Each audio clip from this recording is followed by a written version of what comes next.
Malakas ka ba? Sali na!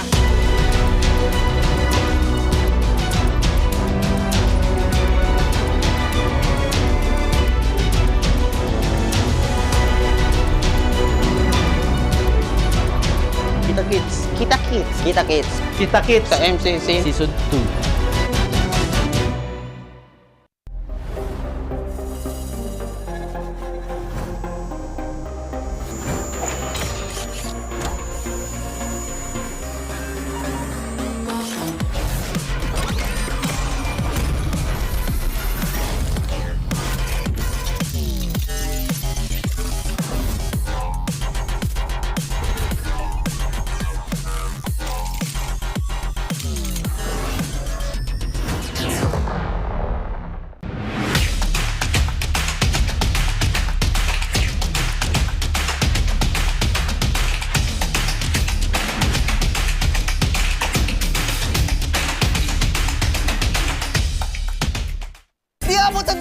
Defeat.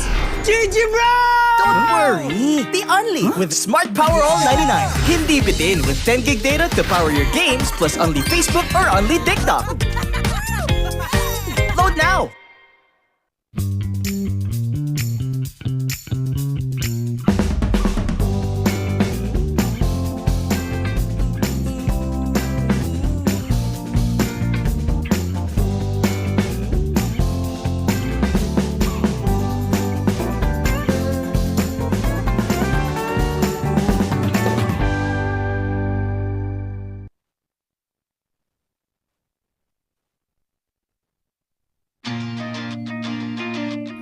To go to a concert when you can own that stage with your friends. Enjoy a night of impromptu bowling tournament.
Malakas ka ba?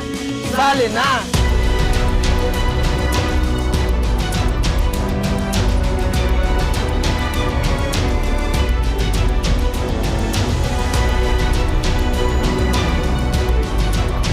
Kita Kids. Kita Kids. Kita Kids. Kita Kids Sa MCC Season 2.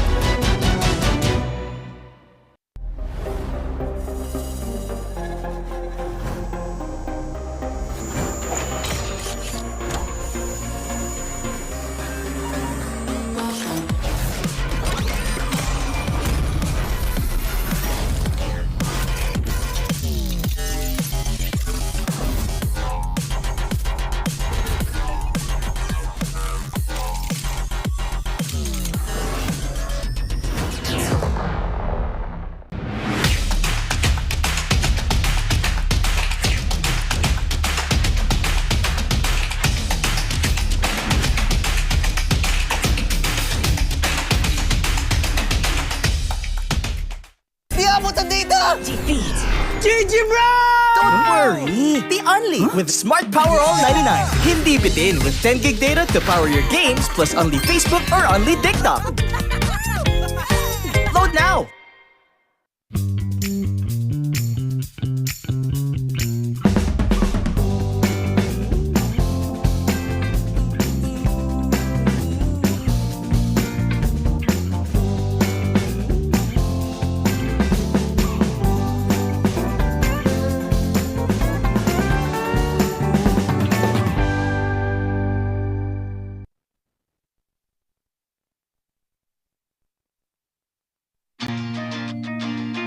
Who needs to go to a concert when you can own that stage with your friends?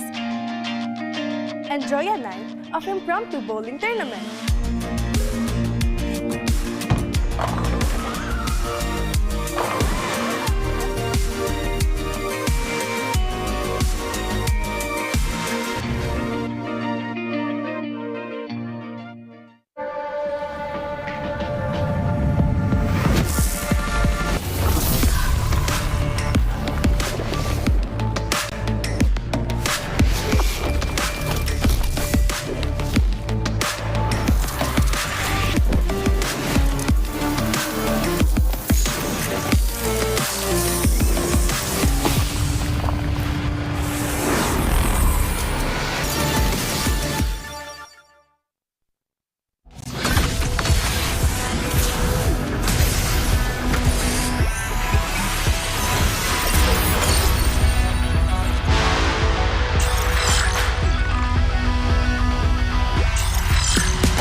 Malakas ka ba?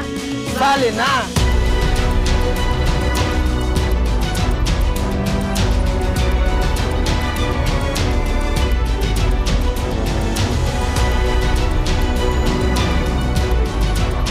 Kita Kids. Kita Kids. Kita Kids. Kita Kits Sa MCC. Season 2.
monsters. Malakas, Pilipinas, malakas. Face the golden sun and ribbon for the 3 stars. Look at us to the top, no ifs, no buts. Winning any game, para to sa PINAS. Di mo matikin ang aming boses on your level. Nasa kalye man o mobile window, I become a legend. Open fire, we unite, we winners. Built with pressure, like diamonds are made of. Switch in a lane na parang gera. HP Racing may reseta. Built tagatang buhat ni Hilda. Full load SS parang Lyra. Susundan ko ang iyong bakas. Kasama pataas, tagumpay natin to. Dahil tayo'y malakas. Para sa Pinas. Nasa amin ang alas, hindi ko atras. Kinikilala sa taas kasi kami ang malakas. Para sa Pinas. Nasa amin ang alas, hindi ko atras. Kinikilala sa taas, ganito kami sa Pinas. Wow! Hold on. Yeah, malakas ang Pinas. Laging MVP, no surrender, no retreat. Pag nagsama-sama, just imagine what we can achieve. Laging MVP, no surrender, no retreat. Giving 100 all my all, cause we just cannot be defeated. We are unstoppable, immune and invulnerable. Ready ang equipment, lahat frozen, malang crowd control. Pakita ko na jab like pow, east to the southeast. So matawa, proud and loud, cause every enemy we devour. Susundan ko ang iyong bakas. Kasama pataas, tagumpay natin to. Dahil tayo'y malakas. Para sa Pinas. Nasa amin ang alas, hindi ko atras. Kinikilala sa taas kasi kami ang malakas. Para sa Pinas. Nasa amin ang alas, hindi ko atras. Kinikilala sa taas, ganito kami sa Pinas. Wow!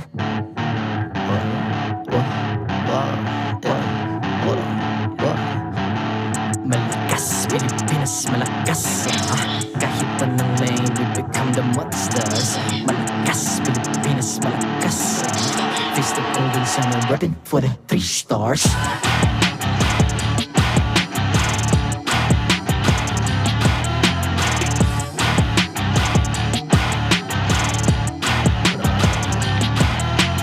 Ang lakas ng Pinas, we unite, be the stars. Ang lakas ng Pinas, we unite, be the stars. Ang lakas ng Pinas, we unite, be the stars. Ang lakas ng Pinas, we the stars. Ang lakas ng Pinas, we unite, we the stars. Ang lakas ng Pinas, we unite, we the stars. Ang lakas ng Pinas, we unite, we the stars. Ang lakas ng Pinas, we the stars.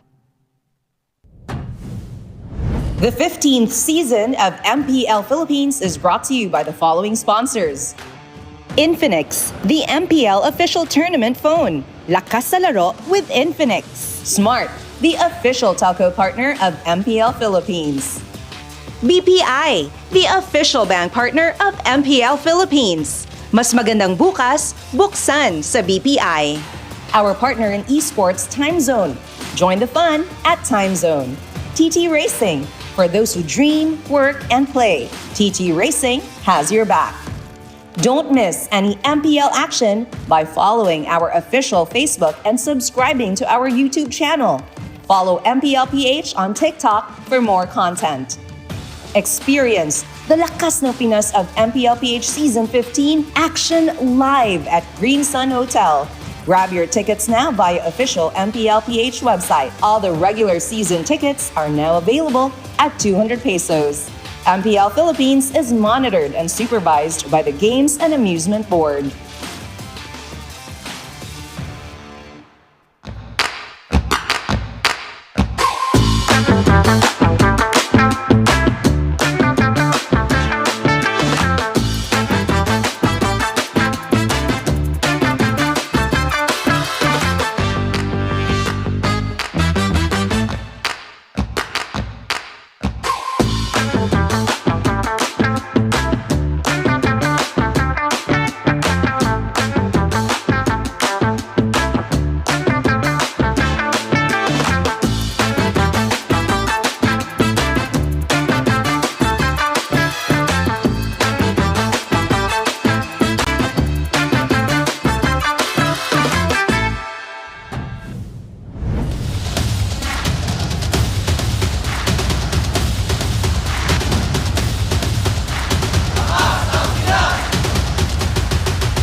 Maligayang pagbabalik dito lamang sa MPL Arena. Ako, si Hans Galeria. And this is your very own Odin. Grabe Hans, last week tayo ang magkasama nung linggo to close out week 3. At ngayon na nagkita tayo ulit, sobrang dami agad nagbago. Alam mo, ang dami nung naging pangyayari, yung init na mga laban during that last week. Pero wala naman masyadong nagbago dun sa mga teams na nasa itaas because it's still Team Liquid Philippines and Aurora being a 1-2 punch right at the top with Domingkite being the player of the week para sa ating week 3. That's right, Hans. Pero let us not also forget ang first wins na nakuha ng Smart Omega and Twisted Minds. But the question is, madala kaya nila ang momentum na to coming into week 4? Malalaman natin yan sa mga sumusunod pang araw. Pero kung sakali na na-miss out nyo at na-miss out mo rin, merong mga nagbabalik na mga manlalaro dito sa MPL Philippines that are simply looking for retribution at kailangan din nating aralin at alamin kung ano ba yung patch updates at kung paano ba makakaapekto ito sa mga teams natin dito sa MPL. Tama yan, Hans. At excited ako kung paano ba nito mababago ang takbo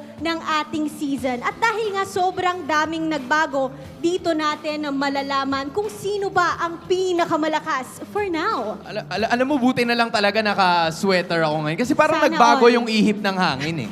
Parang mas lalong lumamig nung mga nakaraang linggo malamig na pero ngayon parang may iba. Hans, ano ba ang weather update natin ngayon? Alam mo, hindi ko alam hindi ko sure pero parang nag-landfall yung bagyo dito mismo sa MPL Arena. At parang naririnig ko na rin yung kulog. Kaya para sa ating lahat, maghanda na tayo dahil ito na ang linggo na matutunghayan natin ang tunay na lakas ng Pinas. Dito lamang yan sa MPL Philippines Season 15!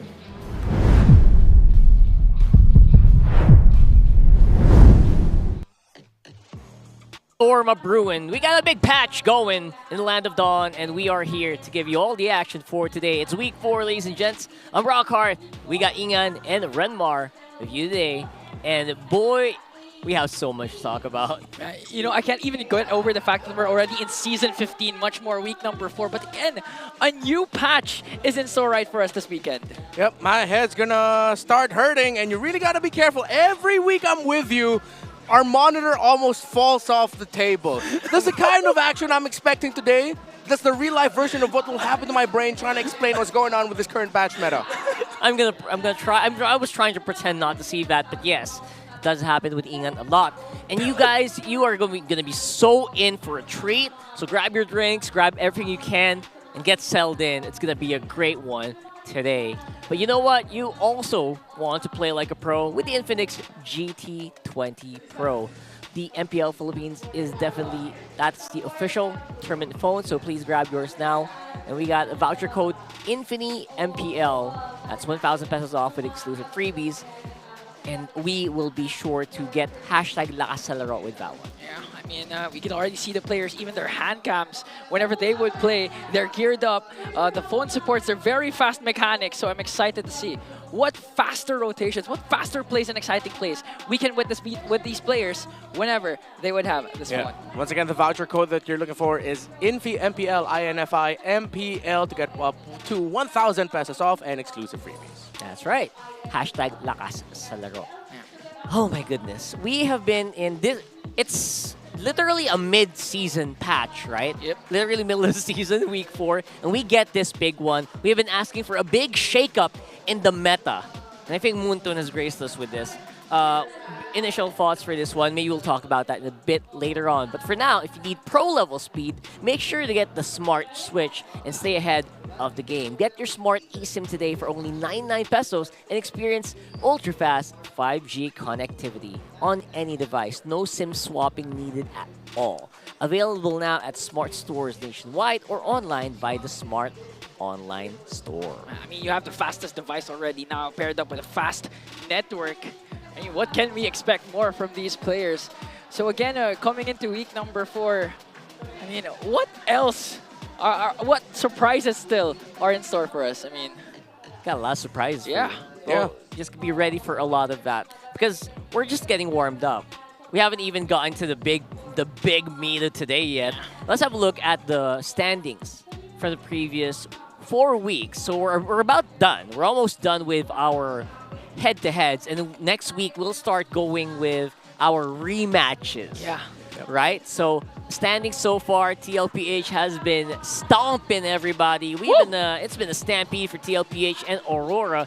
Top 2 at both 5-0. Falcon TNC following close by. Onyx and Omega, not the start you expected, and Twisted and AP Bren on the bottom 2. Yeah, fortunately, last week already saw Omega and Twisted Minds get their very first win. But again, looking at the top of the pack, TLPH only lost a single game, and it was up against Smart Omega. Last week, we got to see Twisted Minds get their first series victory against an AP Bren squad that has yet to find a series win, although they already have game wins against the aforementioned Twisted Minds and even Aurora, who, as we mentioned, is already second in the standings. Things are starting to look up for the Super Fam as they finally got back on the winning column, still retaining a 5th spot after they were able to defeat AP Bren 2-0 at the end of Week 3. Man, 2-0, by the way. Huge. But for today, we got a hot one to start off the week. I cannot believe that this is the first match. It is TNC Pro Team versus TLPH. AP Bren and Omega following suit. Now for this one, it's highlighted for a very, very good reason. TNC does have a fielded roster where a lot of them actually did come from Echo/Aurora. Echo/Aura/ TLPH. So that's going to be something to talk about later for sure. AP Bren looking for maybe a possible win against Omega, who only feels like they're on the upbeat. Yeah, for now, AP Bren, the time is now, literally. Shout out to John Cena. If they want to come back and salvage their season, they have to do it today up against a team like Smart Omega. And for TNC TLPH, again, the much-awaited matchup. Even the Roamers, Yowie versus Daddy JP. Yeah, there's a lot of history between TNC and Team Liquid Philippines, and we are about to run that down now. Again, I'm pretty sure at this point, after going through the loading screen, you've been following MPL Philippines, you know the main characters involved, but let's just run through again. Yeah, it is going to be a very exciting comeback for one of the oldest players in the league at this point as well. We'll talk about that in a few moments. For the meantime, we got a big one. Renmar, are you ready to get fired up here? I'm ready. We're going to go and talk about the patch. All right, folks. Number 1, the new hero Kalea is out, but she cannot be played for, here's an update for you, another 7 days. Usually, we have a 14-day ban since the release of a new hero before they're used in competitive. But now, she will be available by MPL Philippines Week 5. Ooh. So watch out for her there. And she's already showing up in ranked games. Please ban her when you are not the first blue side pick. By the way, there's also adjustments on Ju Sin, and my theory is she might start to fall off of the meta, considering that Farsa got a pretty bonkers buff, which we will get on more later on. The biggest adjustments outside of the heroes, though, so we'll talk about the heroes throughout the day, would have to be for the emblems and most importantly, the battlefield. The Lord no longer, enhances at the 12-minute mark. He straight up at the 8-minute release of the Lord will already be able to charge turrets. And when the 18-minute mark hits, that's when the Lord will evolve and we get to see the Lord that we're used to seeing at around that minute mark. The base turret, Holy Defense, also knocks back enemy minions and heroes in front of the turret. And of course, for the gold lane, Scavenger Crab gold rewards, and along with the siege minions in the gold lane, had their rewards reduced. So the Scavenger Crabs only give 20% gold. Now, for the first 10 siege minions in the gold lane, it went down from 35% to 25% extra gold. Again, as always, all throughout the day, we will be updating live in real time about the changes in the patch, if ever the hero or the item or whatever shows up. That's right. And for this one, we also have some mid-season roster transfers. So UTZ is going on to MDL, and Perxiva is going to be on the MPL roster here for Team Liquid. Of course, it's going to be Benny Cutie coming in from MDL to the MPL stage once again, just after a short break. This is the calm before the storm. Again, we are going to see Benny Cutie in action up against his former team, Team Liquid Philippines, who now fields Oheb, the Filipino sniper. So it's an M3 versus M4 finals MVP matchup. I'm excited to see what form Benny QT will be in, considering that the Filipino sniper is looking really hot lately. And this is going to be the first game of Benny QT coming back to MPL Philippines after missing out on the first 3 weeks. If the Storm will be in top form is the biggest question of it all. And I do hope he's been catching up though, right? Because I feel like the battlefield has really shifted so much ever since he did kind of take a little bit of a break. Yeah. He didn't catch the start of season roster lock-ins. And at this point, I would be also very happy to hear what they have to think. I hope we get some mic time for those people later on. Because like you mentioned, Ian, this is going to be huge, especially in terms of the history that these players have. Like you mentioned, the Benny QT, Zaida as well, did come from TLPH. So all of that is something that we'll talk about maybe later. Maybe there's some underlying stuff that, you know, we don't know. Yeah. Maybe stuff that happens on the boot camps.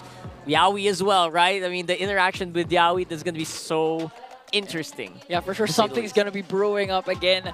It's going to be a much-awaited lineup. And what else can we expect? That's something that we would like to hear for All Access happening right now. Let's get something spicy here.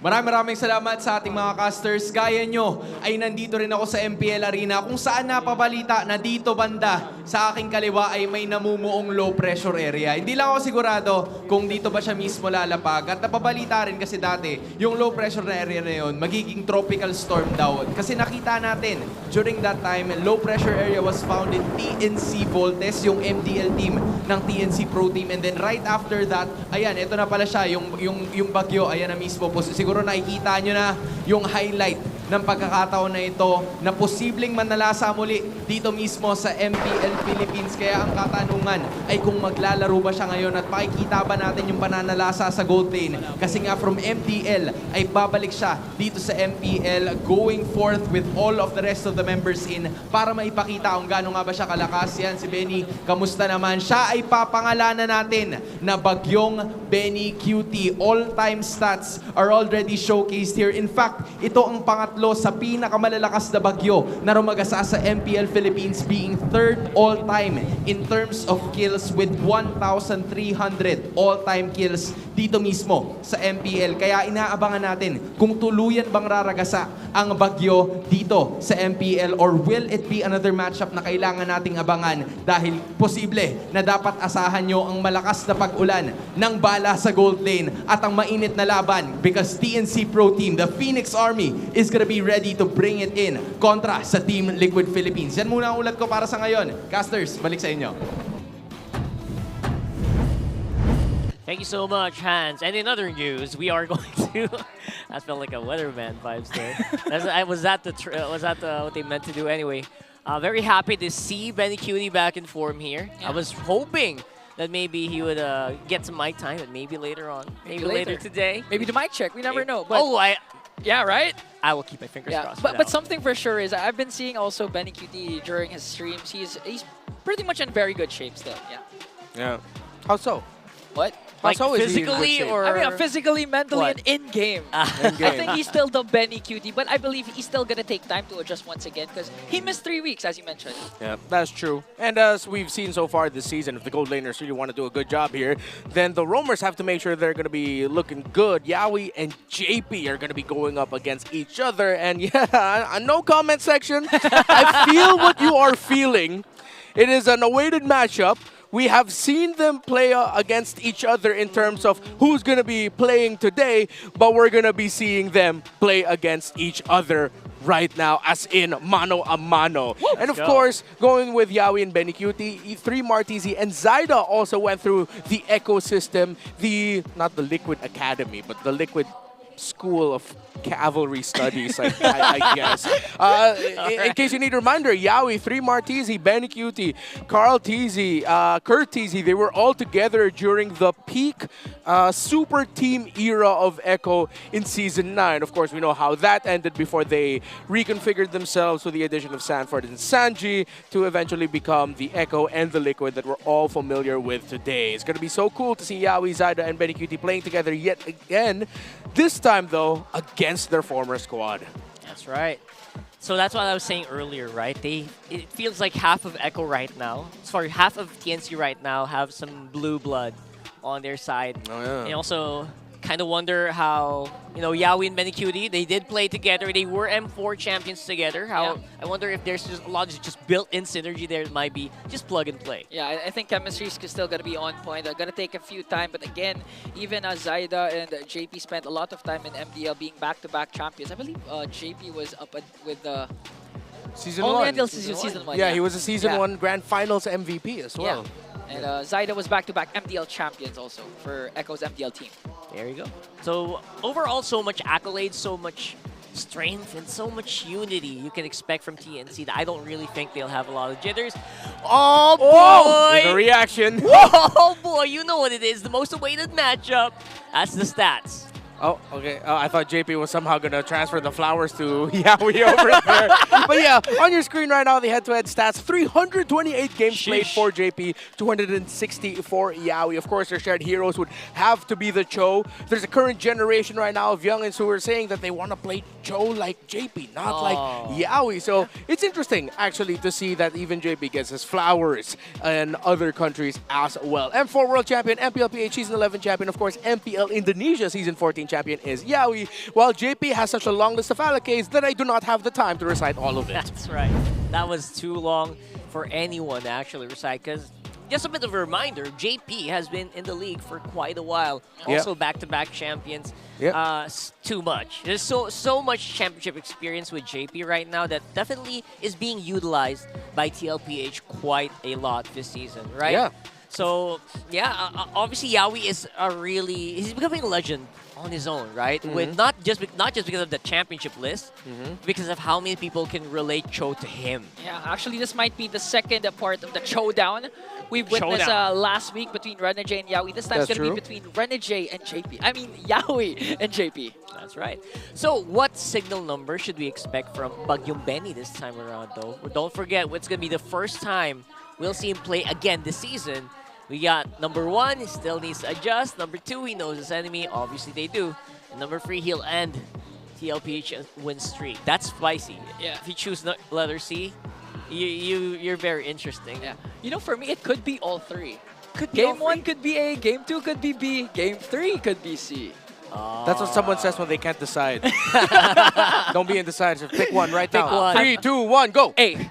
All right. He's still an LPA, low pressure area. Yeah. I agree with you there. He still needs to adjust. Not to say that I'm discrediting the greatness of Benecutie, but it's really just, dude hasn't played the first few weeks of MPL Philippines. Teams have always been vocal about adjusting to a new season every time. If he shows up here and gets back-to-back MVP, or you can clearly tell that he's one of the main reasons why the win streak of Team Liquid Philippines ends today, then man, give Benecutie a raise. Get him a Player of the Week for this week already. At that point, come on. That's right. Even Jordan, actually, when he went back from retirement, had a very rough first game up against Reggie Miller. So who says that Benny doesn't have the opportunity to shine still? But although we're expecting that, he's still a bit tamed. That's right. That's from tennis, right? Yeah. Yeah. All right. So, for the meantime, though, obviously, we still have new battle emotes available until August 5. 109 diamonds only. You can get new emotes for Aurora, TLPH, and Twisted. We got some few...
TNC, Liquid, si Week 4, Day 1, magingay tayo lahat para sa paparating na laban. Oh. Paingay tayo.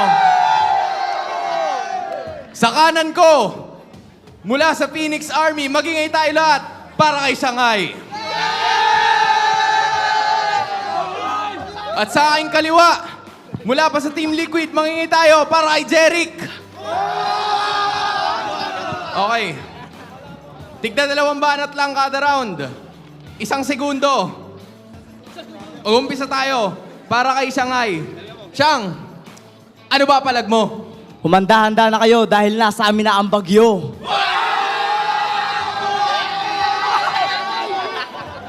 Malamig, malamig. Okay. Nasa kanila na yung bagyo. Ano naman ang palag mo?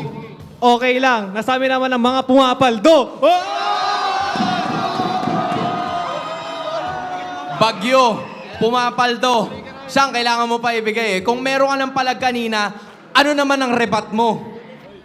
Okay lang, mas masarap naman yung ulam sa amin, lalo na yung giniling. Pre, patingin nga ng giniling, patingin ng giniling. Oh! Pinakitaan ng giniling, boss. Kayo, ano bang meron? Ano ba ang rebat nyo? Okay lang. Nasa amin naman ang mga baby kicks duo. Ay, pasilip nga ng baby cakes, isa ba? Ang cute! Itigil na natin to kasi mag-uumpisa na yung laban. Magingay tayo lahat para sa Team Liquid at TNC! Rekta na to.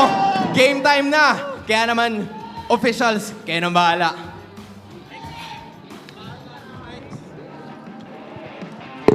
To oversee and uphold the tournament's integrity, please welcome our marshals. On the stage right now, it's Joshua, Chico, JJ, and Patrick.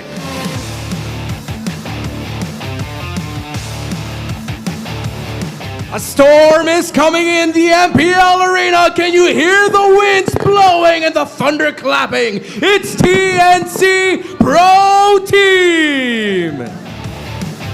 It's Lord JM in the EXP lane.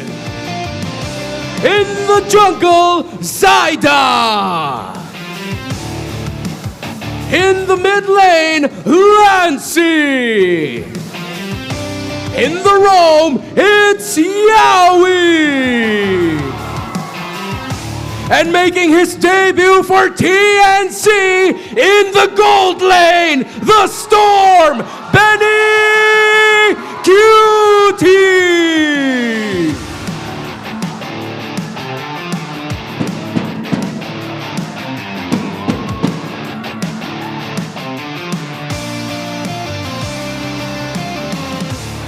There's no friendly fire here. Former members of the cavalry are now their enemies. Can the Filipino sniper strike through the storm? It's Team Liquid. It's the Apex Predators, Sanford. The young goat, Carl Teasy. Due to popular demand, the hamster mage, Sanji. It's Daddy JP! And in the gold lane, the rich guy, Oheb!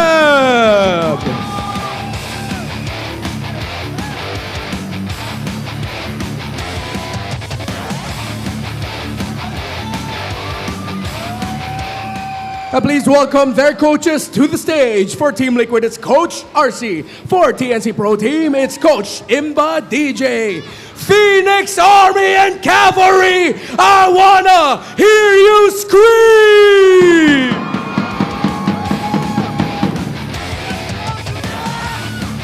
And we are here. It is TNC Pro Team looking brand new here with Lord JM and Zaida, Lancy, Yowie, Betty Cutie slotting in for Kozen. After suffering 2 losses to the likes of Team Falcons Philippines and Aurora, will the addition of the M4 Finals MVP, the Storm, Benny Cutie, make way in defeating their former team, Team Liquid Philippines? It feels like they might need some time here, and I really do wonder how much playtime has Benny Cutie actually taken with TNC Pro Team just to be ready for this one.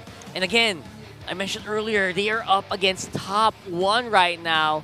And on the leaderboards, that is saying something. This is Team Liquid Philippines. Sanford, Carl TZ, Sanji, JP, and OHEB have been the definition of having fun while winning. I was talking to other players and coaches around the league, and they all pretty much said the same thing. It looks like it's just coming naturally to Team Liquid Philippines this season. The combination of Sanji and JP alongside Carl TZ in the center of the map has been sublime. Sanford has been doing Sanford things. OHEB has just been the perfect fit for this Team Liquid squad, perfectly meshing with Carl TZ. But there's another comment showing up around the internet right now that I'm seeing. A lot of people are starting to see just how good Sanji is. There you go. Not to mention, he was actually the main factor in how TLPH was able to defeat Onyx Philippines back-to-back games of Aluyi. And who could forget the amazing, crazy play to end game number 2 with a backdoor diversion play. Yeah, it's the so-called hamster mage coming in for... Due to popular demand. Due to that's not us. Just letting you know, guys, it's not us. That's them. It's the cavalry themselves who did it. A part of me is thinking that's a little bit of a Carl TZ and OHEB's revenge. Yeah. Because Sanji was the one who came up with baby cake, so they were like, all right, you're the hamster mage now. All right. Sure, why not? A bit of a comparison here with TNC and TLPH. TNC does feel like they have a lot of catching up to do here, especially on game win rate. But you know what?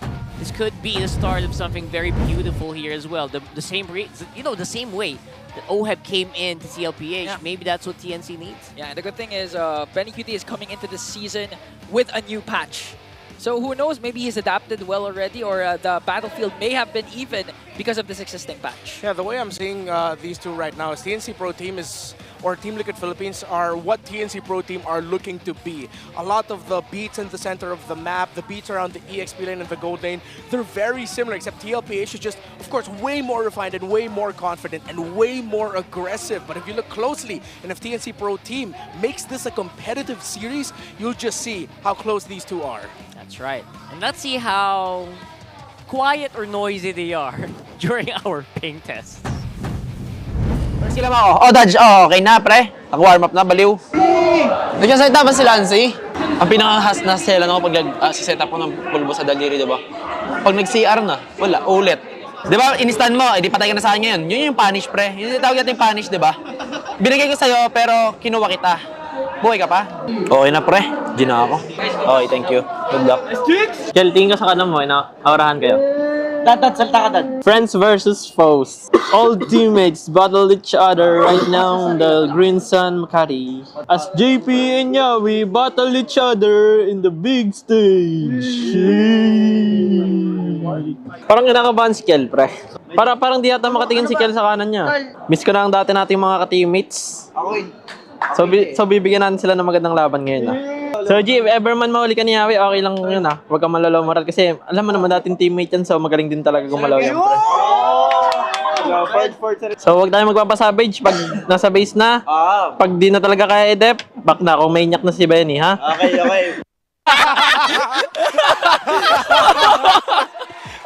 We're so sorry. That is the best mic check this entire season. All right, just to sum up the last thing he said. The last thing he said was, we won't allow them to get a Savage. If Benny QT's Maniac, I'm going back to base so that he doesn't get a Savage. Let's look at other keys to victory here brought to us by Infinix.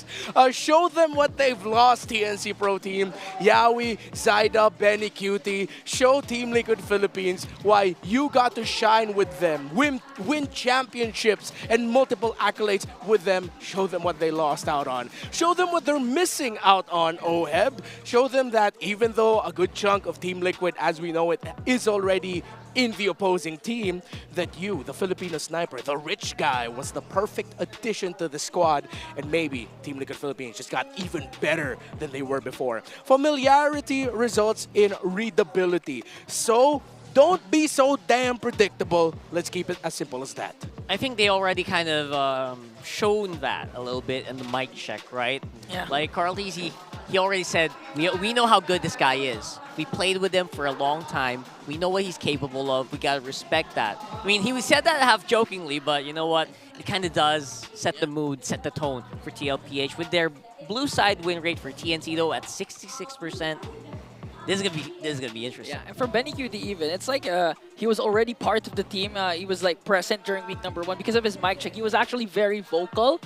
So you can feel that in his body. You can feel that in his presence. That in his body. Yeah, I can feel it in his body. Whole body. All right. The way he looks very comfortable coming into this game. That's why I'm feeling like this will go to game 3. Let's get in the draft, ladies and gents, for game number 1.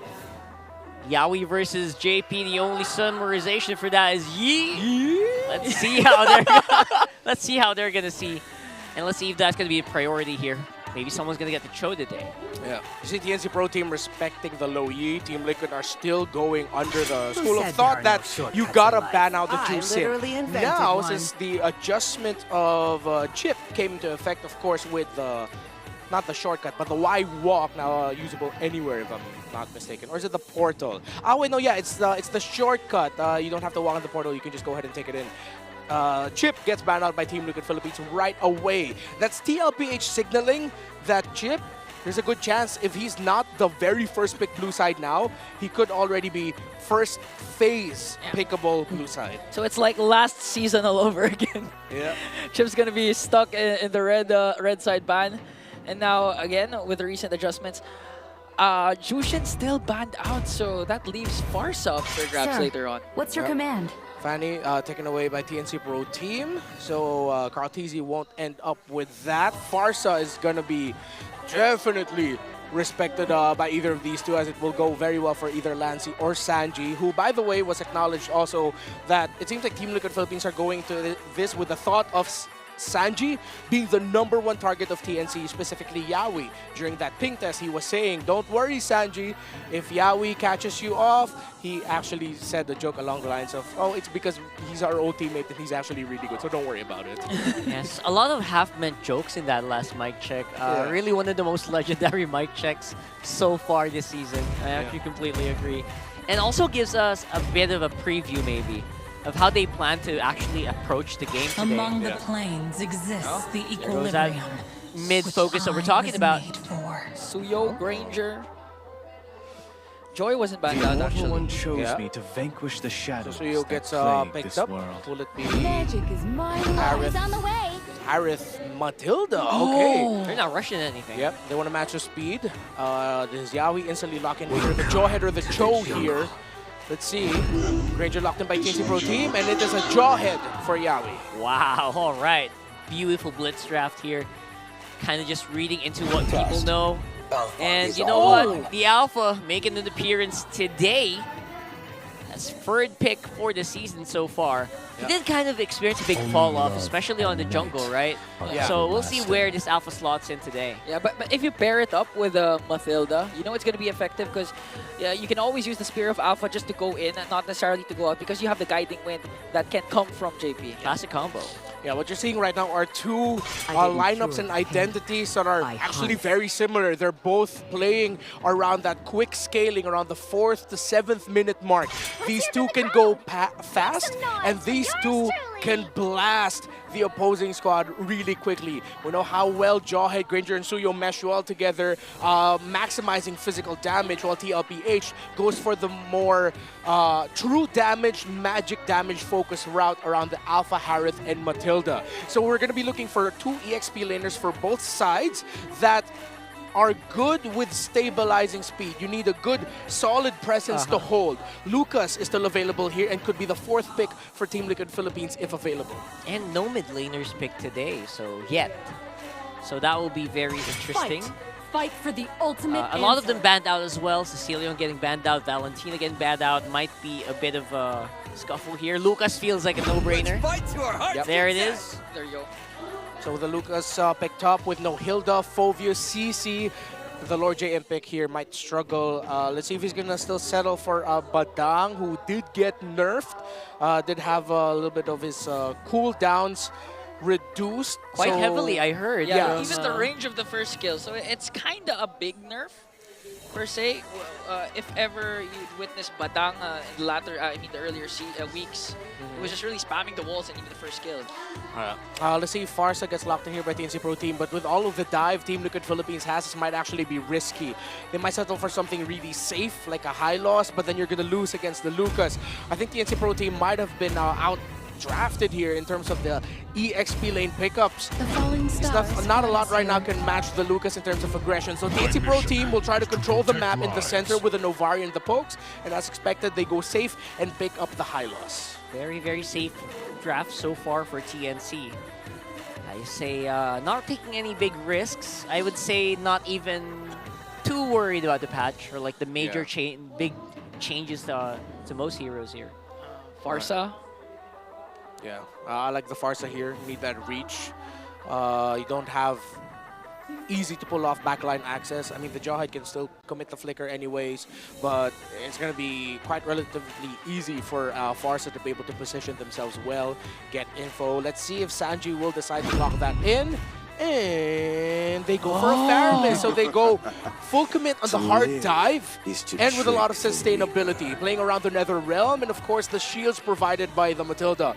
Team Liquid Philippines drafted a very Liquid Stampede style lineup, while for TNC Pro Team went for that in the first phase, but then were forced to balance it out in the second phase, so they aren't going to be as fast and as aggressive. However, if Lancy has a crazy good game here as the Novaria and Yawi and him really set the tempo alongside Zaida, Team Liquid Philippines window might get shut early. However, Team Liquid Philippines does have the easier lineup to pull off. That's right. Very easy to actually just get into the fight, get started on the fights, and maybe come out with 1 to 2 kills. Yeah, and even towards the objectives, again, we have to mention that there was an adjustment towards the Lord, wherein 8-minute Lord will already siege in onto the turrets, and it'll be more valuable coming into this game.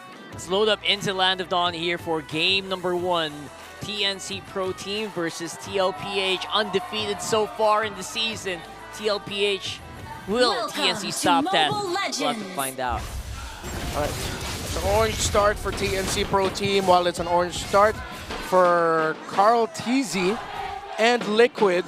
Let's see how heavily Team Liquid Philippines will contest the first turtle.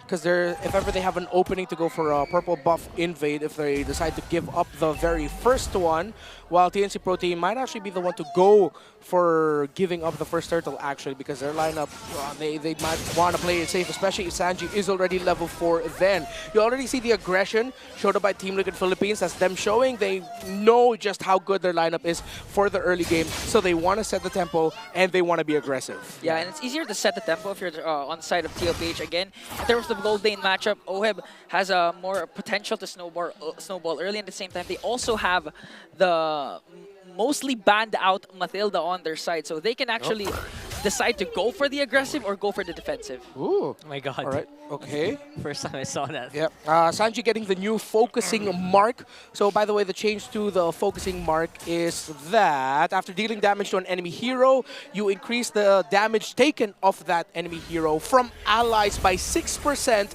and you gain a 10% movement speed boost. That has a 3-second duration and a 4-second cooldown now. So it's really good for heroes in the mid lane. You're essentially just allowing your teammates to deal more damage, 6% more. Yeah, and it could be a very viable tool for Sanji and JP as well to gank up the side lanes, especially if they want to go up aggressively up against Lord JM, even with the Hylos, because he's outmatched up against the Lucas. Wow, community prediction, 3% difference TNC. They wanted to get started here. Okay. Still, TNC holding on. Here comes the glorious pathway coming in from Lord JM as Sanford goes in with the Unleash the Beast. And Zaida secures the first turtle, plus the first blood onto Sanford. That's a win. Dash out. Carl TZ gets tossed! Yawi manages to catch Carl TZ once again. He knows the capabilities of his former roamer. And Yawi just reminding him how good he is. That's massive here. 1.3k gold lead, 2 kills and a turtle. TNC is coming out on top in this early game. forcing even the flicker from JP here. That's a pretty slick move from Yawi. That's exactly what we were talking about earlier. TNC Pro Team does have the capability of win early on against Team Liquid Philippines if Team Liquid aren't careful. Now their window is almost completely closed. Yes, after just losing the first turtle, after losing 2, that means that the crazy snowball that our Alpha Matilda can have together has been it's been close to shut down. So TNC Pro Team, they can now continue to set the tempo here and be more aggressive. They've shown that they actually have the damage for it already. Pretty good damage as well coming in from our junglers so far. More on the side of Suyo, obviously. Carl TZ might actually have a lot of catching up to do with everything that happened. Yeah. Especially since the adjustments on specifically the gold cards at the gold lane. It's going to take time for them to feel the wrath of the Filipino sniper Oheb, but you can see already Yawi playing mind games up against his former team. All right.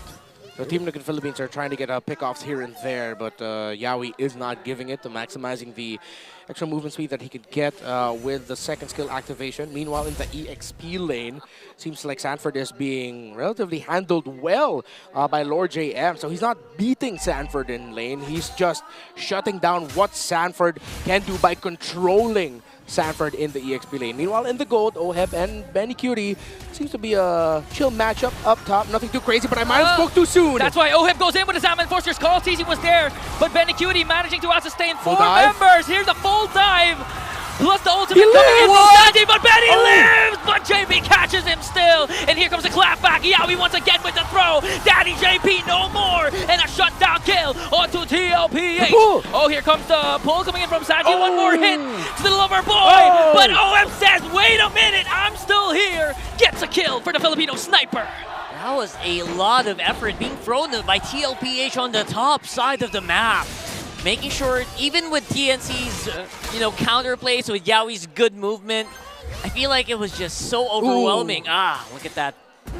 Good hits coming in from Lancy. But you know what? The Suyo actually did do a lot of farming while all that was happening. Yeah. So the goal just kind of equalized. Yeah, that was like a 30% blast off of the health of Sanji once that Star Shatter from Lancy hit, and you do see the familiarity between these two. Benny Cutie and Yawi danced that tower dive gank up top by Team Liquid Philippines very well. They still ended up getting taken down, but yeah, you can clearly see just how well they know each other right now, their timings and their tendencies. Yeah, and it was also a good opportunity for TNC because during that time wherein they re-engaged, Sanji already used up the Nether Realm. So in terms of a clapback potential for TLPH, they already used it up against TNC. At this point, TLPH does feel like they are on recovery mode, making sure that no one just gets picked off, while Oheb is still on the farm on that Harris. Now at this point, I don't think TLPH is going to go for anything spicy, but they could maybe pick off someone who is off the radar. I mean, so far, towards the third turtle take, we could potentially see a power spike coming in from the Matilda Alpha combination. So, again, the window getting smaller, but still not close because Carl TZ goes in with a Spear of Alpha, brings down Lord JM, even forced to use a Glorious Pathway, but TLPH will get the kill. Okay, this is an opening up top for Team Liquid Philippines as they were able to take down Lord JM, but the minion wave's not just there for them. But it looks like they might be able to take this turtle without that much of a problem. Because if TNC Pro Team heavily contests this, it might be detrimental for them. Lord JM just spawned, but I don't think the high loss will get here in time. A good pickoff, maybe ideal for TNC, but the pokes coming in from TNC. Jeez, Ida hurts. He's hitting like a tank so far. Yeah, Lord James gonna get here on time. This is actually not good for Team Liquid Philippines now. Yeah, Sanford as well in the picture, but Yawi catches him. Here comes the Nether Realm coming in from Sanji OM. Cast the Salmon Force. The first man down is Yawi, but they're targeting Yawi, Lord JM inside as well, forcing them back. Sanford with the Unleash the Beast, and Carl TZ with a turtle. There you go. Big team fight win here for TLPH. TNC only losing 1, but it feels like it's a big statement that we have the mid-game team fights, and you gotta be careful if you're TNC. And now they are forcing TNC to just turtle back into their turrets. Clutch Nether Realm there by Sanji. Now has 4 assists to his name. Getting the items locked in. A Flask of the Oasis for the Matilda. interestingly enough, a Dreadnought armor actually for Yawi. So that's actually to more shut down Sanford and, of course, Carl TZ somewhat. So that was TNC Pro Team, specifically Yawi, respecting the early game damage that could pop off from the Lucas and the Alpha. Now, though, Team Liquid Philippines are starting to find more footing around the map. Let's see if they can translate this into more towers, because up until they destroy a tower, TNC Pro Team are still encouraged to continue going forward and applying pressure on Team Liquid's side of the river. Speaking of applying pressure, they're trying to go for the young goat, and Benny Cutie says, Carl TZ, did you miss me with one Death Sonata brings down the young goat. And you know what, you guys are absolutely right. I think despite being a little bit pushed back here by TLPH, their lineup kind of forces them to keep fighting. That's what their lineup's made for. Yep. Unfortunate that the rotational timing was off for Team Liquid. However, you can credit Yawi and the rest of TNC for reading that situation. They had a feeling maybe the Team Liquid Philippines were more positioned up top, which left Carl TZ and his purple buff open to be invaded by TNC Pro Team. Now they're going to translate that into even more of a push up top, as they're going to be able to break the first tower in the top lane. Great Astral Echo there by Lancy. Now Team Liquid Philippines are controlled by TNC. Tower doesn't get broken just yet, but that should be broken up next. It's coming very, very soon now. TNC, they're just lurking around these bushes, waiting for someone to just make a misstep. But then again, we are talking about TLPH here. They did not come with that win streak out of like being careless. Okay, Yawi with a conceal onto that brush. Maybe get spotted out, That's but he's one. gonna be able to throw out OHEB. Oh my goodness. What a good read from Yawi. That flicker might have been for the worst there. He flickered out. They got OHEB. Yeah. Now clear disadvantage here for TLPH. Will they still contest? Again, they have the Matilda plus the Alpha. But here comes Lord JM with the glorious pathway. They're still going in for the circling eagle. It's going to be retribution by the Zaida. Secured the Lord. TLPH forced to back off. Look at Penny Cutie delivering the damage onto Daddy JP as Carl TZ gets in the mix and brings down Zaida as well. But Penny Cutie picks up another. Very good effort here for TLPH to make sure at least to try to contest it. But seems they are going to get punished a little bit. 1-for-1 trade, I would say that's already best case scenario for TLPH so far. Yeah, Lancy and Yawi are on fire, while Benny Cutie, with all the aggression that TNC Pro Team are playing around with Lord JM, Yawi, Lancy, and even Zaida providing space for Benny Cutie. He is just tossing out Death Sonatas from the back without a problem. Now Team Liquid Philippines, they're getting outplayed here. TNC Pro Team are playing a much better game. Another big Astral Echo by Lancy. Beautiful Astral Echo connecting onto 3. And if you need a reminder, the Lord will be jumping in onto the turrets. So now at TNC with a 2.8k gold lead, you can already feel the storm slowly brewing. Benny Cutie, 2-1-1 with a Granger. 2 towers down, 2,000 gold ahead is TNC. Don't forget, Astral Echo also kind of enlarges your hitbox. Yeah. Makes it a lot easier for the Granger snipes to really hit. Yeah, we are right now playing a really great game. Reading the rotations of Team Liquid very well. It's like he used to play for them or something. I don't know. That does, you're right. That does feel like the case now. Yeah. Seems like it, right? They can read them so well. Yeah. And I think he's also having some help of directing Lancy of where to toss out Astral or Star Shatters to check. See, Yawi actually, when the player cams come up, he's very vocal. So I think right now there's just TNC reading Liquid. This might be the go signal. Here comes the glorious pathway. Might get Sanford there, but Yawi with playing the patient game. Carl TZ goes in with the Spear of Alpha, but gets tossed out by Yawi. Here comes Sanji with a save with the Nether Realm. Oh, he's going to pick up a kill onto Yawi. So that's a counter trade TLPH wanted. They were able to disrupt the push of the Phoenix Army. Yeah, it's going to be a climb here for Team Liquid Philippines. This lineup was built to dominate early on and potentially around the mid-game, but now since they've lost their window, and they lost the purple buff. Oh, big denial. Lancy able to steal it away with the Star Shatter. Not, he wasn't. Who got the purple buff? I think it's Zaida. Yeah, I think it was Zaida, okay. Okay, good. Astral Echo plus the glorious pathway to save their mid lane. Benny Cutie, look at the damage from the Death Sonatas already. You can feel it. And it's just making sure TLPH can't go for those aggressive plays. This is pokes galore here for TNC. It's so difficult for TLPH to actually close that space when you're getting hit and going to half HP even before the fight starts. Yeah, I mean, the projectiles are namely the Queller the Death Sonata, the Star Shatter. You could count the Glorious Pathway as a ranged attack as well. What? Is it though? Maybe. So TLPH, they have to look for those. They really have to look for those projectiles, because again, if those damages, those pokes, catch them off guard and get them out of position, it's going to be a clean Lord take for TNC. Let's see. They're getting started. Positioning-wise, TNC does feel like they're ahead, but they're only slowly getting into position here. Yeah, it's even hard for OHEB to team fight with all of the pokes that TNC Pro Team can toss out. They can damage the Harith without that much of a problem. KarlTzy showing himself off here. I think TLPH will go for a full engage. Oh, TNC. Okay, there was a soft reset on this Lord. Now we can see the XP laners stacking damage coming in from the Lord. Yawi on the mid brush. Let's see if TNC can make a play. We're all waiting for Lancey to cast the ultimate, and that might be the go signal for TNC. Or maybe Lord JM as well. There's the conceal. They're getting started. Finally cleared up that wave. Seal's already a big use. Oh, it's going to connect onto 3. That's a go signal once again for Yawi, but here comes a clapback coming in from TLPH. Retribution battle. Zaida gets the Lord. A killing spree coming in from the store. Benny Cutie, but Sanford wants to go for more. Up against Yawi. He will take him down. Now the cavalry with the counter attack. OM goes in right after Zaida, but gets the storm. Low pressure area, no more. As TLPH claps back up against the Phoenix Army. Zaida next on the chopping block. And OM still going for Lord JM. 7 Force in. Astral Echo is there, but OM one more hit onto Lord JM. Gonna be able to escape, but TLPH gets 3.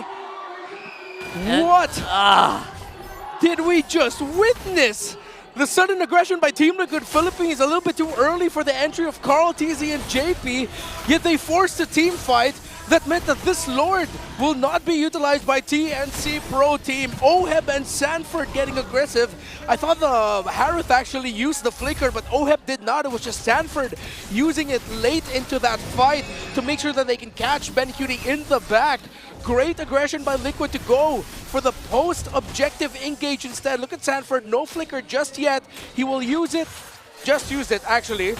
They were able to take down Benny Cutie. Zaida will get punished. Sanford with a good read waiting. And you even see how they were blocking the Astral Echoes for OHEB's escape after that. Or excuse me, the Star Shatter. Yeah, again, that's the second time I saw a very amazing flicker flash combo play from the Lucas of Sanford. Is using Lucas like a crowd control initiator for the Cavalry. That was a pretty small disconnect that happened for TNC that got completely utilized by TLPH. That just goes to show you, do not give an inch to TLPH and they will take a mile. We're seeing though that playing around the objectives is very difficult for KarlTzy in this one. Seems like TNC Pro Team are target locking him every time. And it's like they need to have a picture-perfect entry for KarlTzy through the guiding wind of JP just to make sure that they can secure an objective with his retribution, because so far they have not. They've only won 1 turtle. But the rest have just gone Zaida's way. He's been playing very well in the Retribution battles. Yeah, we're seeing the old express ways of TLPH now, wherein they're just going to try and bait out the major objective, which was the Lord, but they want to go for the kills. They want to go for the clapbacks instead, because again, it's hard to out the retry, a Suyo in the hands of Zaida, especially if as Renmar mentioned, you can't go in at any given moment, because we can just literally throw you to the back line of TNC. Saying that, so much pressure, so many threats to KarlTzy. He's still relatively been able to keep it a little bit balanced, considering he does have that safety net of the guiding wind, at the very least. But you're right, it is difficult for them to actually come out on top and get started on that Lord. So sometimes they just have to start, they have to come in the middle of a Lord fight, right? They can't just start it on their own. Yeah. But the beautiful part of TLPH is if they go for the engage, like what they're doing to Yawi right now, as OM goes in with that and force. But Benny Cutie manages to catch KarlTzy. Now the clapback for the Phoenix Army. Sanford goes in with the Unleash the Beast as Lord James soaking up the damage. That's going to be Yawi for KarlTzy. Oh. Big shockwave tossed out there actually by Sanford. Deals a bit of damage, but TNC able to regen it again, and that's a problem for KarlTzy. Every time he just shows up himself, it's Yawi tossing him to the back. Okay, there's no Nether Realm right now for Sanji.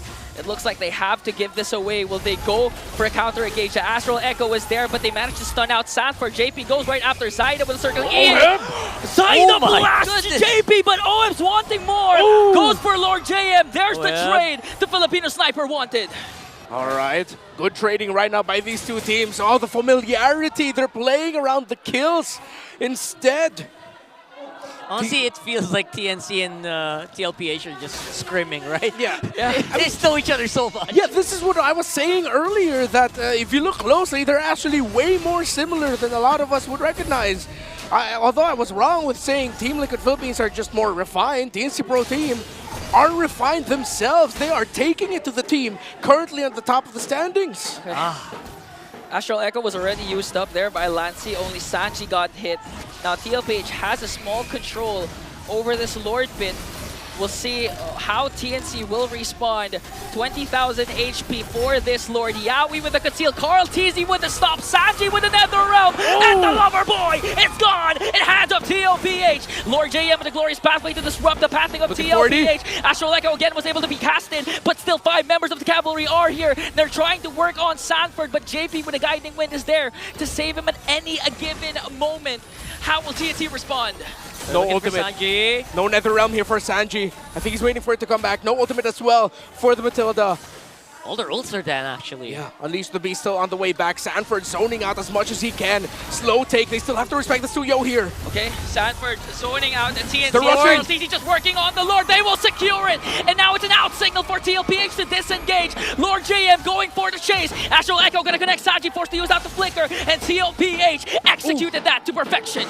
Oh, they might lose an inhibitor turret on bottom. They took a long time in that Lord.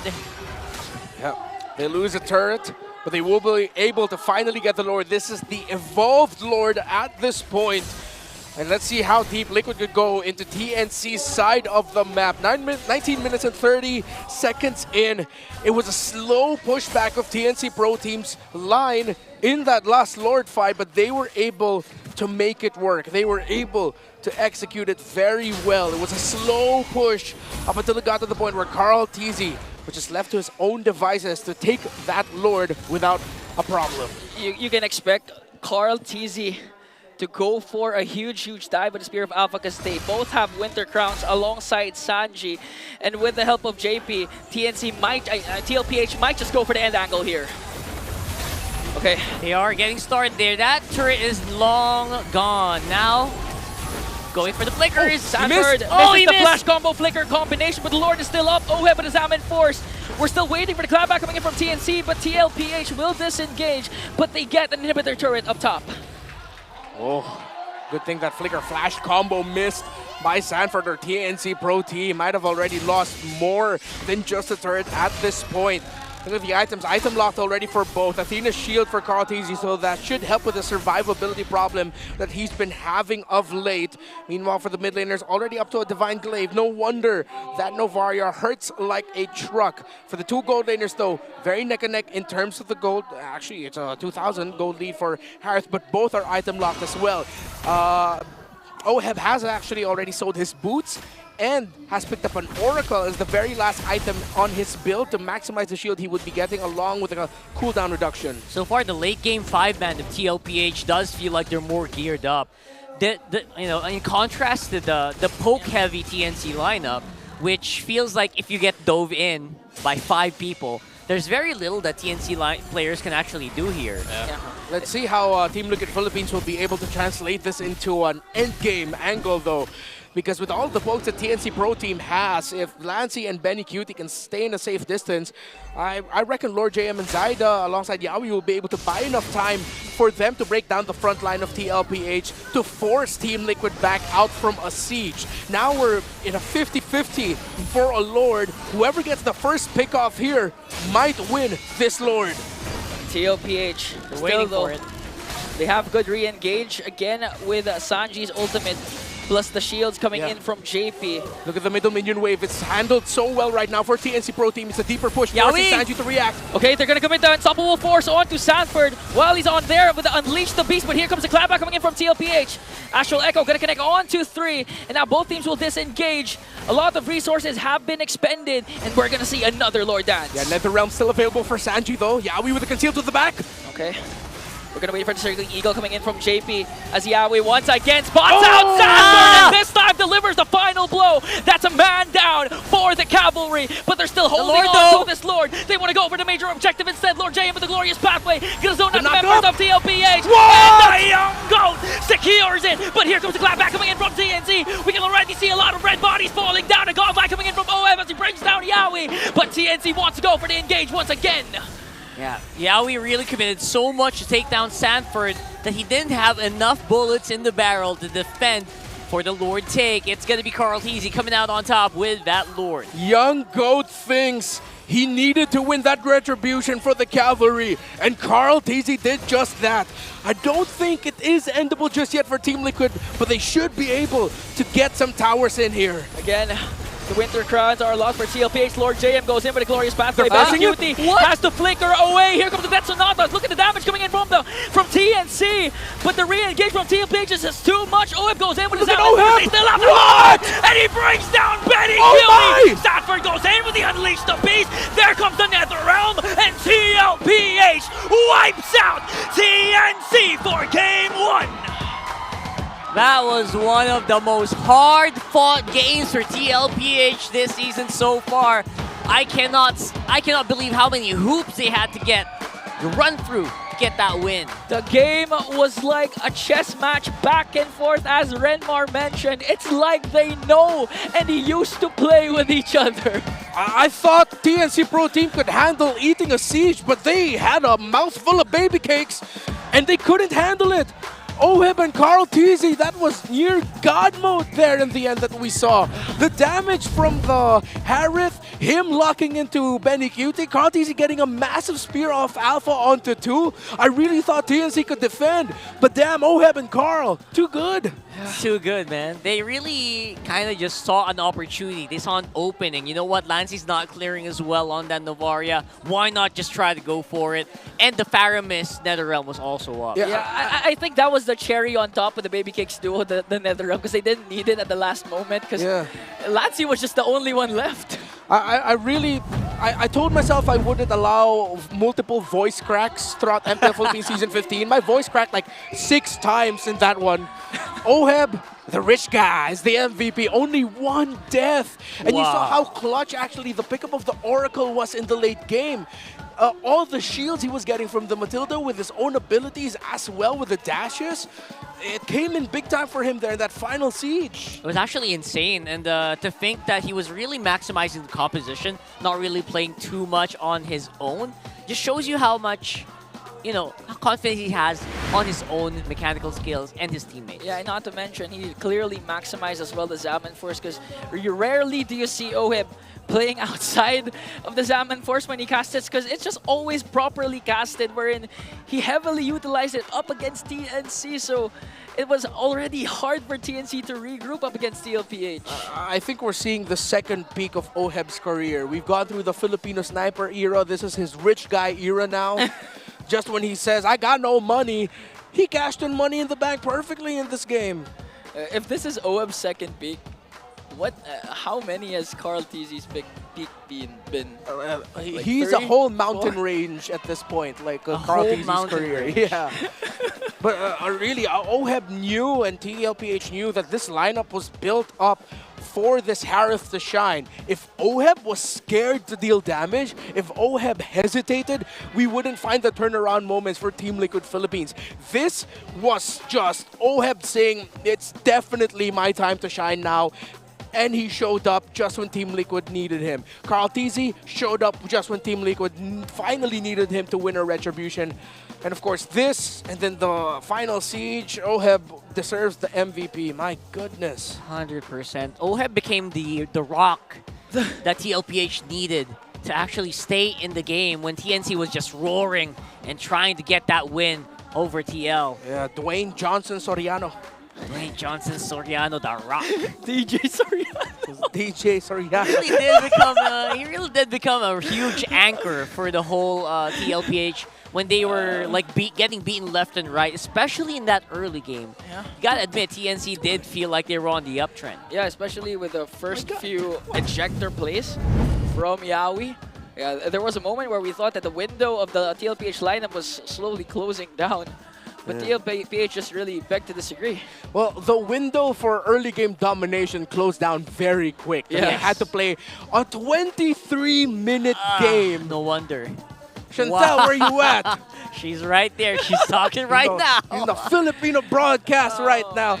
But yeah, you can see, of course, the multiple pickups on Inspire. Alongside the 5% cooldown reduction, there's already a +2 mana regen value added to it.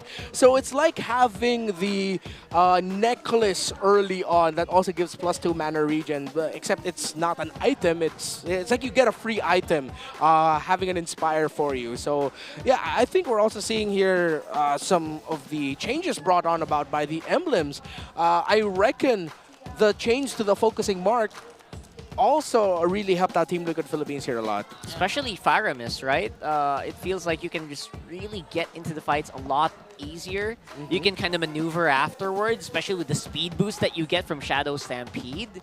So honestly, it feels like despite losing out on the early game, TLPH felt like they were playing for the late game. Yeah. Like they didn't mind losing out those first few turtles as long as they could come out on top later. Yeah, again, and you'd really see how long Carl TZ played with Yawi, because we maybe saw 2 or 3 times wherein Carl TZ predicted what Yawi was going to do with the Jawhead, even with the Conceal, with his own Spear of Alpha to disrupt the potential play that can come from TNC.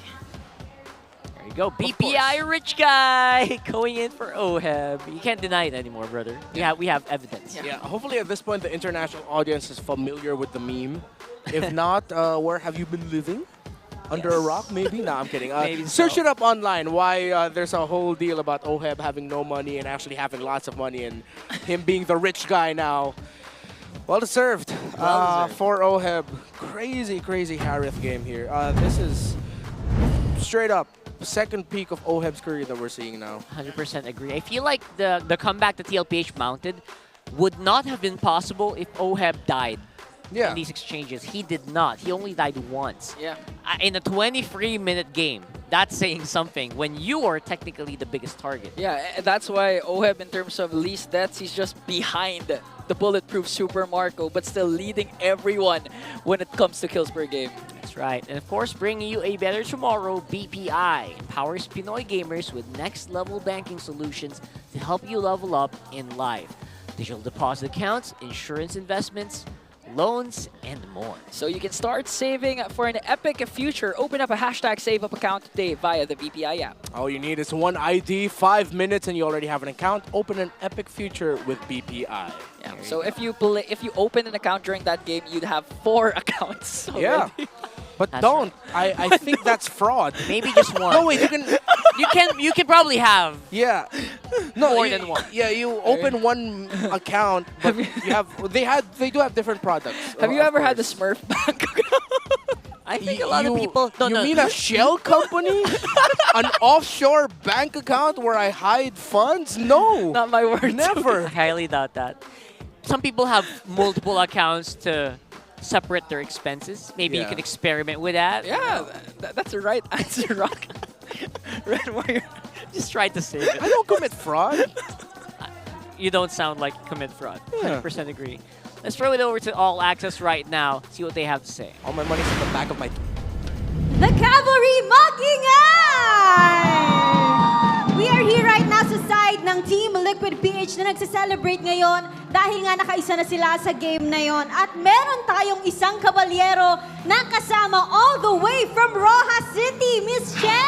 Hello! Hello po! Welcome to MPL Philippines! Thank you po! Miss Che, kumusta naman? Kwentuhan mo naman kami ng iyong journey sa pagpunta dito.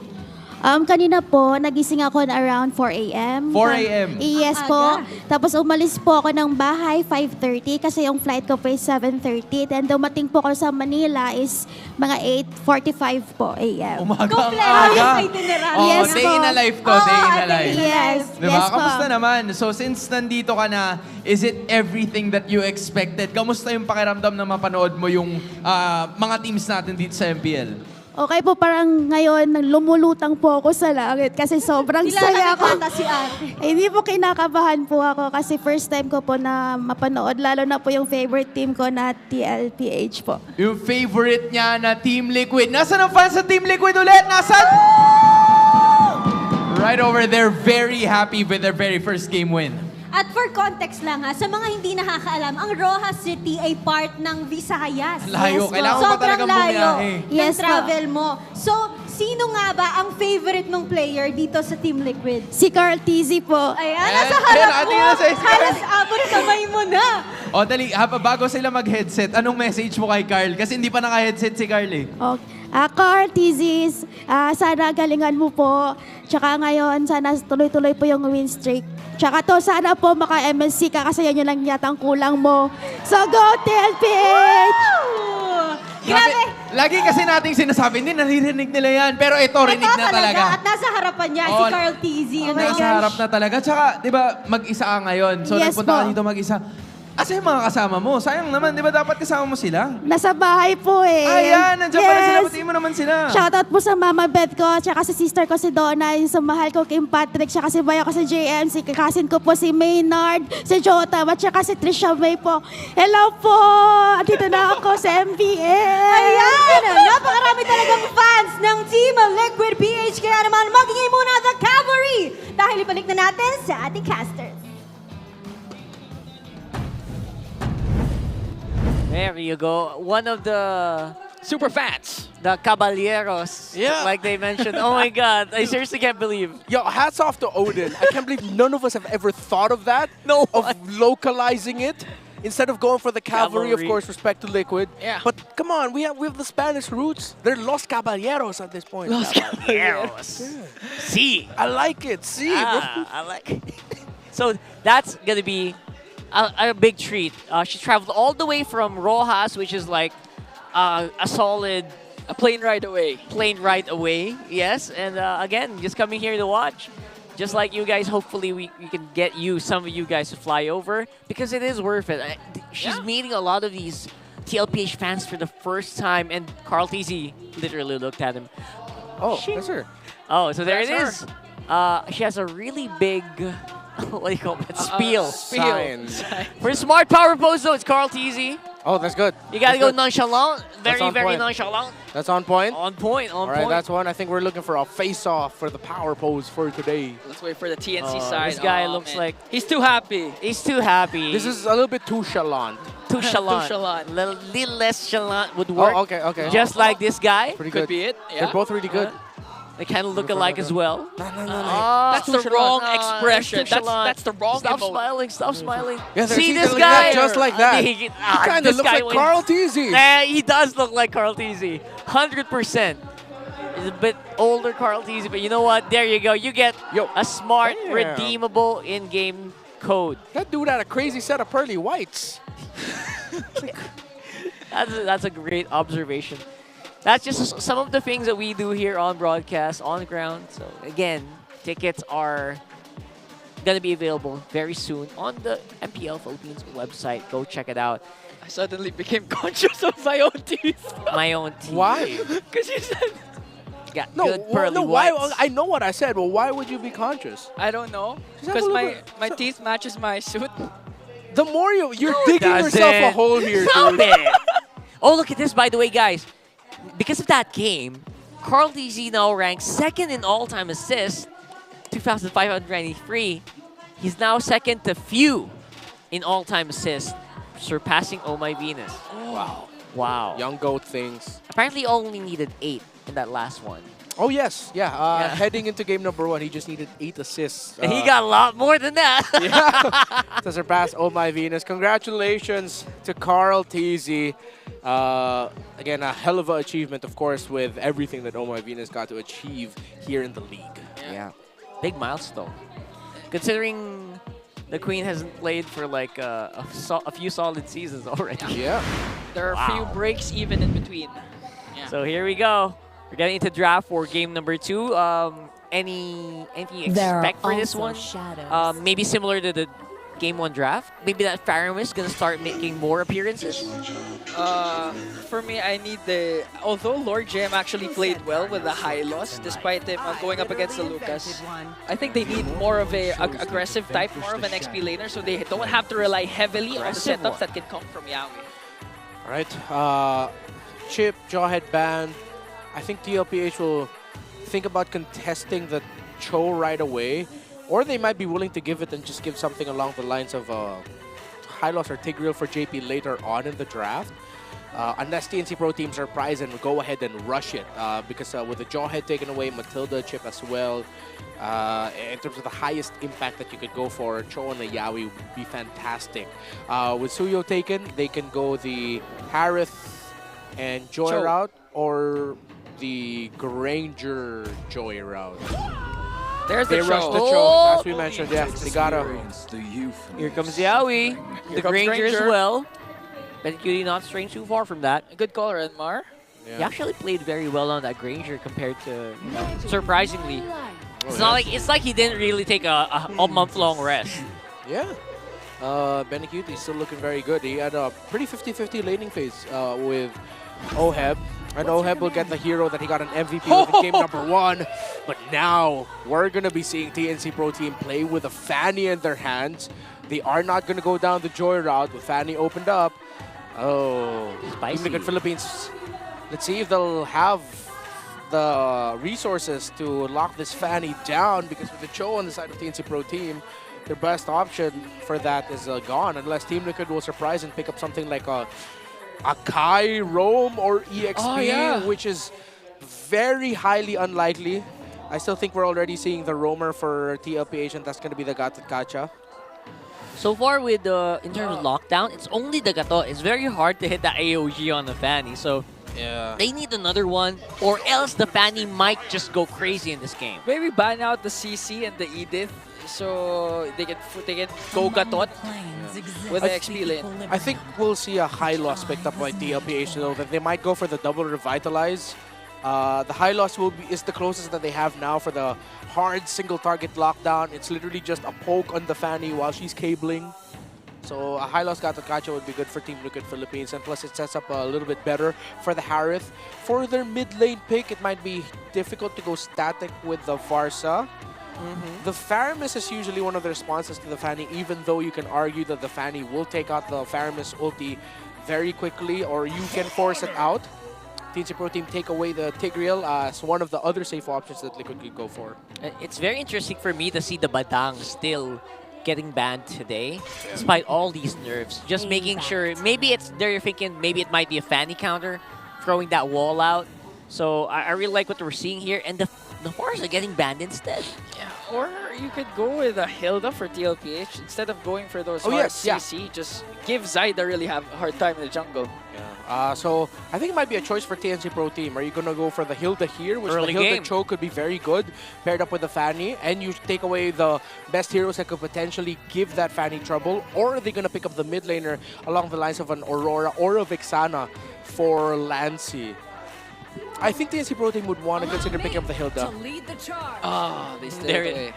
They thought about it already. It feels like, you know what, let's not make the Fanny's life hard in the jungle. Yeah. Remove the possibility of an early game invade. CC is still available if ever they want to flex Gatot to the but they go with Lucas and Valentina. Okay. This is just in case they go Faramis, right? Yeah. And also the Valentina could have been problematic for them, if ever, because they have the Luca, so they needed to pick that up for safety. Yeah. I think this is either just can't go Faramis. So yeah, just Aurora or Vixana would be okay. Doesn't need to be too crazy here for TNC Pro Team. And so far, I'm already saying, like, I like the draft of TNC Pro Team a little bit better. Oh, but they actually go for the Sicilian instead. All right. something I tend to overlook, especially when there's a Harith on the other side and you're still waiting for surprise pickup. A Sicilian would be really good. And they go for the range. That's going to be their focus. Relatively okay crowd control. Strong single target lockdown from the Cho and the Hilda. Yeah, I'm going to this liking TNC's draft a little bit better. This is very similar to what TNC did last game as well. Mostly single target, mostly for lockdown. And I don't know how this is going to look in the team fights, honestly. I feel like in team fighting, it's a more TLPH lineup. Yeah. But we'll have to wait and see. The early game is where I am most critical of how that's going to go well for TNC. TLPH feels like this can go, this lineup can fight all day long. Yeah. If TNC manages to take control of the mid early on, we can expect a easy snowball, maybe even for Zaida. But just like what happened to game number 1, even if they had full control over the early game, TLPH just literally clapped back towards the mid game. Big clap back is what we're expecting here as we load up for game number 2. And I would say TNC, this might be a bit more difficult game compared to game number 1. Again, all depends on how Zaida kind of navigates this alongside Gawi for the early game. By the way, I gotta acknowledge, though, for this game, that for TNC Pro Team and Team Liquid, 2 questions. Who's gonna have the easier time jungling, and who wins the EXP lane?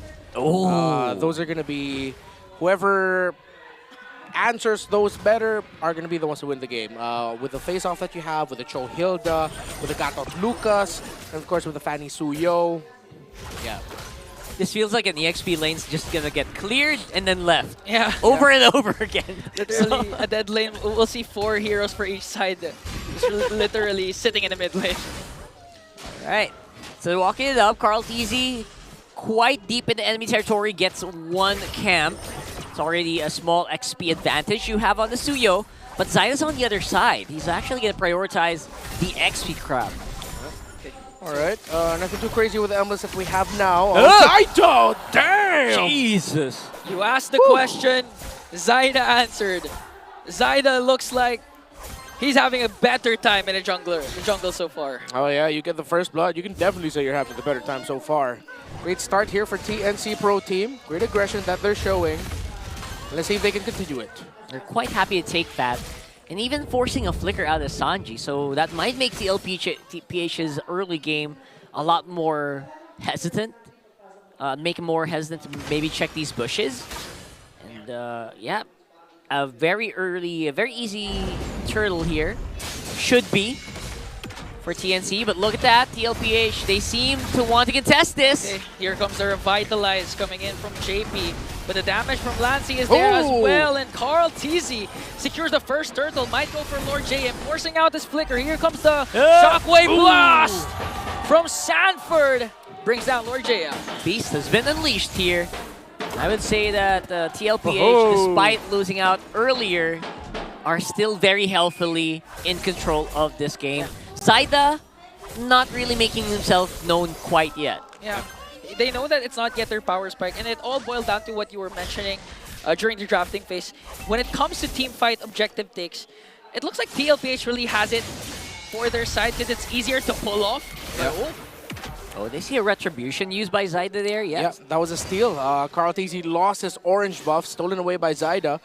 So, wow, what a game Zaida's been having. He wasn't able to contest for the first turtle, but he's already gotten the first blood and has gotten a buff steal from Carl TZ. He has a slight lead over him, around 166 in terms of the gold, favoring the Fanny. Since the Lucas is on the board again, we have to acknowledge the change for him.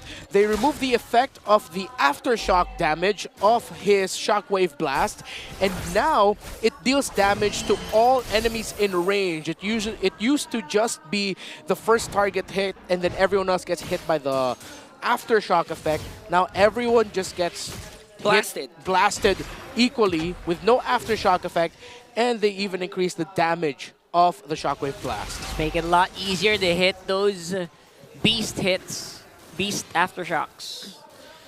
So right now, Zaida level 1 ahead over Carl TZ. And looking at the lineup of TLPH, they don't have a clear lockdown onto the Fanny apart from Sanji's IMU whenever he has the Way of the Dragon. So it looks like Sanji needs to do overtime, take control over the mid lane, at the same time lock down Zaida later on. Yeah. Right now though, Zaida hasn't been disturbed. He's the one doing more of the disturbing up top. I think he might get Sanford. Hunting down Sanford! Slice the beast in half and right on time because a second turtle is up for grabs for TNC. All right, so that's a big buff, but will Zyda make it in time for the turtle? I don't think so. He does. And Zyda gets the turtle away from the cavalry. Kick by Look at the Sanji. damage coming in from TNC. Kick from Sanji. They're going right after him. No way. He's going to be taken down by the members of the Phoenix Army, and they're going for more. Lord JM and Yawi as well. They might set their eyes on Carl TZ and JP. One more hit. A flicker from Lancy. Final blow to the young goat. But Oeb answers back with a kill onto Yawi. But 3 will fall down for TLPH. Chaos in the map yet again, and TNC Pro Team continue to play around this Fanny incredibly well. Lord JM and Sanford trading aggro takes. After a long fight, Carl TZ gets taken out, while Zyda gets away scot-free with a turtle steal from a kill that was started off in the top lane. He went all the way to the turtle, making it in time to steal it away. What a game that Zyda's been having so far. He literally was still on the base doors when the turtle was half. I can't believe he did that! Commit the kick, plus the Sanguine Claws onto JP. Here comes Zyda, AOG to retreat. So no AOG so far for TLPH. Bit too late for the kick there, but for the meantime, TNC looks like they're quite happy with the way that things are crawling out on the map. So that's where Team Liquid Philippines decide to get a little bit more single target lockdown by stealing the ultimate of the Cho away. That is what Sanji is doing with the IMU of the Valentina. So if ever they're going to have a kick for Zyda whenever he shows up, but so far Zyda's entries have been really great. And TNC Pro Team have been collapsing at the right time on TLPH's formation so that when Zyda shows up, it's just going to be easy cleanup for the Assassin. And not to mention, even Lancy, towards the last clash, he even flickered into the tower of TLPH just to secure a kill onto Carl TZ and to JP. But now an aggressive rotation coming in from TLPH. That's a 3-man rotation. Might get forced back by TNC. Try to mirror it. Sanford actually was brought down to around 35% health up top alone by Zyda. Okay, Sanji commits already the way of the dragon towards Yawi. Here comes the Salmon Force coming in from Oheb. They're going to bring down the Lover Boy. JP soaking up the damage. AOG defensively. Zyda spots out Sanji. 1 member down for TNC. It seems like they're going to be quite happy to just push back TLPH for the meantime. Try to get as much damage onto that turtle. Maybe just secure it. Forcing back Carl TZ though is huge. Okay. Again, TNC secures the objective. Now they're targeting Sanford. In a beautiful kill, Lord JM shuts down Sanford. Sanford feels like he's getting targeted so much in this game, man. Again, that was the question. Who wins the EXP lane and who has an easier time jungling? The answer for that have both been TNC players. Lord JM won the EXP. Zyda is having an easier time playing the jungle right now. That's why we see Team Liquid Philippines on the back foot and TNC Pro Team starting off the tempo, even though they were the ones to get the initial pick off onto Yawi. With Sanji and getting the kick and JP capping it off with the taunt to lock the Cho down, TNC Pro Team still had the Hilda to hold the formation, paired up with the Sicilian as well. Team Liquid could not heavily contest. Yeah, and that's the thing. If you already used up your lockdown for Yawi, who's stopping Lancy? Who's stopping Zyda? And TNC is just really showing that they're 2 steps ahead of TLPH, even down to the draft. A conceal from Lord JM. 1.6k gold lead already for TNC, and they're looking to go for the mid lane. Yeah, it's not quite a big gold lead, but it's saying something considering it's a Suyo, it's a Valentina, very aggressive. JP can kind of go ham as well. They just cannot catch this Fanny, and it's really messing up their plans. Yeah, we're also seeing the Sicilian pick up, giving a lot of difficulty to Team Liquid. They spot out Zyda. Sees 2 of them. That's a lot of info for TNC. Zyda knows he doesn't need to fight. Yeah, 2-level gap though. Big advantage for Zyda over Carl TZ. TNC Pro Team, they can continue just playing around their control right now as the minion waves tough to handle for Team Liquid. And even the objective team fight's too risky. If they cannot get the Granger and the Sicilian down quick enough, it's going to be hard for Team Liquid to fight. Yeah, especially since Lancy just picked up an early Wishing Lantern for the Phoenix Army. Now 3 seconds in, the First Lord will be responding. TNC in full control over the Lord bit. Full control right now. Lord JM on that forward push. He knows all eyes is on him. Forcing back with Unbreakable JP. is really going to have to make a very crucial decision later. That AOG is going to be so important to get that fight started. Or maybe end the fight. They're gonna go first for the bottom lane push as Zyda picks up a turret down the bottom. Might even go right after OM. Here comes the cables. Cutthroat already used up. OM goes in with his Zaman Force, but was able to out-sustain Zyda. OHEB already used up his Zaman Force, but survived, fortunately, up against Zyda. Yeah, close call. Zyda just built up the Malefic Roar before that engagement. I thought OHEB would get blasted, but good thing he was able to pop down the Zaman Force, dance around it, and get shields to boot. But yeah, TNC Pro Team could just ride this out. This we were talking about earlier. There's a reason why I preferred their lineup right now in this game number 2. And we're seeing everything just come into full effect here for TNC Pro Team. Holding the right shrubs, controlling the center of the map, allowing Lord JM to provide space and go into a little bit of deeper access points so that they can get more information concealed by Yawi. We're gonna look for a proper target, commits the flicker, but a beautiful immune coming in from Sanford disrupts TNC, and now a kill onto the Loverboy, the punish Sanji with his own kick. Here comes JP with an AOG, gonna connect onto Lansy, but a kill spree coming in from Zyda as they're trying to work on Lord JM up against 3. Carl TZ Queller will connect, but the damage isn't gonna be enough. Sanford goes in with a flicker, flash combo connection, one more hit onto Lord JM, buying a lot of time, even forcing out Carl TZ's retribution, still alive but gonna get taken down by Carl TZ, and the clap back from Benny Coyote to secure a kill. Ooh, and Carl TZ able to avoid the damage from the Sicilian just in time. With an engaged by TNC Pro Team and Liquid. Lots of sidestepping. Sanji did not find the right angle. Benny QT able to readjust his position so that he wouldn't get kicked closer to the members of Team Liquid Philippines. And now it's TNC Pro Team with the advantage. It should be on this Lord, but Team Liquid are going to be... Let's see if they'll rush it because Zyda had to leave for a moment. It took a while to get in back into the fight here, and Yawi gonna get taken out. And Carl TZ, the young goat, secures the Lord. Hesitation by TNC Pro Team. Zyda thought about stealing the purple buff of Carl TZ first, but what they gave up was a chance to contest the Lord. He was able to show up just in time, but Carl TZ was in a better, more comfortable position to retribution it for Team Liquid. You know what blows my mind so much in that one is TLPH was down 3 members. But TNC still decided, you know what, let's play slow. Let's just dance around this one. I know Zyda was busy with his purple buff, but I think they took too long in that last one. Yeah, even Lansy was forced to back away as Lord JM working on JP. That's Sonata from Benny QT connecting. But JP still alive. Zyda going up against 2. Here comes Sanford and OHEB. Zyda has to walk away with the cables. And now you can already feel the damage coming in from TLPH. They're slowly crawling back and regaining map control. Just like game number 1, OHEB feels like he's just a slow wind-up into a big hit. And I think TNC is slowly feeling the impact of this Harif in this game. Yeah, I think we also might be seeing now the reduction of the rewards around the gold lane with the crab, with the first 10 minion waves or siege minions. Feels a lot slower, you're right. Just a little bit slower. Lord JM got out of position there from TLPH. Be a broken tower if no one runs to it. Okay. And that's going to be a big minion. Yeah. Full item built up already, actually. Or just one more. Fury Hammer was picked up a little bit later. War Axe, Malefic Roar, Anti-Cuirass, and the Radiant Armor already for Zyda. He needed to build a bit more sustainability there in the end. So it's the Spell Vamp focused, sustainable yet still very deadly Fanny build that we're seeing for Zyda. You can see it already. It lacked a bit of a damage because there are a lot of times wherein it was a few hits away and bringing down OHEB, but still looking at OHEB's KDA 202. So TNC Zyda, you have to overthink, or you have to think twice whenever you want to go for an isolated kill over OHEB, because again, you went for the sustain type of build. Yeah, that sustain is really going to be so crucial later on, especially if they don't really reach those critical mass levels yet. So we're going to keep our eyes peeled for that one.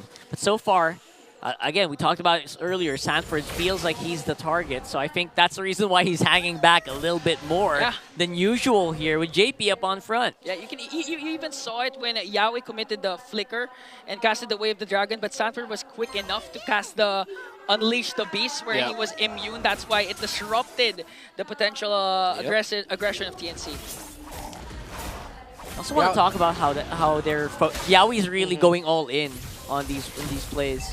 Yeah, needs to bide his time a little bit better though. You got to see there that Team Liquid Philippines was able to eventually win that engagement out because Yaoi was punished by Team Liquid. Wouldn't be surprised if they keep watching out for this Cho and just keep playing around the idea that they can punish Yaoi and then eventually steamroll through TNC Pro Team. Sanji does have the way of the dragon, so assuming that they see Zaida, okay, already commits it onto Lord JM.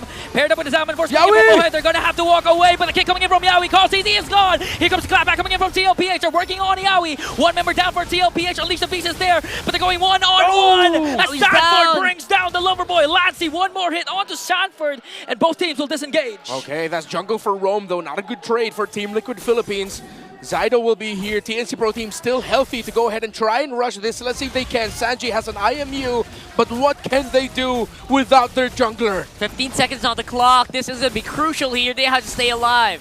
Sanji sizing up. Oheb goes in with his Zaman Force. They're forcing TNC to back off. Oh, mega kill coming in from Benny Cutie. Zyda also secures the Lord. Immortality of Zyda will be popped, but TNC still no casualties, plus the Lord. Very fast movements from Zyda, staying alive. He absorbs so much damage as well for TLPH, and now they will have the Lord in tow. 20 seconds for JP as well. These turrets will go down. Some buying and selling that we saw from Zyda. He sold the Malefic Roar so that he can full build the Heptases, and then having gold yet again to rebuild the Malefic Roar. Zyda already on the way to an MVP winning game. Let's track Zyda here. Team Liquid decide to commit this so that they can push Zyda back and knock up from the Lord. Zyda waited, bided his time, cabled a little bit to the center, then upwards towards the Lord to retribution it. What a movement. Did he buy mid-air? Yeah, he did. He bought mid-air. What the heck? Yep. Oh my goodness. Oh, that was clutch from Zyda. I'm so impressed right now. My jaw dropped on the floor. Got to look for it. But here they come, walking up on top with the Lord. Okay. Lord about to siege in onto the top lane as TLPH trying to deal enough damage. Sanford goes in, flickers in, but gets punished down by the Phoenix Army. Sanguine Claw is going to connect onto JP as Benny Cutie, giving out Death Sonatas plus Rhapsodies, forcing JP to use the AOG defensively. Oheb goes in with his Zaman Force. Oh, can he be able to do it? Sanji has a whim to drag. Oheb is going crazy! An unstoppable kill coming in from Zyda. The clapback once again from TNC. Lord James Immortality will be popped. Flickers out immediately. Zyda going after 3, forcing TLPH to back off. Oheb with a beautiful kill, but TNC manages to respond. What a bloody exchange we saw in that last few minutes. Whew, 17 minutes on the timer, boys. That could have been disastrous, but TNC Pro Team positioned themselves relatively well around the Zaman Force that Oheb brought down. Oheb got punished there. That was a good call by him and a good call by Team Liquid to try and force something to get kills. But in the end, Zyda, Benny and Lancey are still untouched. 3 members of TNC Pro Team, the core damage dealers with no deaths for the Phoenix Army. Again, I would just wonder how long they can keep this up. All of Yaoi's deaths have been very good sacrifices so far for TNC. It's always been worth it. I mean, maybe 4 out of 6. Yeah, and the best part is they have Lancey at the Sicilian. Coming into the late game, if TLPH manages to come back, they're just going to have immense clear wave to eventually have an opportunity to end the game immediately because they have Lancey, and as Renmar mentioned, still untouched with the 208 KDA. Got pretty good scaling so far. And like you mentioned, that Sicilian just going to keep going and going and going. So you don't really want to take this game too long if you're TLPH. Okay. Lord, Enhanced Lord has responded now. 18-minute mark is going to be crucial. We've been seeing times wherein they're just going to bait out the Lord for kills instead. But TNC can indeed secure this Lord up against TLPH. Here comes the conceal.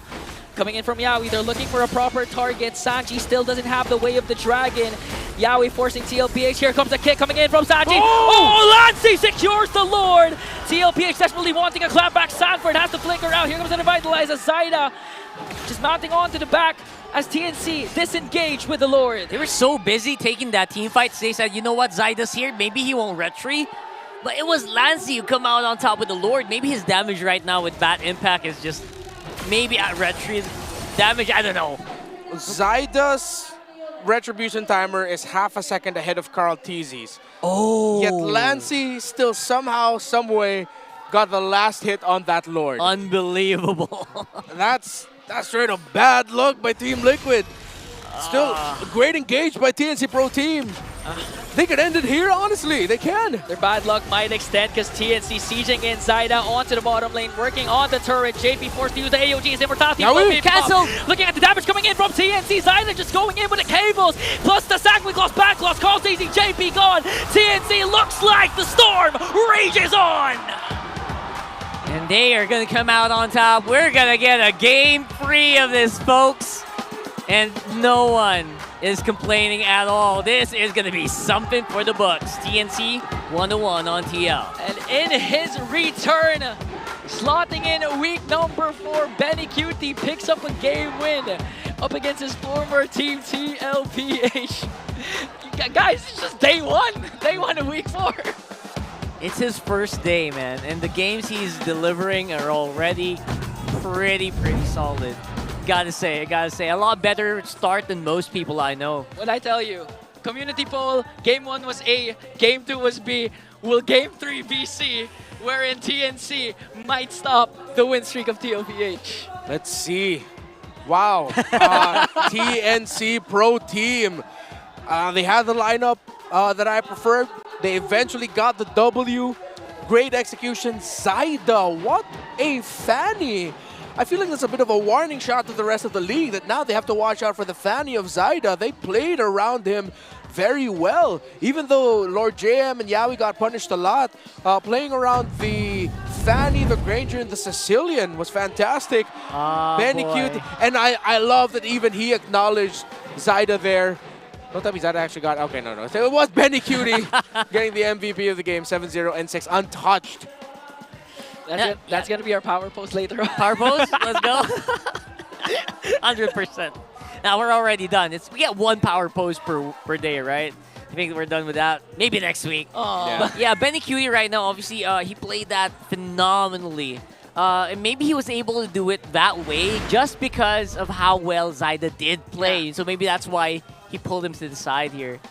Yeah. I do agree. Yeah, and even towards the early game, Renmar has been stressing how the junglers will play a big role alongside the XP laners. Lord JM and Zyda literally served up this game to Benny Cutie and a silver platter because of how well they dominated their opposing laners, their opposing XP laners and junglers. Yeah. There were also some key things that Benny Cutie was able to do here. This was one of them. Sanji decided to commit the kick. Actually, I thought it was Benny Cutie that he was hunting down for. It was Benny Cutie who just landed the kill. It looked like Sanji was just trying to get a kick on the closest target. And TNC's Benny Cutie making himself a little bit unavailable for Team Liquid to really hunt down well. Hard to reach. Lancey and the Granger paired up together. It's so good. They're maximizing range without the Faramis this time around to come in the clutch. They couldn't play around that. Team Liquid had to commit an all-in, let's just see if we can deal more damage before they take us out mentality. And that was just tougher this time around for Team Liquid Philippines. Yeah, 100% tougher. In this one, again, we talked about this in the draft. Very little catch, almost no catch as well. For TLPH means that Zyda could actually just play out of his mind. He could go into these corners. He wouldn't have any big fears that he would get locked down. And it was just so easy for TNC to play around that. And not to mention their fast hands again. When you pointed out when Zyda got the Lord and he was almost taken down, he bought an immortality mid-air. That's impressive. It just shows how this game, again, as Renmar mentioned, the statement of Zyda that he can rock the Fanny, and Fanny deserves to be banned out when you're up against TNC Pro Team. Almost 20 minutes in this game, and we're going to game number 3. Man, average game times are going up. Yep. We were talking about this earlier. Oh, yeah, right? Like, the games really have gotten longer this time around. Sheesh. And, of course, TNC Pro Team. Even though we didn't get to see the Yaoi Cho game that we're used to seeing, TNC Pro Team just really proved to you that this isn't just the Yaoi show, that across all positions, they're ready. A lot of questions about the inclusion of Benny Cutie, and Benny Cutie, just like OHEB for Team Liquid Philippines, just looks like a perfect fit right now for TNC Pro Team, bringing in a little bit more of that controlled mentality that maybe TNC needed a little bit more of. Kozen has been popping off lately, but the veterancy of Benny Cutie coming in big, especially in this game number 2, making himself unavailable for Team Liquid Philippines to find. And of course, Zaida getting his flowers as well from Benny Cutie there when they were showing the Storm. He pulled him closer to just show how good of a fan game that he had here. He's the BPI rich guy. Are all players required to do that pose? I think no. They just really want to do that pose. They have their own poses. Lord J, OF, and Lance. I saw that too. All right. It is common knowledge that a lot of the players don't know how to pose. Yeah, so the photographers would be giving them suggestions. And those are just suggestions, but they take it as, all right, I'm just going to do that. Do that, right? By the way, I just want to double back. I feel like the untouchable stat, the bulletproof stat, feels like it's so much more important in these games where you need those stacks, right? It feels like it just is so important to make sure the Granger stays relevant. So Benny Cutie not dying in that game actually was a pretty big deal. Yeah, and Benny Cutie was one of the players that were hovering around the top 4, top 5 in the bulletproof standings last season. Super Marco, King Kong, Kelra, and Benny Cutie was up there. So even though that the bulletproof title usually goes to Super Marco, he's the first guy that you think of, Benny Cutie does a relatively good job of just staying alive, actually, as a gold winner. He's very dependable in that regard. Yeah, that's why we already saw Benny Cutie even coming into week number 4. It's his first game, first series. Already shows up that there's still no rust when it comes to Benny Cutie. 100%. He's been performing as a Storm very well. That's 2 games on the Granger, though. Well, let's see if there's going to be something else that will be flexed here. Because if I were them, maybe I'd think about maybe considering Granger for the ban list. Yeah. Because right now, Benny has shown that he has excellent maneuverability on this hero. Yeah, ban out the Granger. Benny rocks the 1-1. I would love to see that. Benny use the 1-1. I'd love to see that. Unlikely, but I would love to see that. Highly unlikely. Highly unlikely. He's been nerfed to the ground. Can't even get up anymore. Yo, speaking of nerfs and buffs, have you guys noticed they haven't changed a lot, even with the major patch. The heroes that we're seeing still feel relatively the same. Yeah. To be fair, it does say it takes some time for teams to really jump in on it. Although it wasn't a massive game changer per se, but I do hope some teams try out some of the new heroes that were made available because of the patch getting dropped. I'm still looking for a Minotaur and a Kai Moore. Please give me my Panda. Maybe, because I feel like Badang would really fall off alongside Jushin. But coming that's into right. week number 4. That's what I'm talking about. Earlier, he was also banned out. So, but he was still there. Oh my gosh! Right? Despite the nerf. Despite the nerfs, this is something that we're gonna have to start to look at more and more as the season progresses. Maybe tomorrow, or maybe later today. We'll see. For the meantime, all access is happening right now on the stage. Buhay na buhay pa ba ang Phoenix Army ng TNC? Grabe, mainit ang TNC Pro Team kontra sa Team Liquid Philippines. Pero bago lahat ng yan, okay, bago tayo magpunta sa game number 3, we have here Makey Basement. Together with us, kamusta Makey? How's it going? It's fine now today. Ang lamig-lamig dito sa media.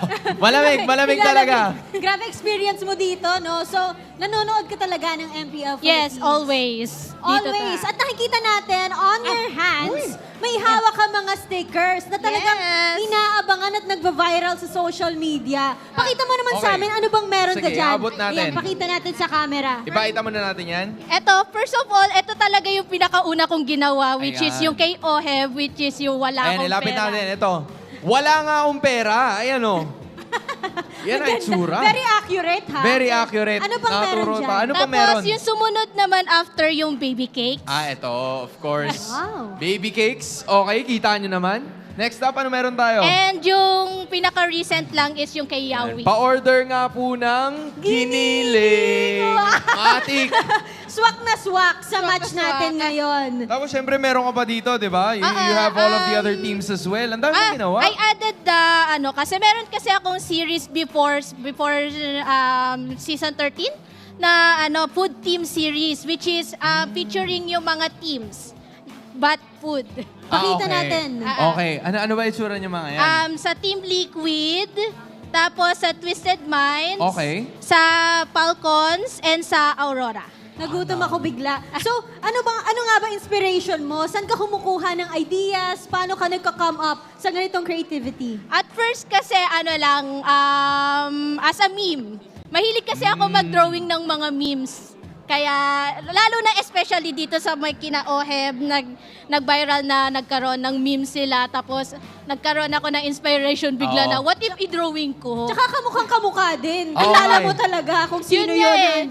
Talagang after ko nakita talaga na ginawa ng TLPH yung meme, tapos natawa ako, tapos okay, gawin ko nga ito, drawing ko nga to. Tapos ayun. Wait, saan ba namin makikita to? Kung sakaling may mga gustong bumili, saan nila makikita yan? Meron po kaming page which is the Makey Basement. Pwede po kayo mag-message doon if you want to avail the stickers. There we finally have it, Makey Basement. Maraming salamat. Sigurado ako na handa na ang lahat para sa darating na Game 3. TNC, handa na ba tayo para sa Game 3? Buhay na buhay ang Phoenix Army. Kahit na rin ang cavalry na nandun sa kabila. Kaya naman wag na natin patagalin pa. Casters, balik sa inyo. So that's where those stickers came from. I've been looking for them around. Yep. That's a Makey Basement with the food stickers as well. I forgot we had a thing like that. Yeah, it made me hungry. The giniling one. I love her art though. I feel like that she's actually coming up with the most iconic stickers available in the community. Amazing. So if you ever find yourselves in the Philippines, look for Makey Basement and all of the cool stickers that she has available. That's right. We have a bit of an MPL Indonesia. Hey, yo! Oh! Ryota got a win on Onyx for the first win of the season. It's their first win of the season so far? Or maybe just Ryota's? No, it's their first win of the season. Like, Onyx has been struggling. Team. Yeah. And with Ryota's entry, it looks like things will be changing for Onyx. Aha! Same might go with TNC with Benny Cutie in the picture. Yeah, that's tough though. For Dewa to be able to get a point, that looks like it was a tough win for Onyx Esports. But congratulations, of course, General of the Atoy Army. That's Ryota. Part of Onyx again, this time in another country. It's good to see that Coach Yeb is getting back his former players and giving them opportunities, you know? And you know what? The opportunities are not just like as a friend, because it works. Obviously, it works, right? Yes. I feel like it is such a big use of a talent of a very good MPL PH player. And I'm very glad that Ryota was able to really contribute to MPL Indonesia. Onyx, first win of the season. That is huge. Congratulations all the way from the desk here. And speaking of big contributions, like I mentioned, Benny Cutie slotting in really is a big breath of fresh air for TNC. Obviously, their game one was very difficult as well. But coming in this one, it's going to be TNC on the blue side this time around, 57% on that win rate. So they could go for the blue yo once again. Azayda can secure it, and Benny this time might actually have a different gold laner. Oh. I wonder if TNC Pro Team, if they're on the blue side, if they're just going to go ahead and just go... Granger? Fanny. Fanny right away. Yeah. Could be. That sounds like something that Carl Thezy would push for, right? Yeah. after a loss against a Fanny. Yeah, definitely you'll need to watch out for Team Liquid picking up the Cho as one of the first two picks, because they could go Cho Granger, similar to what TNC did in game number 2, the first two. Let's see what Team Liquid will ban. What's your command? No more Fanny. Gotta respect it now. And we're back to our regular programming. Granger. Granger coming in. They could go with Joy later on for the jungle, just trade off the Suyo for this Granger. So, Suyo Cho Yeah. They changed the voice line. Welcome The to the immortal jungle. one chose me. That was a different skin. Oh, that's a different skin. All right, all right. Ooh, I like this Jawhead. They go for the heavy lockdown pop right away. I think we might be seeing Yaoi's pick up already as well. Either the Cho or they don't do the quick Tigreal. Anytime. So they go for the Cho and they get the Joy. So Joy Suyo trade. Are they going to go into the second phase with their gold laner? Because with the Harith gone, Granger was picked up here. Yeah, Liquid might have gotten reduced here in terms of the gold lane options. They could just go Irithel. Irithel. Yeah, the Irithel Jawhead are a great combination together. It also works. It also lanes very well against a Granger early on. So would love to see that. But it's the Farsa. Oh, we're finally gonna see post buff Farsa. And in the hands of Sanji also.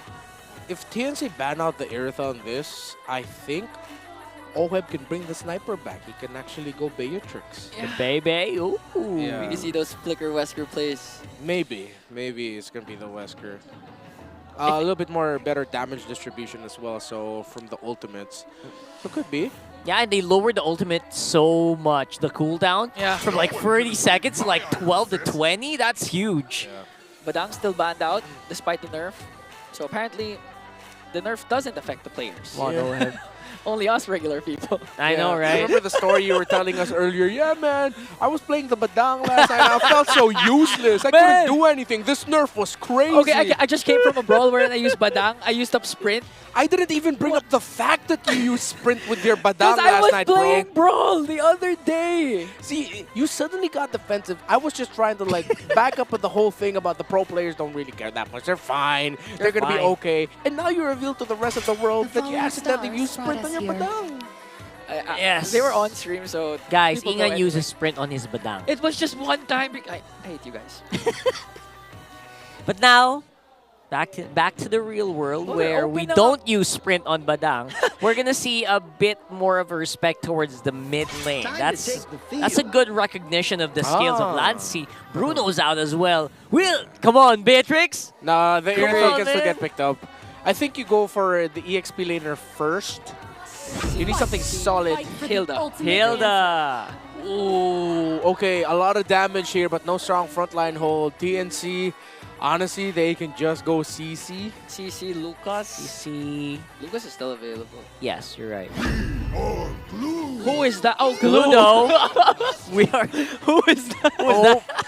My God, they made the. I think if you know, you know why his voice line is like that. Did they do that? We are glue. We are glue. Valentina. And yeah, they'll still have access to the Feathered Airstrike. Close range, more dive, except this time they have one ranged hero. Liquid, is it the Irithel of the Beatrix? Nope, they go for the carry instead. They needed something with strong basic attack shred, and that's what they're gonna get. Try they to break through that glue. That's right, that's right.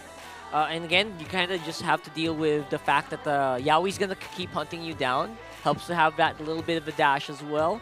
So I don't mind it. I don't mind this lineup at all. I guess the Irithel would have been a bit more vulnerable, I guess. But I guess that's what they're thinking, right? But we'll have to wait and see whether or not this is going to be able to ramp up, though. We're going to load up into the game. I gotta admit, I like TNC's lineup a little bit better. They do have a lot of lockdown, and not to mention Valentina. That could go just with the Unstoppable Force or the Feathered Airstrike coming in from Sanji. So in terms of versatility, yeah, I do agree. TNC has a good lineup. The numbers show, though, that Team Liquid Philippines line up a little bit better. Damage, pick-off, hell yeah, they have that. But as with every glue game so far this season, can they actually handle the glue? If the answer to that is yes, then they should be able to ride this out. If it's a no, TNC will be able to end the win streak. Can't believe I'm saying this. We are on game number 3, TNC versus TLPH, with Oheb taking a bit of a step back, more passive on a carry, and the Farsa, we're gonna see it here today. Very fast, wings by wings as well. a lot of stuff get changed on that hero. Yeah, speaking of stuff, how strong did Farsa actually become? Pretty strong. Ultimate gets brought down really quickly. Wings by Wings getting buffed up actually was my favorite adjustment to her. 150% increased movement speed now. And when you mark someone with a Curse of Crow, you actually reveal the marked enemy's position, so you get a bit of vision on them. So if Sanji was dangerous last week with the Farsa, what more now? That's it. We're actually talking about maybe the Farsa might be insta-pick here. Benny Cutie! Okay, good flicker. But JP flickers. Here comes the toss. Here comes the avalanche coming in from TLPH. Bringing it down this time, Benny Cutie. But Zaida with a clapback once again to bring down Daddy JP with electrifying beats. 1-for-1 trade, but that's still going to go in favor of TLPH. All right. Liquid able to start things off with the first kill onto Benny Cutie, and that should slow down the farm a little bit of the Granger. Good thing Oheb wasn't getting taken out there, and the trade was just gold laner for Roamer. So Liquid winning the first sequence so far. Now we're also going to see a bit more focus here in JP. Did use the flicker earlier to lock down a kill though. Yaoi has vision. I don't think they can contest though. Sanji using wings by wings for reposition. Carl TZ still secures the turtle as they disengage. Good thing Sanji also used up the wings by wings to make sure Lord JM can't just go in at any given moment because he's zoned out, Lord JM. Yeah, wings by wings does feel more zippy, you know? Yeah. Feels more zippy, a lot more ground covered, and it hurts. Everything just feels faster with this Farsa right now. It would actually be for the new passive of her ultimate. So her Spiritual Unity passive, it reduces the interval of that by 1 second. So that's the bird. Watch out for Very. It's the little bit of extra damage that it can dish out. 8% extra damage. Oh! Big oopsie. Was able to dodge out a Sever coming in from Carl TZ. But still, this is a signal to Yaoi that you can't just go in at any given moment as Carl TZ trying to work on Zaida. We're just waiting for the kick coming in from Yaoi. Gonna connect onto JP. First man down. Who is it gonna be? It's gonna be JP, but in exchange for Zaida and Yaoi. That's a two-man swing for TLPH as Lord JM just working on Carl TZ. Will he be able to take down the young goat? One more hit and will do so successfully, but it's gonna get punished down by 3 members of the cavalry. That's essentially a 2 for free here. Not sure if I would take that. Benny Cutie can't really join the fights quite yet. And Oheb happy to go and get those assists as well. Yeah. JP and Oheb have around, alongside Sanford, all have 300 gold leads and counting and up against their counterparts. So it's actually doubled for Oheb, now at 600 over the Granger, looming around that value. So Liquid so far have been playing very well around their Farsa and their Jawhead. That's an ejector and an unstoppable force used up already for Yaoi.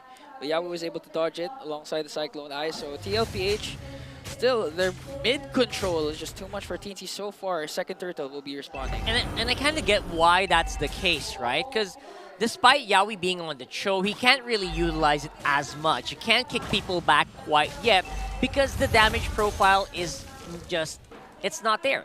You need to wait a few more levels before that can actually make a big difference. Flickers in, even steals away the feathered airstrike to send Sanji packing. That's 1 member gone for TLPH as he has to recall.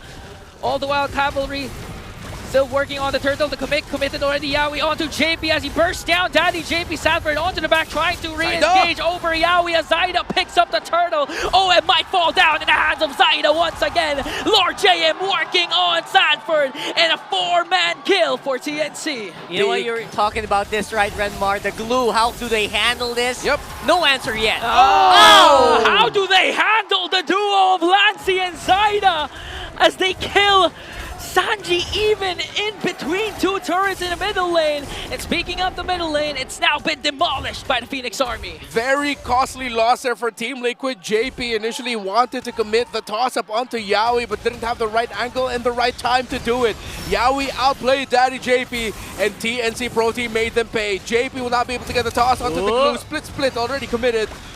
Okay. Oh, they're gonna go. He's gonna connect on to Sanford. Sanji zoning out TNC with a feathered airstrike. Lord zone. JM still on there with Sanford. Zaida. Here comes Zaida. Okay, got stopped there by Sanji, but Sanji got locked and erased once again. Oh, I'm trying to work on Yaoi. That's 1 member down again for the Cavalry. Things are falling apart for the Cavalry and TNC Pro Team. IMU is the best way to describe what TNC Pro Team could be saying to Team Liquid Philippines. With the amount of former Liquid members in their ranks, the play style that they go for. Again, I thought Team Liquid were the more refined version. TNC Pro Team are the hungrier, more aggressive version. And in this game, so far, after that second turtle, excuse me, they are the ones looking more refined. That's true. It does feel like a blue blood transfusion here for TNC, and 50% blue blood is working out very well for them. It feels like they're getting buffed so much. Yeah. Working as fast as possible, especially for Zyda. 314 KDA with the Joy. Again, you don't want Zyda to scale up as soon as possible with this Joy. And now TLPH trying to gain control over the mid lane again. And again, we have to remind you, a lot is at stake here for TLPH. Oh, JP missed it. Unstoppable Force going to connect on to Lancey. Yeah, we're going to commit the kick once again. Here comes Bendy QT delivering the death sonata plus Rhapsody to bring down Daddy JP. Now Lord JM has his eyes set onto Sanford as he's being surrounded by 4 members of the Phoenix Army. Sanford still wrecking havoc into the middle lane, but a double kill coming in from Bendy QT. And the turtle stolen away by Carl Teasy. Yikes! Carl TZ just walked up and stole that after everything that TNC Pro Team did against Team Liquid, punishing JP's entry. JP even used the Unstoppable Force to try and make himself immune to crowd control effects against the Jeet Kune Do or against the kick of Yaoi, but he was a little bit too early. He thought Yaoi would bite the bait and go for it immediately, but Yaoi waited and was patient. But after all of that, it was Carl TZ who walked up and stole the turtle. However, TNC Pro Team does have a 3,000 gold lead, and Team Liquid Philippines will have to crawl back in this. You know, Carl TZ just living up to what he said during the mic check, that we have to remember that our former teammates are actually good, so we have to stay calm. Even with immense pressure that TNC is focusing, Carl TZ still locked his eyes on the objective, on the trade. Yeah, right now, it does feel like that is the case, right? With Carl TZ just maximizing the use of his mechanics, what he's known for previously. But now, I don't know if that's going to be enough for the team fights later, because the team fights are going on the side of TNC so far. Yeah. It might be because the Yaoi is reading JP very well. Oh! A 4-mana knock-up! Oh, that could have been so good. Unfortunately, that's a low light. Wasn't there. That's a low light. Okay, Zyda getting chased down, has to use the electrifying beat to walk away. Lord J onto the back, but gonna get spotted out by Carl TZ. Here comes the Feather Airstrike coming in from Sanji, forcing the split away from Lord JM. Unfortunate. Just a bit too early or a bit too late for the other members of TNC. Which is it? I don't know. But that's gonna get clipped. Yeah, that's gonna one be a thing meme. I know. I don't know if that was a miscomm or like a preemptive play. It was definitely, it didn't feel connected at all, right? There was no connection. It's done. It was done though.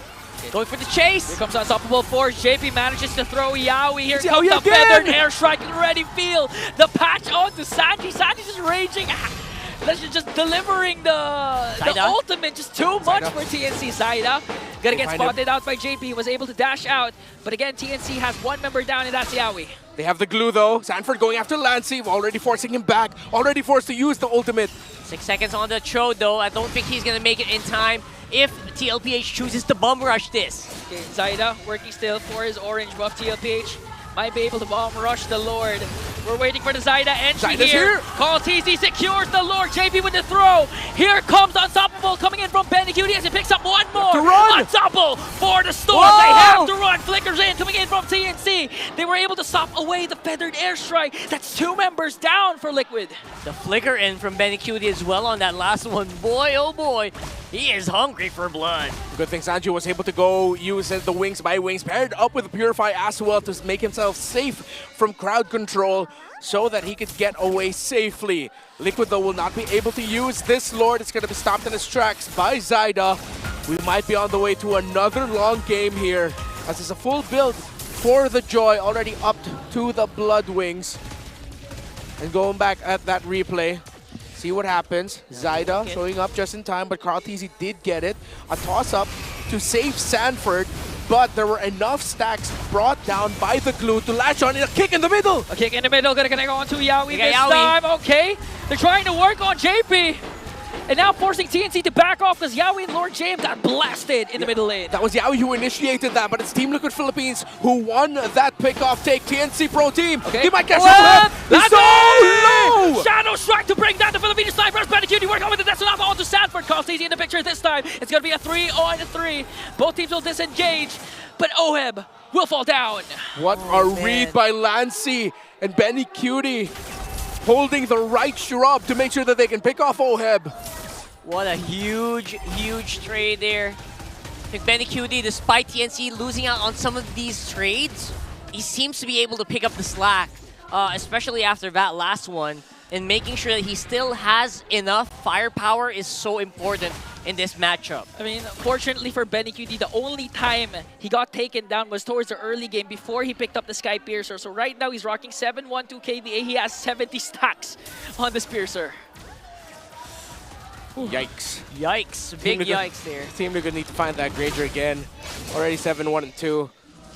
Right. Well, you know what that's what I'm talking about, right? Oh. When you have a piercer, you need to not die. And so far, I would say Benny's doing a pretty good job in that. It's going to take a while to build up those stacks again. Yeah, again, it goes down to show Yawi goes in with the conceal. Okay, Lancy Shadow Strike. TLPH was prepared for that. Okay, no Purifies yet used up by Sanji and Oheb. So TLPH still in a good position. Already up to a Blade of Despair is that Granger. Bang, bang. Again, no wonder why the pickoffs by JP have been even more deadly. Of course, the new focusing mark on him. A lot more damage getting dealt out onto whoever he gets to catch. And if the team fight goes on long enough, onto another target once the cooldown effect of the focusing mark goes off. That's a 4-second cooldown, right? You mentioned? Yeah. That's so usable, especially on our roams right now. Expected to be a staple. And it's making a big impact in this game. JP, though, like, it's the trade. He keeps getting blasted here. He just knows he's good for the pickoff, but eventually he will get taken out. He can't sustain the team fight long enough, similar to Yawi. It's the two EXP laners who can. But even right now, Lord JM is feeling the damage the Team Liquid Philippines can dish out. But the problem is Liquid cannot reach the Granger. And every time Zyda shows up, it always seems to be at the perfect timing to disrupt them. Okay, we're still waiting for what Lancy will pick up with the IMU, the Feathered Airstrike. In this position, it's also very hard to pick up the Granger for JP. Yeah. Because he has to commit so much if he wants to reach the Granger. Yeah. And sometimes he will die if that happens. Okay, Malefic Gun already built up by Oheb. Should give him a little bit more distance to damage from safety. Concealed by both roamers. Okay. Oh, Lord Jane was able to split to cancel out TLPH aggression. Okay, running. Oh, that's good. They forced out the split from the glue. Okay. For the price of the conceal. Yeah, we're run! going in. Okay.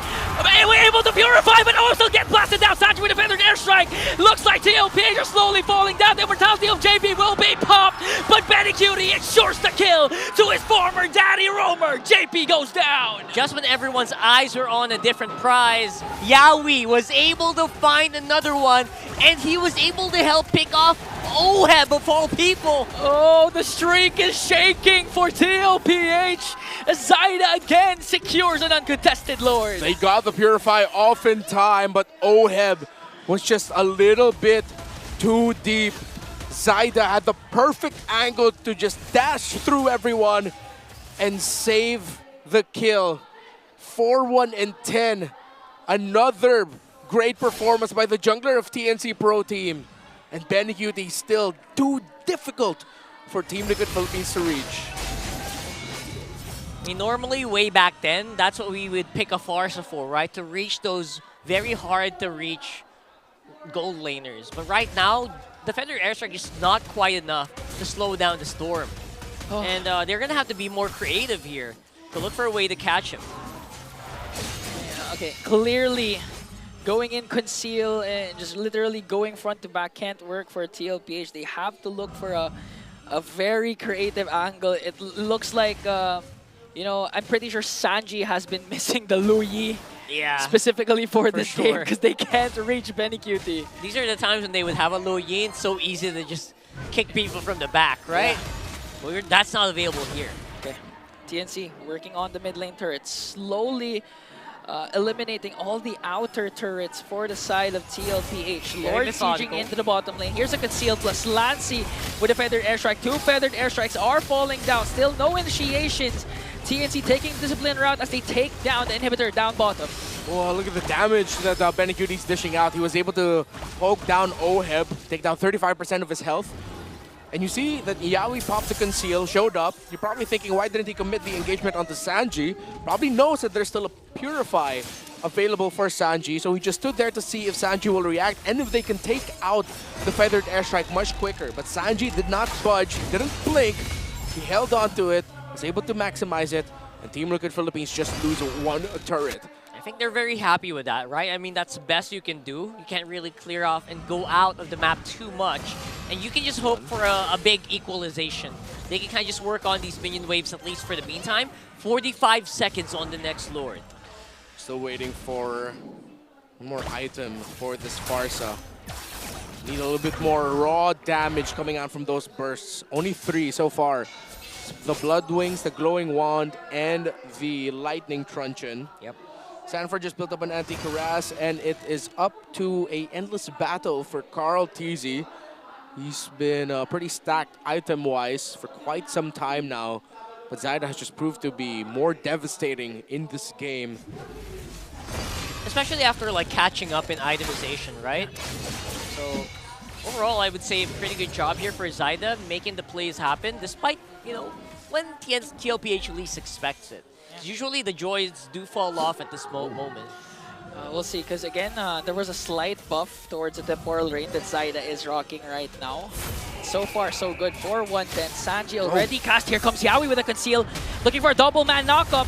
Who's the kick gonna connect on to? Yawi didn't still kick. And now TLPH still has hold over the Lord. How will they counterattack? JP goes after the back, tossing Yawi away. Yawi was able to walk away. Here comes the clapback coming in from the Phoenix Army. Lord JM was able to split, landing goes in. Got eliminated! 1 member down, looking to make it 2. JP is the next to fall. Sanji with a feathered airstrike, but TNC wants it all. They're going for the Lord. Lord JM surviving, and again, Zyda and Benny Cutie. Their target is sure and locked. It just looked for Oheb. TLPH stand at 5-0. And what did I say at the beginning of the season? TNC in 5? This might be, that's what it meant. Okay, Sanji, feathered airstrike. Lord JM zoning out Sanji there. 3 members are still up here. They didn't go for the Lord route. They tried to go for an end angle, but TLPH was ahead of them. You got me all excited, TNC Pro Team. I really thought you were trying to go for it there, but all right, I'll take it. It's actually very hard to do in the end. No, but they're a full 5-man. Oh, that's true though. Wait, kick committed by Yawi. Purify as well by Sanji. Oheb back, full 5-man already for Team Liquid. Oh, that cost them. I think that might have just cost them. Yeah. I mean, TNC Pro Team still has a good chance of winning this game, but them hesitating and not going for the Lord, going for the end angle instead, means that TLPH has 1 more shot at this. One more shot to get this right for Liquid. It's an even fight still, right? 4K at this point feels negligible. So I really hope they don't scratch their heads about that later. In terms of the bodies though, yes, Lancy has a Winter Crown. He could come up with a big play there if ever he becomes a target of a kick. 0 deaths for him. Only 8 deaths in total for TNC Pro Team. TNC has gotten 19 kills. Oheb's Purify is up. Sanford can't go here. The minion wave too deep. Liquid might need to let go of this a little bit softly. TNC at a disadvantage. A conceal coming in from Yawi. They're trying to push in for the Lord. Sanji with a feathered airstrike. Yawi goes in for the double man knockup. Once again, connecting onto Sanji. No Purify. Yawi's immortality will be popped, but Sanji's a man down. Next one is JP. Carl TZ trying to clap back here inside. It goes in with an electrifying beast working on Sanford. And a kill onto Sanford. A triple kill for Benny Cutie.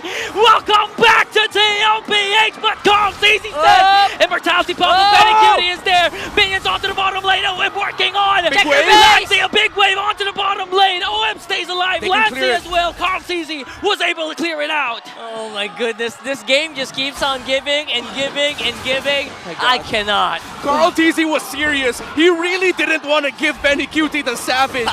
He said that earlier in his mic check.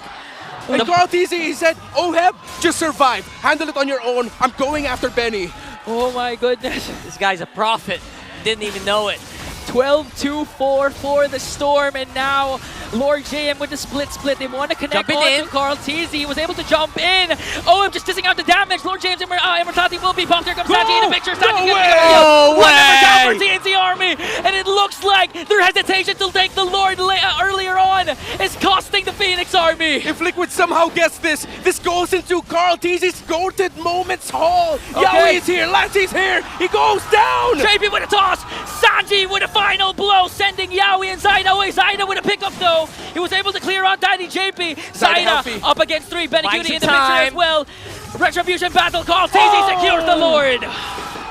Oh my goodness! What is happening? It was at the palm of their hands. This series definitely not disappointing anyone. It's not over yet. Oh my goodness. We're all but equal on the goal. The map control is also something that you can kind of debate here. And TNC are suddenly found looking for themselves again. They have to regroup here. Yeah, they're now pushed back. Earlier on, a couple of minutes ago, they had the chance to get a Lord, decided to go for an end angle push. TLPH was able to clear out the minions, save 2 inhibitor turrets, and now TNC is left to defend for an oncoming Lord of TLPH. Friends into foes. Multiple former members of Liquid now in TNC Pro Team. They have challenged the Cavalry, but the Cavalry continues to march on. 5-0 are they in the standings. And now, what looked like a game lost for them, they have found light at the end of the tunnel. A Lord marching up top. Minion waves coming in through top and mid. And a chance to go from 5-0 to 6-0. All battle spells for Liquid are available. Yaoi doesn't have his flicker yet. Lord sieging in onto the top lane. It's going to be a matter of who's going to get a setup first. Sanji goes in with a strike, blasts Lancy out of the map, forcing TNC to back off. Poem just continuing to pick up kills. The Filipino side number 2, and that is it. TLPH, the streak is still alive. And it does feel like there is just no stopping the Stampede, at least for the day. It's the Cavalry coming out on top. My goodness, Los Caballeros go 6-0. Undefeated, still in an epic battle against their former teammates. TNC Pro Team, you put up one hell of a fight, but the Cavalry keeps marching. 6-0 still for TLPH. Again, the latest edition of OHEB on the gold lane seems to be working for them, even up against Yaoi, Benny Cutie, Zaida, former members of their organization. They came out on top. It's really a sight to see all these people together again, at least for that moment. Seeing them all again on the same screen really does give you the feels. That TNC bowing down for now, but man, oh man, what a fight. That last one. What a match. Can I just say, TNC is the 4th seed, and they pushed the 1st seed to their limits. So just imagine our standings. I don't believe in our standings anymore. Everyone has a chance for the trophy. The very first video I made about the season, I immediately started going, TNC Pro Team, they're a playoffs team to me. 100%. And they have not failed to make me doubt that. Or they have not failed. I don't doubt that. TNC Pro Team are living up to it. That's what I'm trying to say here. I think we got that. I'm woozy, because that was one of those series that really just makes me go, damn, I love my job, man. It is a huge moment. I think a swell start as well for Benny Cutie on this team. That is hands down one of the best, if not the best series so far this season. It's not the absolute cleanest, but damn was it entertaining. That's all you can say for the meantime. Let's see what they have to say there for the meantime, though, on the stage. What a match it has been! Buhay na buhay ang Cavalry! Still undefeated ang Team Liquid Philippines! Ibang klase. Hindi ako makahinga, Hans. Walang Sa match na humihinga. yun. Buksaan din silang dalawa eh. Hindi ko alam kung paano ko ipapaliwanag, pero how poetic is it na nakwento, kayo na namang dalawa yung natira sa clash na Kayong yun. dalawang magkatabi. Ang Baby Cakes duo. Yung baby cakes na naman. Ano bang usapan nyo nun? Ano bang kwento doon? Paano ba nangyari? Paano nyo nakuha pa rin yung kill at least or mapatagal yung laban? Wala eh, parang ano eh. Akala ko nga talo na kami, hindi ko alam paano kami nanalo dun eh. Katabi ko si Oheb, nararamdaman ko na pagtayo niya dito, hindi talaga siya makasalita. Ganun di ba yun Si nasa Carl OR? naman, gusto ko tanungin, kasi kanina, di ba, nag-mic check kayo, binanggit mo na kapag malapit ng maka-maniac or maka-ilang kill, maka-savage. talagang inuna mo si Benny nung naka-triple kill na, ha? Ano po, sa clash na po na yun, hindi ko na po iniisip yung ganun eh. Parang nag-win chant na kasi siya noon una, so feel ko kaya ko siya patayin. Sabay, nabuhay din siya, kaya swerte namin. Swerte silang dalawa together. Grabe chemistry, Oo, no? grabe ang chemistry nilang Buhay na dalawa. buhay talaga. Actually, I wanna know more about JP naman this time. JP, parang ang tagal ka namin hindi nakausap and nakalaban mo yung mga dati mong kaampi from before. How is it going up against them? Anong pakiramdam na nasa kabilang side naman sila ngayon? Ayun, ang lakas din nila talaga. Tapos parang alam din nila yung gagawin namin. So, kaya agad. So, kilalang kilala. Parang alam na daw yung Oo, gagawin. alam na yung gagawin. Meron ka bang mensahe sa mga dati mong ka-team na sina Yawi, Zaida, Benny Cutie? Ayun, good luck sa next round. Saka bawi na lang next ikot. Ay. Chill lang, Good relax. luck, oo. I think I can also ask Sanji. Ikaw, Sanji, alam mo, ang dami nagsasabi sa akin na interviewin naman kita. Ito na, Sanji. Actually, I wanna know more about the meta. Kasi parang napansin ko, all throughout those 3 games, tumagal ng halos 20 minutos. Ganun ba talaga ka-bigat yung impact nung patch update na ito sa inyo? Or talagang intense lang yung laro? What can you say about that? Sa akin, feel ko kanina kalaban namin sarili namin eh. Ano lang. Kasi... Bakit? Parang nagpapatalo lang kami sa sarili namin. Parang di kami yung kanina. Nothing about the meta. Sarili nila yung kalaban nila ngayon, Hans. Okay. At talagang nanalo sila against themselves. And now, gusto ko naman tanungin si Coach. Oh, Coach. Coach, alam namin na yung story mo, ang dami mong pinagdaanan bago ka nakarating dito. Would you mind sharing it to us? Sa female talaga ako nag-umpisa dati. So, parang hindi ko naman talaga tinitignan yung sarili ko lagi na mas magaling sa kalabang ko. Ang lagi ko lang tinitignan is kung ano yung makakaya ko versus dun sa mga kalabang ko lang lagi. Yeah, I think I love seeing that also. And this is the longest win streak that you've had in so long, di ba? Halos 6 matches. How does it feel to get a win streak? Na parang sinasabi mo nga sa akin before na parang pahirap ng pahirap yung bawat laban ninyo. Ba't yun yung nasasabi mo? What makes you think of that? Di ko alam eh. Kasi first experience ko rin nung sa ibang bansa ako, undefeated kami doon for 1 year. Tapos dito, parang siguro pinagkaiba dito. Sobrang mas mahirap talaga dito. Kakaiba talaga yung PH talaga. Kakaiba ang ML dito. Ibang klase ang ML. Sanford, maybe just at least a message na pwede mong ibigay sa lahat ng sumusuporta sa Team Liquid. Sobrang thankful kami kasi lumalakas kami kasi ayun, nandiyan kayo eh. Tapos lalo-lalo na sa mga pumunta dito sa venue and sobrang thank you. Na-appreciate namin kayo sobra.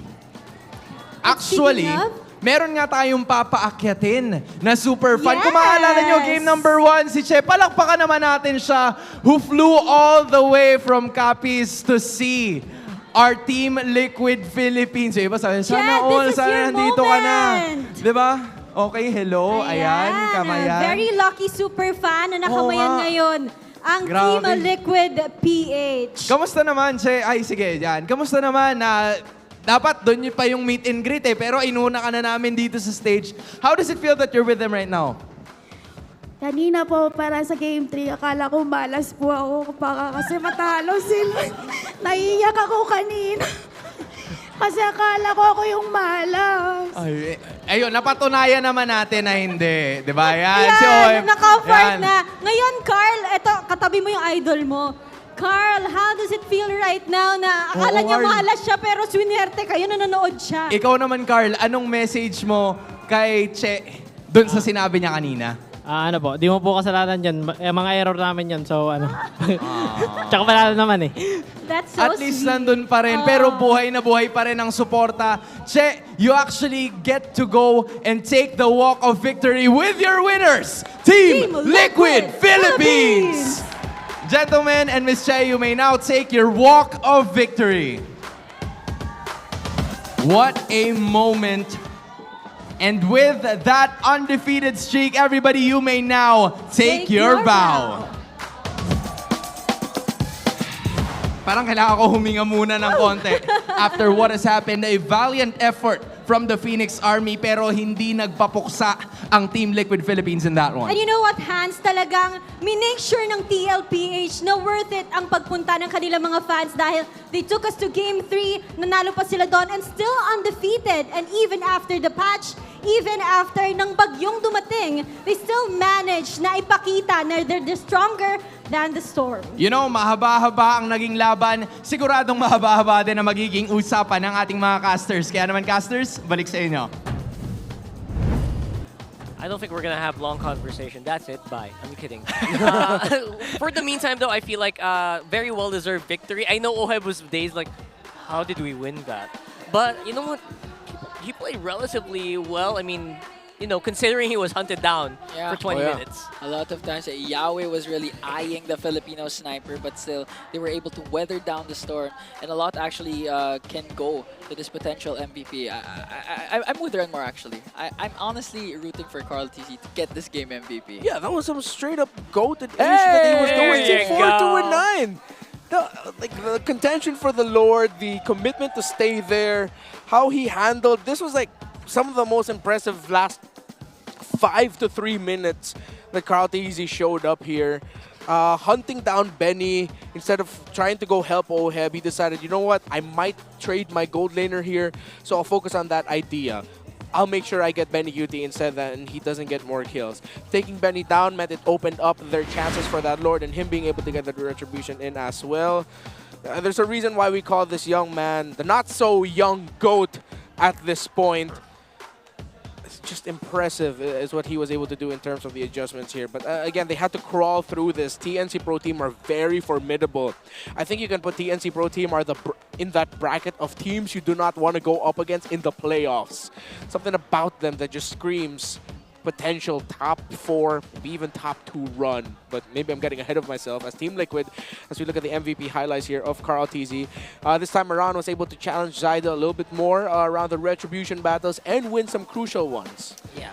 A lot of these are very crucial fights. And I have to really agree with Carl TZ. Like, this is a goated performance for him. Yeah. There were a lot of moments where Carl TZ was alone against multiple people. In those moments, sometimes you'd say, you know what, back off. Just give it to them. We don't need it. We'll take it next time. But you know what? He fought it. He trusted his skills so much. Yeah. And he was able to do the baby kicks defense in this one as well. Oh, this was it. 2 versus 5. Oh my goodness, man. Again, the call to go for Benny Cutie there was massive. The fact that he survived this, he bought immortality. Well, there was a glue on him. That's just a different level of just fighting spirit. That's what I see when I look at Carl TZ and the way that he plays around his team. Maybe just have that amount of trust you have on your teammates really helps you just play to your maximum level. And they do say they didn't feel like they were max level there. Yeah. I think they were. I think they were fighting toe-to-toe against TNC, and that's saying something. Yeah, and again, a little callback to earlier to game number 1. Carl TZ was able to surpass Oh My Venus in terms of total assists. He's now number 2. And with this current win, continuing to climb the ranks, going to catch up maybe with a few. But again, I also like to comment TNC, as Ranmar mentioned, that saying that TNC in the playoffs might be top 4 isn't a long shot. Because again, if you're going to replay the game, it might the way they lost the game might just boil down to a couple of mistakes that can easily be fixed towards their next game. Yeah, Lord JM and Lancey especially have been growing so fast. Yeah. And have been developing so fast all throughout the season that even though it was a loss here, that was one of those losses that I wouldn't count as a bad loss. That was a loss you can learn from, a lot of positives to take out from, and most importantly, have enough errors that you won't feel bad about yourself, but you're more gonna go, now I know what I need to do. There There you go. BPI Rich Guard is Carl TZ. And you gotta admit, it's very refreshing to see him on a very high skill cap hero on the Suyo and performing very well despite the odds against him in this matchup. Especially since towards the middle game, we saw Zaida was actually one level ahead of Carl TZ because of how Zaida was rotating and how he was going for the trades in terms of getting Carl TZ's jungle crews, but still was able to dish out the damage and secure objectives whenever TLPH needed him most. I think it is really a team effort to make sure that you don't get overwhelmed in the jungle early on, right? So you really still have to commend the rest of the squad as well in making sure that they're also able to keep Oheb alive for that long, as often as he did die in this game. At least, you know what, it was still a relatively swell match to watch for TLPH. Yeah. I think for Team Liquid, though, one of the things that they can go from that is that the draft, gotta be careful for Oheb getting pinched for his gold lane pickups. And most importantly, especially from this one, Sanford is getting focused on more. Is that the new strat? We'll have to wait and see. What did they say on the mic check, though? Let's wait and see. And here. Push tayo, push tayo, gilid lang, harapan lang, lamang tayo, harapan. Flicker. Sub sila, pre. Kalma ka. Kaya nyo pa? Winchan. Winchan na. Bagay Joy. Wala Winchan ta, patras. Micro, wala Winchan. Bigyan mo pa ako, Carl. Kaya mo yan? Ay, bato. Crips natin. Wait natin. Uwi ka na, Carl. Hero lang. And even Oheb, Wow, man. Even Oheb there was able to actually force out the Winter Crown from, I can't remember, was that Lancy? Lancy, there, yeah. Force the Winter Crown out of Lancy so that he wouldn't get hit by the light wheel after that dash. And Oheb able to survive there because he was able to just basic attack him long enough. Baby cakes, so good. Some micro-intensive last few minutes. Oh, yeah. Yeah, and all throughout that micro-intensive moments, Carl was actually so calm. Yeah. All throughout, you can see the veterans here. Surprisingly. Surprisingly. And during that moment, I would have dropped the phone. Just said, I don't want to do this anymore. And somehow broken another monitor. Again, that's their third, right? So tickets are still available for tomorrow's match. Falcons versus AP Bren. Do you not want to see that? Come on. Come experience the MPL live at the MPL Arena. You'll get a chance to experience what the Golden celebration is like tomorrow as well. So just go over to the MPL PH website and buy your tickets now. That's going to be something to see. Falcons, they're a scary team. Yeah. They're against their old team.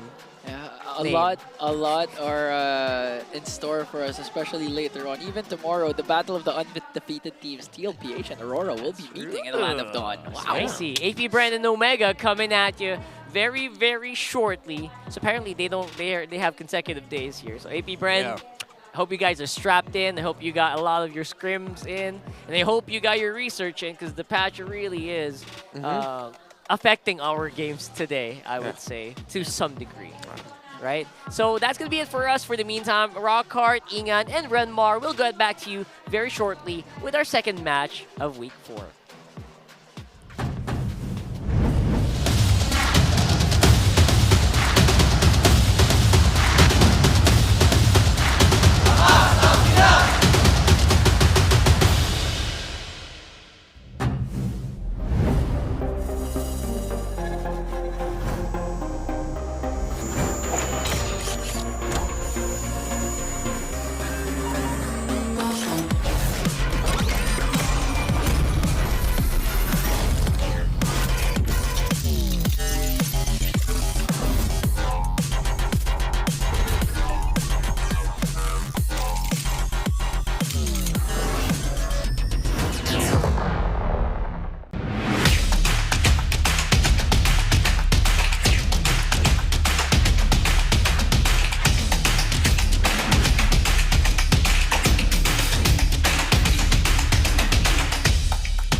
GG bro! Don't worry, be unleashed with Smart Power All 99. Hindi bitin with 10 gig data to power your games plus only Facebook or only TikTok. Load now!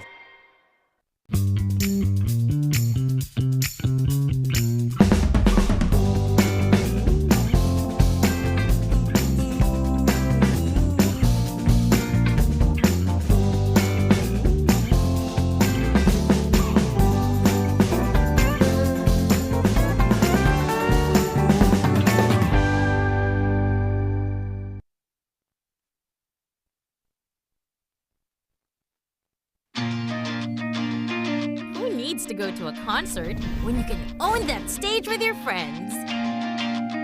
Enjoy a night of impromptu bowling tournament.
Malakas ka ba? Sali na!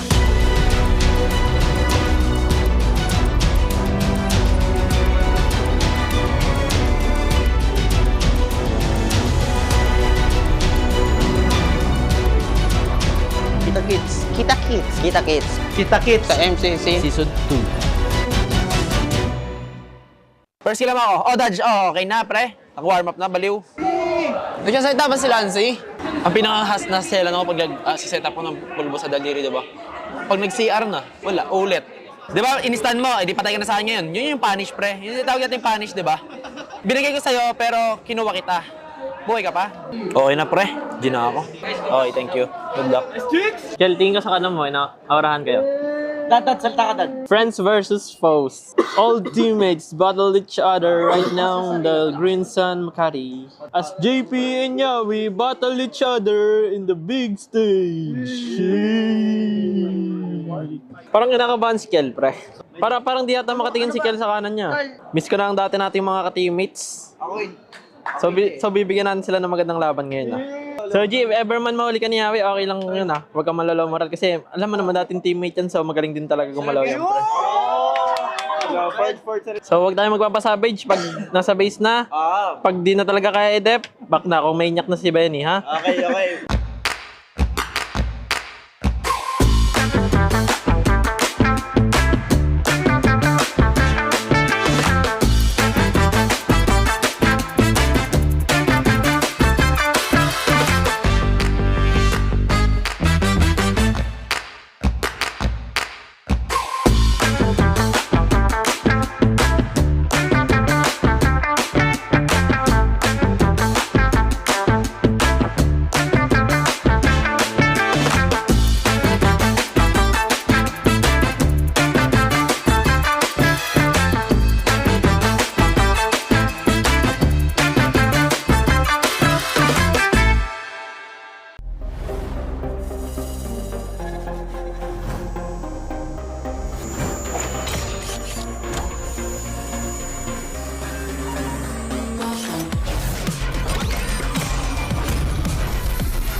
Don't worry! The Only with Smart Power All 99. Hindi bitin with 10 gig data to power your games plus Only Facebook or Only TikTok. Load now!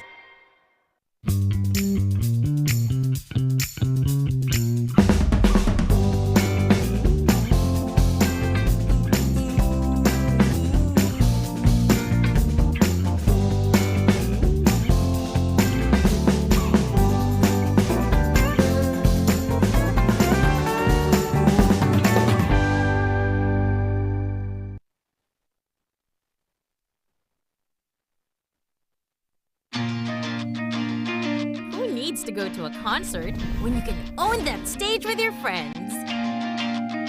Enjoy a night of impromptu bowling tournament.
ripping for the 3 stars. Look at us to the top, no ifs, no buts. Winning any game, para to sa PANAS.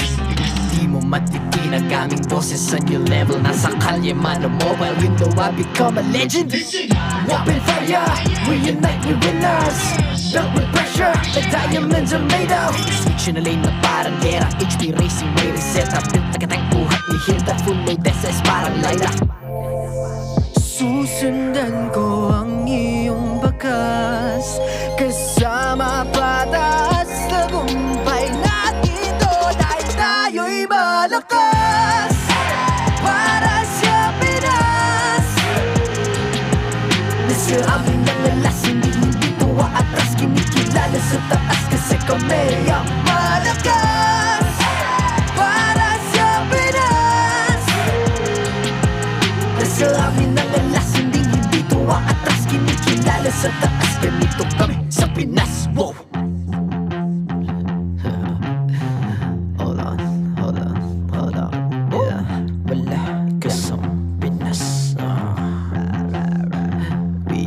Laging MVP, no surrender, no retreat. Pag nagsama-sama, just imagine what we can achieve. Laging MVP, no surrender, no retreat. Giving 100 all my all, cause we just cannot be defeated. We are unstoppable, immune and invulnerable. Ready ang equipment, lahat frozen, malang crowd control. Pakita ko na jab like beast of the southeast. Taas sa watawa, proud and loud, cause every enemy we devour. Susundan ko ang iyong bakas, kasama patas. Tagumpay natin ito dahil tayo'y malakas. Para sa Pinas,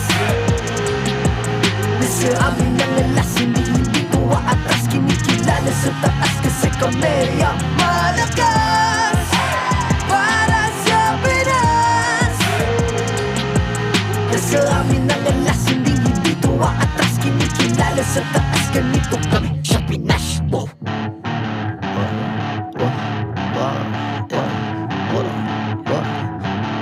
Malakas, Pilipinas, malakas. Kahit anong lane, we become the monsters. Malakas, Pilipinas, malakas. Face the golden sun and repping for the 3 stars.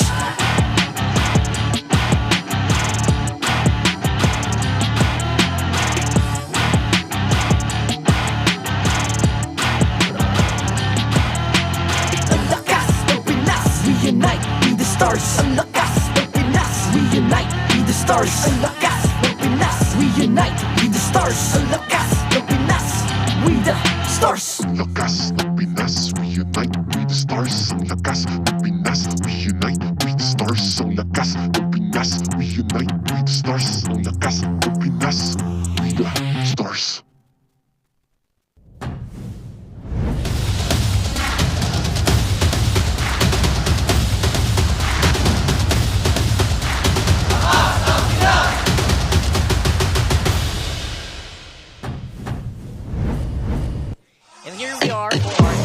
Match of the day. It is AP Bren versus Omega. This should be really fun. Again, a lot of more chances for comebacks, at least for one of our teams so far. I'm Rockhard, this is Ingan, and we got Renmar here with you guys. And yeah, what do you think about this matchup, guys? I feel like this is what the players say, Only Bawi in Tagalog, which is Only rice. Yes, and only rice, which is in English is like just try to keep, you know, coming back. Yeah, there's no way but up basically for AP Bren and for Omega because speaking of going up, the Cavalry goes 6-0. Why am I shocked? I just witnessed it. Yeah, man. You casted an entire series about it, but yeah, it was really good. Still, hands down, undeniably the greatest series so far this season. It was Nice who was actually in the building, and he told me it was just only MLBB. Only MLBB. That's what we saw for 3 series. Lots of back and forths, lots of micro-macro. It wasn't the cleanest game, but it was one of the best, most entertaining series of the season. If you haven't seen it, go back and watch it. That's one of those series where you wish you were just like hanging back and like, wow, what a game, what a game. Yeah. Right? So not working, enjoying, screaming with the fans. It. Yeah, I don't know, man. I enjoyed it more because I worked while doing it. For me, I was struggling to see what was happening. 'Cause a lot of isolated clashes were happening. I get that though. But Time Zone, you know what, has an exclusive promo if you just want to just calm down after that last one. They're giving you 400 power load for only 200 pesos. So it's essentially buy one, take one. Buy one, take one, right? 50% off. And all you have to do is register on the Time Zone Fun app, insert the promo code DZXMPL, and redeem the voucher at any of your favorite Time Zone venue. Don't miss out on this amazing deal. Amazing. Nice one, Renmar. I like it. I like it so much that I just wanna use those credits just to claw machine. Especially will. 2,000 pesos discount awaits you though on your next purchase by using the TT Racing and MPL Philippines exclusive voucher code. That's MPL2000. Use that on your checkout. MPL2000 over at ttracing.ph for 2,000 pesos off of a chair. And their chair is, you know, pretty good. And you don't want to miss out on this amazing chair by TT Racing. Gaming chair giveaways during MPL Philippines are here, so stay tuned for more info. Don't miss out on this amazing deal. And just remember, for those who dream, work, and play, TT Racing has your back. That's right. They got all our backs, especially here with MPL Yeah, and my head, see? And his head. Right? Oh, TT Looks Racing. very comfy, man. I like it. I have a TT Racing on my head. Yeah, and for our Indonesian viewers there, because I know we have a lot of Indonesian viewers as well on the English stream, 2,000 pesos off is 576,000 rupiah. Wow. You translate that in your in your head? Yeah, you know, Renmar's been to Indonesia a lot of times. Converted That's that? why he No, knows it by heart. I have the internet. I searched it, guys. Come on. Infinite standings, though. Look at that. TLPH 6-0. I know we were all like hoping or like maybe rooting for TNC. Oh, TNC at 5. Is this it, Renmar? Apparently not quite yet. Yeah, if Onyx wins one game, TNC will be in 5. Currently, they're 4th right now, just behind Falcon and Aurora.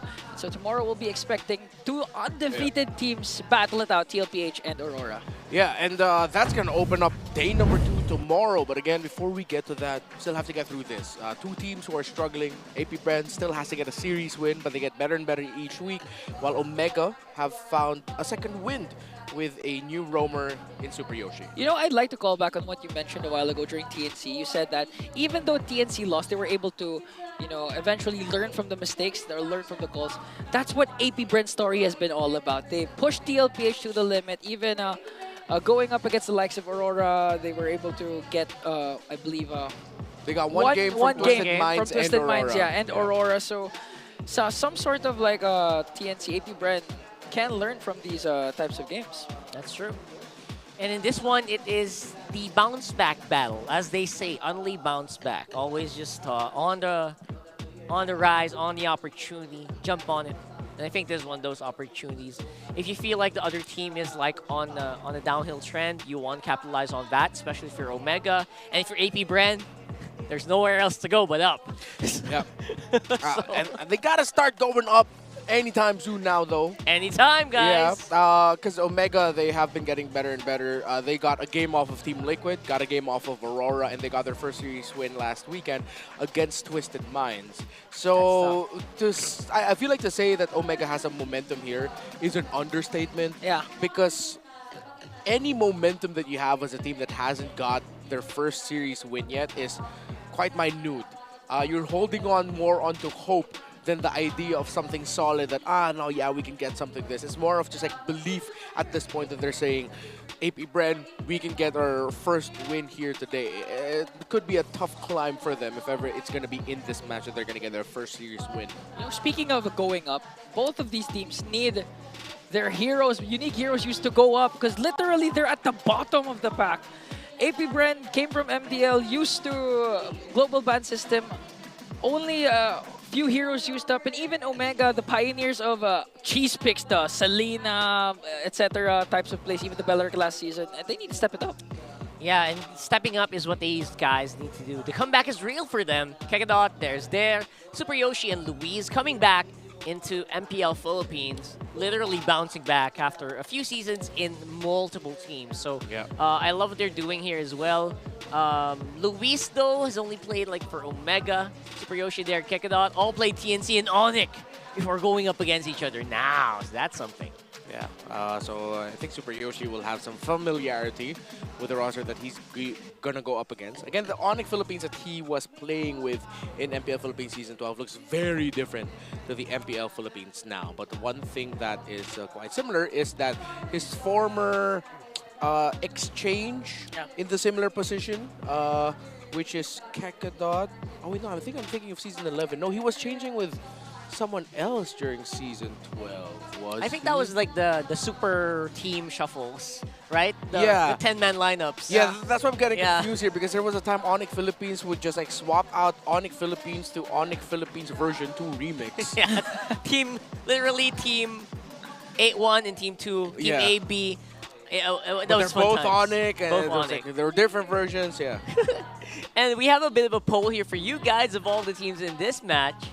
How many have been to MDL Philippines? Oh, this is an actual test question. Okay. So, we already gave you some clues. It's more than 5. You saw it earlier. 4 of them were shown. But how many, actually? Across the 2 teams. I don't know. When I was served with the question of John ate 6 candies, he had 4 afterwards. How many candies did John have at the beginning? My answer was always diabetes. Because that's too much, right? Because I couldn't math. And yeah, there's too many candies. Too many candies. I'm thinking it's 11. That's a lot. Yeah, because we have an entire roster that used to be in the MDL. Yeah. And that's true. That's true. Yeah. AP Bren, right. Just for this match. And even Andorio also played in MDL. Yeah. Right? I'm closing. I'm Andorio sensing. got through the MDL too. Okay. No, it might not be 11.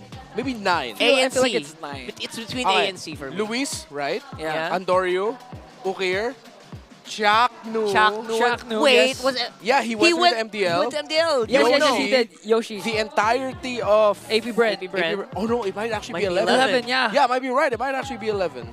Super MDL matchup here. Wow. So why did we give the answer? I don't know. We're just really nice that way. Do you not want to give back to our viewers? No, let them When think. was the last time you gave away a skin? Hey, a month back. But I gave away 5 skins. But you also spent 20,000 diamonds for yourself just now. That's true. Excuse me, no. Yes, Only you 10. did. That's still 10,000 diamonds. We got 10K That's plus still a 10K. lot. That's a lot. What do you want me to do? Okay, fine. 11. 11's the answer. Go, guys. Spam D. Yeah. Spam D. Joke's on D. y'all, And if it's someone- actually not the answer. We've been someone lying all this actually gets time. it. We got you. It'll be so cool if someone actually got it right away on Yeah. the first try. And then name them all. I'm pretty sure I messed up on the count somewhere, though. Yeah, we'll see that later. For the meantime, though, we have another all-access segment happening right now. I wonder who it's gonna be. Maraming salamat sa ating mga casters. Kani-kanina lamang ay nakapanayam ko ang AP Bren at ang isa sa kanila mga manlalaro ay walang iba kundi si James Banks. Really talking to him about the first 3 weeks of Season 15 at kung paano ba ang kanyang naging ruta towards making it to the other side. At sabi niya, it was kind of like a bittersweet feeling for him kasi finally, nakatungtong na siya sa posisyong gusto niya, which is to be part of the MPL Philippines. But at the same time, it's not all rainbows and butterflies. Na tila, nahihirapan sila na makakuha ng panalo ng kanilang kupunan. Pero ganun pa man, he's very much hopeful for what is in store para sa kanya at para sa AP Bren moving forward. In addition, nabanggit ko rin ang ilan sa mga members dito ng AP Bren, specifically si James Banks, na natanong compared with all of the other matches na kanilang nabanggit, which is the reason why sobrang motivated ang ilan sa mga members ng AP Bren considering that they will be facing the other teams ng pangalawang beses. Siguro na-admit niya na tila naaurahan daw sila. This is an unfamiliar ground, the unfamiliar territory for this team. And they are still trying to find their footing. Kung paano ba yung tamang momentum, tamang tempo, at yung tamang gana for them to be able to execute their plays. And last but not the least, in spite of all of those things na nangyari sa kanila and adversities, natanong ko naman siya dun sa kanyang paboritong memory as a pro player here in MPL Philippines at nabanggit niya yung isa nilang panalo kontra sa Aurora was really what everything means for him here in MPL Philippines. Gusto niya na yun yung maging klase ng laro niya, especially with a comeback na ito yung standard na ipapakita niya sa MPL fans at sa lahat ng sumusuporta sa kanya kada sasalang siya sa MPL stage. Now, that's it for me. Odin, kamusta dyan? Thank you, Hans. Nandito naman ako ngayon sa dako ng Barangay Smart Omega. At nakausap ko rin kanina si Coach Lembot and Andoryu. Dala-dala ngayon ni Andoryu ang mga lessons na natutunan niya from MDL Philippines. At ngayon, siya ang jungler ng Smart Omega. Ika niya ay may pagkakaiba nga rin naman sa takbo ng MDL kumpara sa MPL dahil dito daw, expect the unexpected. Pero kinakailangan lamang nilang gawin kung ano ginagawa nila sa scrim at magkaroon siya ng crit para naman ang ganon ay tuloy-tuloy ang kanilang pagkapanalo in game. Ang gusto niyang payo kay James Panks, huwag silang susuko hanggat hindi ako sumusuko. At makikita natin ngayon na nadala ni Andoryu ang kanya mga stats at kanyang lakas from MDL Philippines to MPL Philippines. Ito na nga ba ang tuloy-tuloy na panalo ng Smart Omega? Matatandaan natin na nakuha nila ang una nilang pagkapanalo last week. So tingnan na natin sa loob ng Land of Dawn if nandito nga sila sa kanilang momentum. Casters, kayo na to.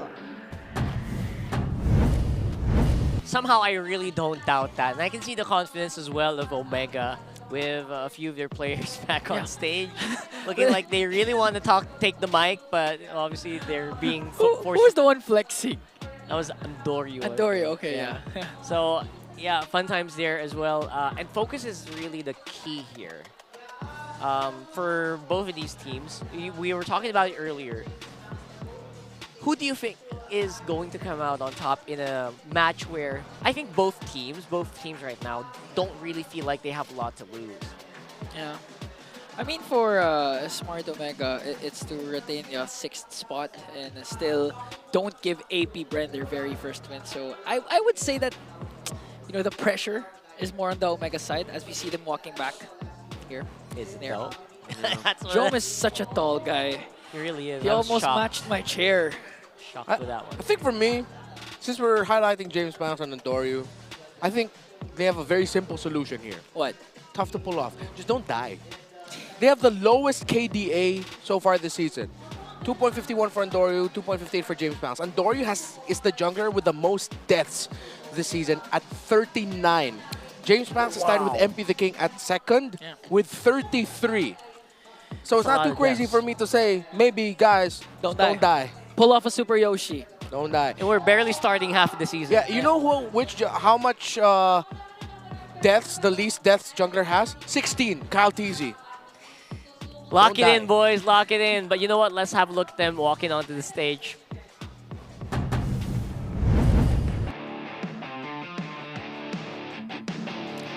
Welcome to the stage, our marshals, Joshua, JJ, Patrick, and David. We know them to be a team that will never back down from a challenge. It's time for the Hive to fly. It's AP Bren. In the EXP lane, it's there. In the jungle, James Panks. In the mid lane, Jove Skirt. Their roamer, it's Kekadot. And in the gold lane, it's Shizu.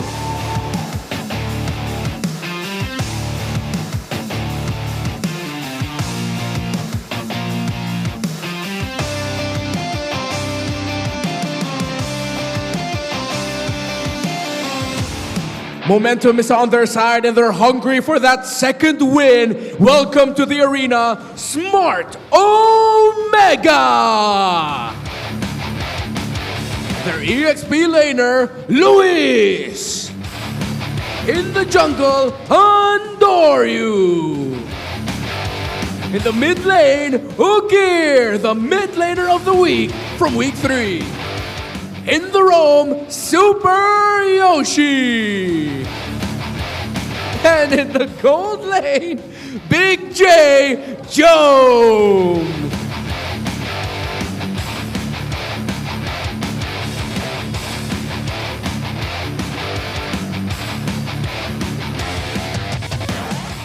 And welcome their coaches to the stage. For Smart Omega, it's Coach Lembot. For AP Bren, it is Coach Jeff.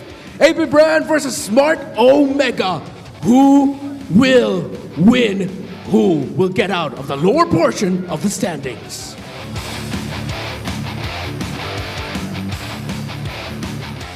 That is the question of the day. Who is going to make it out of that lower part of our bracket so far? This is AP Bren.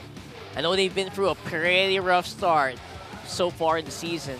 We've seen teams go through this before. Yeah, after getting used to being on top in the MDL Philippines Season 4, they're now down bottom in our standings, looking for their very first win. They do, however, have been showing glimpses of hope during their games wherein they were able to create a potential comeback, but up against Omega. Speaking of comeback, this is the team you have to watch out for. Yeah, they mentioned they are a more aggressive barangay with SuperYoshi on the board, and we're seeing it. They're getting more kills. Andori's ending up in some more risky spots, but Jome has really popped up here. Last week, it felt like we were highlighting Jome a lot because of surprising aggressive plays. Luis looks like he's finally found a good tempo with the rest of Omega as well.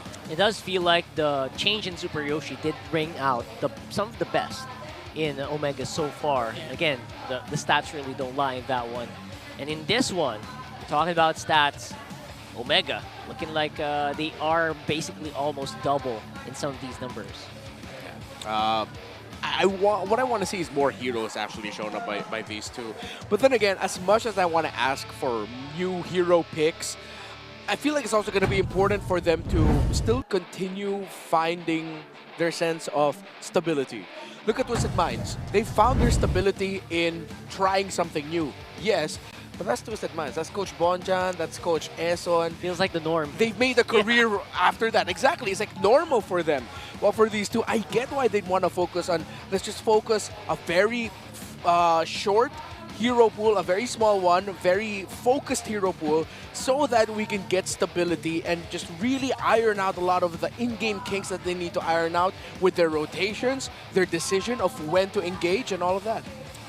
Yeah, that's something that we're going to have to look at. Maybe someone's doing some homework on the patch. Let's see the ping test, though, what they talk about. Coach Bom, panalo tayo Dati ko yung multi-piece bomb eh. Hindi, babawi tayo Pong. Kamagalala Pong, para di ka na malungkot Pong. Ako okay lang daw, di ako magka-jacket. Okay lang? Malas may jacket. Tol, huwag mong gagawin to mamaya, chops ha. Okay na, kakanta na ako kahit sinong sumalo, walang bulletproof. Kulang ang oras magkasama kita. Ano daw masasabi ko sa kabilang team na nag-i-struggle sila? Ano daw mga pwede kong sabihin? Ano sabi mo? Hindi ko alam sasabihin ko, struggle din tayo Saka na ako magsasabi pag hindi na kami struggle. Mananalo ang Smart Omega pag magkasingaboy yung Beauty and the Beast connection. Beauty and the... I guess that solidifies it. They are the Beauty and the Beast connection. I don't want to solidify that though. That's just me, because every time we bring that up, Joe looks angry. Who's Pong though? Igan, who's Pong? You know these guys. I don't know who Pong is. Who's Pong in AP Bren?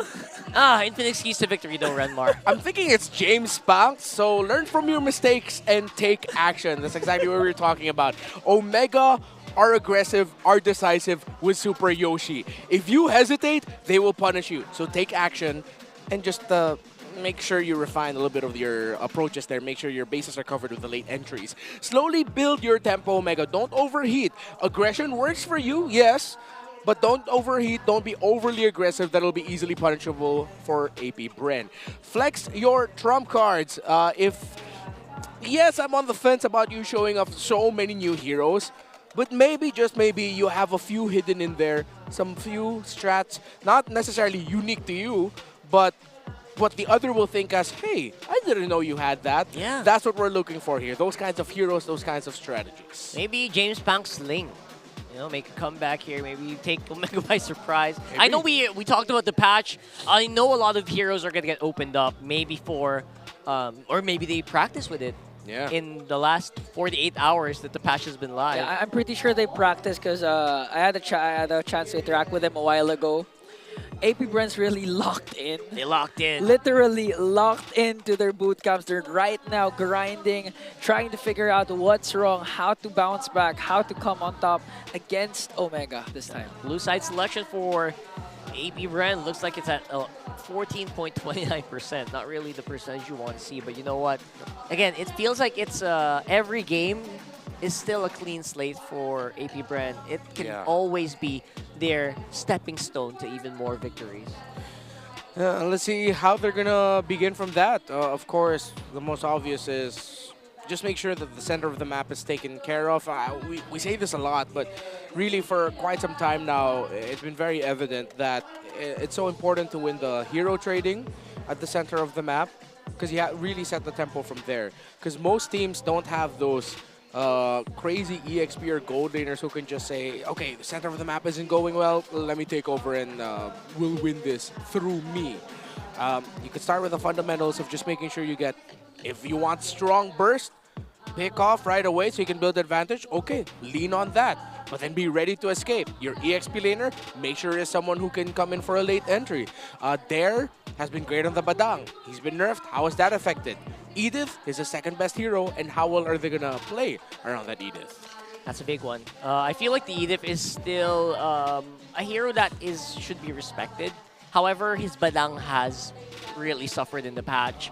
And used to be, that's the hero you ban out if you're facing against Dare. He's shown very high-level performance, highlight reel worthy plays here on that hero. Especially if you pair it up with Chove Skirts Vexana. Their comeback potential is just there for Dare. Yeah, it's hard to say that in sequence, I know. But yeah, so far I would say that we are on the precipice, possibly, of AP Bren making comeback. And again, all those times that they were locked in on the boot camp, like you mentioned, Ingan, I hope they have workshopped something to take Omega by surprise, because it's usually Omega who takes teams by surprise whenever they face off against each other. Yeah, so for AP Bren, let's see if they're going to follow their similar drafting pattern. Because usually their drafting pattern is pick your jungler first. They only had one game where they rushed the Granger in the blue side. Since they are going to be in the blue side, we'll talk about that.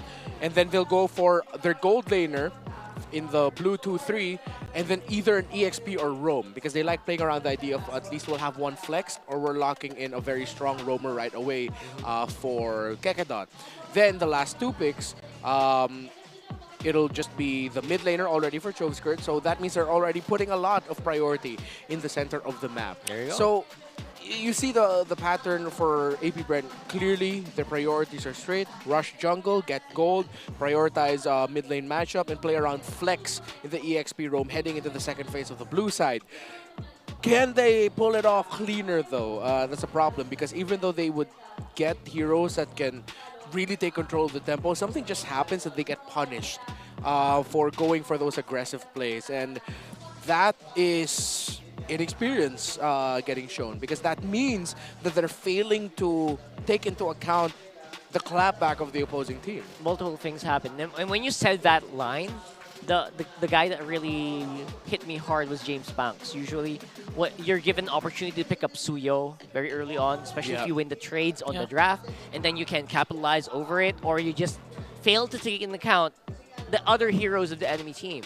Like you're surprised, he gets taken by surprise a lot, despite having a pretty okay KDA. I know they have a lot of deaths, but in the early game, at least they have a good KDA, right? You know, I'm wondering how this patch might affect Shizu, because the reason why we call him the Silent Kid is because you won't feel him during the early to mid game, but towards the late game, he's gonna make his presence felt. But with the nerfs on the gold card as well as the crab for the first 10 sieges in the gold lane, how is that gonna affect Shizu later on? Slow him down a little bit more. It might make him more silent. Oh, I don't like the odds of that, especially if you base it off of previous history. Yeah. Shizu, come on, man, you gotta speak up. Just kidding. I know he talks. I know he talks. But yeah, so far for me, for AP Bren, definitely James Banks, one of the potential that hasn't been realized yet. On the other side, though, it does feel like a more fresh Omega that's coming into this one. You can see it on their faces. You can see it in the way they talk. Even Andoryu used to be very meek. Now he's singing. You can hear what he's doing there. He feels more confident with SuperYoshi coming into the fold. Yeah. Speaking of Omega, let's look at their drafting pattern onto the red side. So they usually like to prioritize in the last two picks, Red 4 and Red 5, the pick for Ukir and the pick for SuperYoshi. So they want to rush the power picks and priorities heading into the second phase. In the first one, they don't play around the idea of flex too much. So I think for AP Bren, what they see is what they will probably get. The most obvious, if ever the EXP laner gets already picked in the first phase, that's going to be it. That's when you have to watch out for the other picks of Yoshi. You watch out for the Cho, you watch out for the Ruby, and the Kufra. And also actually makes it very apparent that Ukir, they're the ones who have the bigger hero pool, right? That's why they don't mind if they're left out on the very, very end of that draft. So maybe they leverage into something that will make sure that James Banks just gets a better hero. Looking at the player head-to-head there versus the Cebuano Prodigy. There's now a Prodigy in his moniker. Seems like Lewis is heading there in major stats. Yeah, Lewis has been impressive, especially with his Phoveus, which is undefeated so far, and his Hilda has one game win. That's the Hilda that messed up Team Liquid Philippines and forced a one game. That's why they won game number 1, if I'm not mistaken. 2? Yeah, it was game number 2, yeah. That's when Carl Teasy played the Fanny and he played the Hilda. Considering that they both have the Edith, I think that then makes Valentina a highly contested pick. And considering that these two teams have struggled and they're very burst-based in the sense of like, all right, all in right away, I think Edith needs to be contested for this one because it feels like that could be the hero that could mess both of them up. CC as well, I feel like such a easy pickup to give to there. But the Edith will probably it's still going to be up in the air for either one of these guys. I like the glue as well. In the previous game, you know, I was really amazed by how well the glue did perform in that whole game. So I wonder if that can happen here as well. Although it did get kind of punished in the end. You know, I feel like for the side of Omega, if someone's gonna pick out a hero that's unconventional, it might be considered a cheese pick. But I feel like it actually might be Lewis. Really? Yeah. Is that from your experience or watching Luis and MPL? Yeah, I mean, the first time I casted him this MPL, I actually thought he should go back to the likes of the Arlots, and then he did pick that Arlot up against TNC. So maybe that could be a thing that Omega can explore for Luis. Yeah, I like that. I actually personally miss Arlots, but I also know why he doesn't get picked up, right? Yeah. You just get beaten up in the lane. Yeah. But yeah, you're right. I wonder if anyone's gonna let the Phoveus through in this one. I don't think so. Yeah, I'm like, right? I think the ban. Yeah, should be. Trying to look for the stats here for Phoveus. I know he's one of the top banned heroes. Yeah, 49 bans heading into the day. Yeah, heading to this day, Juicin, Suyo, Granger, Fanny. Wow. Oh no, excuse me, those weren't just bans. He has picks and bans? No, that's total. That was total. He's banned 32 times. There we go. Out of 50 games heading into today. And I'm sure he was also hella banned out earlier. Well, 1 ban, 2 bans. Yeah, he was banned out all series long. And always on the blue side, too. That was in the previous series. All right. Again, just explore new ones. Maybe make that Link come out again. We did see the Fanny come into play earlier. That was a lot of fun for me to watch. And that was also the game the TNC won. Yeah. So, I still feel like you should kind of just leave the Fanny out. Just to give us some really interesting games. I'm also hoping to see someone decides to consider just letting the Juicin in. I know the last time we saw the Juicin, it went really well for Juicin. It was ham, yeah. Yeah, but come on, just give it a shot. Like, how are we supposed to evolve if we don't evolve past the Juicin? Yeah, show us how nerf Juicin is. Yeah, please. You know how bad they nerfed Jushin. Come on, give us a sample, right? So that at least, you know what? Maybe if the other teams watch this, they'll be like, "Oh, I don't think we need to ban that as much, right?" Not gonna mind the Jushin anymore. Because I feel like it is a pretty good adjustment. Honestly, we kid, but it feels like it's a good adjustment, right? But it's just not as strong as it used to be. I think a lot of people will agree on that, especially if you played Zushin recently. Yeah, look at the player head-to-head between the two roamers. It's important to note that SuperYoshi made his debut for this season during week number, was it 2 or 3? I think that was free. It was week 3. Yeah. It was last week? And he already had 2 amazing plays. Yeah, and one of them was with a Ruby, by the way, which I really highly doubted.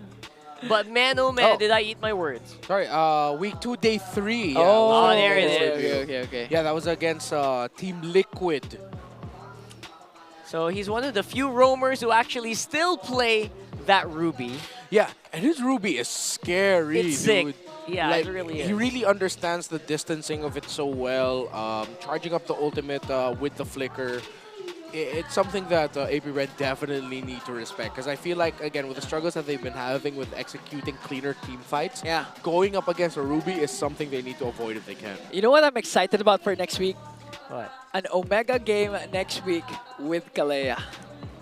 Oh, yeah. I feel like SuperYoshi would be You're a right. good Kalea player. He'd probably be extremely annoying. Super. I mean, I highly agree with that one, especially with players like Yaoi. Yeah.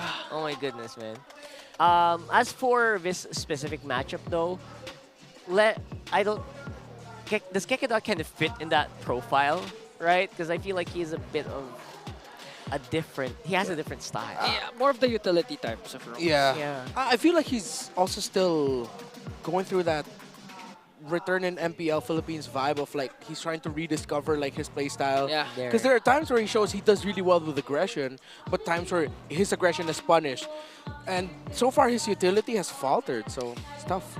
Let's see if that's going to make a comeback later on. For now, though, we'll go on a quick break. We'll come back to you in a few minutes.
Defeat GG Bro!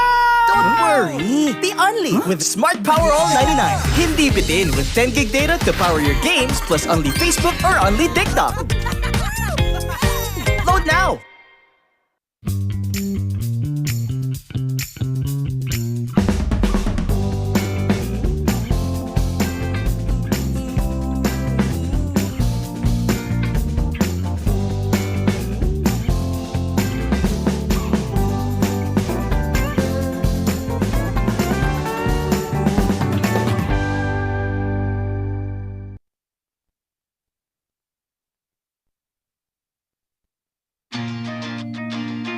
Who needs to go to a concert when you can own that stage with your friends? Enjoy a night of impromptu bowling tournament.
Malakas ka ba?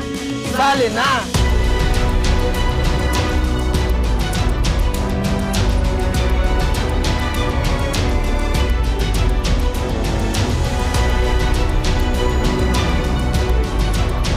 Kita Kids. Kita Kids. Kita Kids. Kita Kids. Sa MCC. Season 2. First kill ako. Oh, Dodge. Oh, okay na, pre. Nag-warm up na, baliw. Doon siya sa ba si Lancy? Ang pinaka-has na selan ako pag set up ko ng pulbo sa daliri, diba? Pag nag-CR na, wala, ulit. Diba, in-stand mo, edi patay ka na sa akin ngayon. Yun yung punish, pre. Yun yung tawag natin punish, diba? Binigay ko sa'yo, pero kinuha kita. Buhay ka pa? Okay na, pre. Di na ako. Okay, thank you. Good luck. Kel, tingin ka sa kanan mo, aurahan kayo. Dad, salta ka, Dad. Friends versus foes. All teammates battle each other right now in the Green Sun Makati. As JP and Yawi battle each other in the big stage. Parang kinakabahan si Kel, pre. Parang di yata makatingin si Kel sa kanan niya. Miss ko na ang dati nating mga ka-teammates. So bibigyan natin sila ng magandang laban ngayon. So G, if ever man mahuli ka ni Yawi, okay lang yun Huwag ka malalaw moral kasi alam mo naman dating teammate yan, so magaling din talaga gumalaw yan, pre. So huwag tayo magpapasavage pag nasa base na. Pag di na talaga kaya i-dep, back na kung may nyak na si Benny, ha? Okay.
The 15th season of MPL Philippines is brought to you by the following sponsors.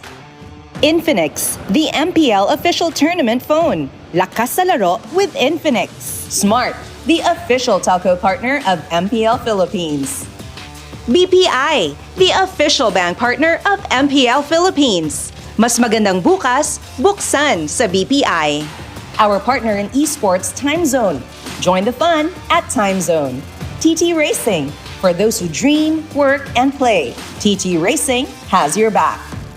Don't miss any MPL action by following our official Facebook and subscribing to our YouTube channel. Follow MPL PH on TikTok for more content. Experience the Lakas ng Pinas of MPL PH Season 15 action live at Green Sun Hotel. Grab your tickets now via official MPL PH website. All the regular season tickets are now available at 200 pesos. MPL Philippines is monitored and supervised by the Games and Amusement Board.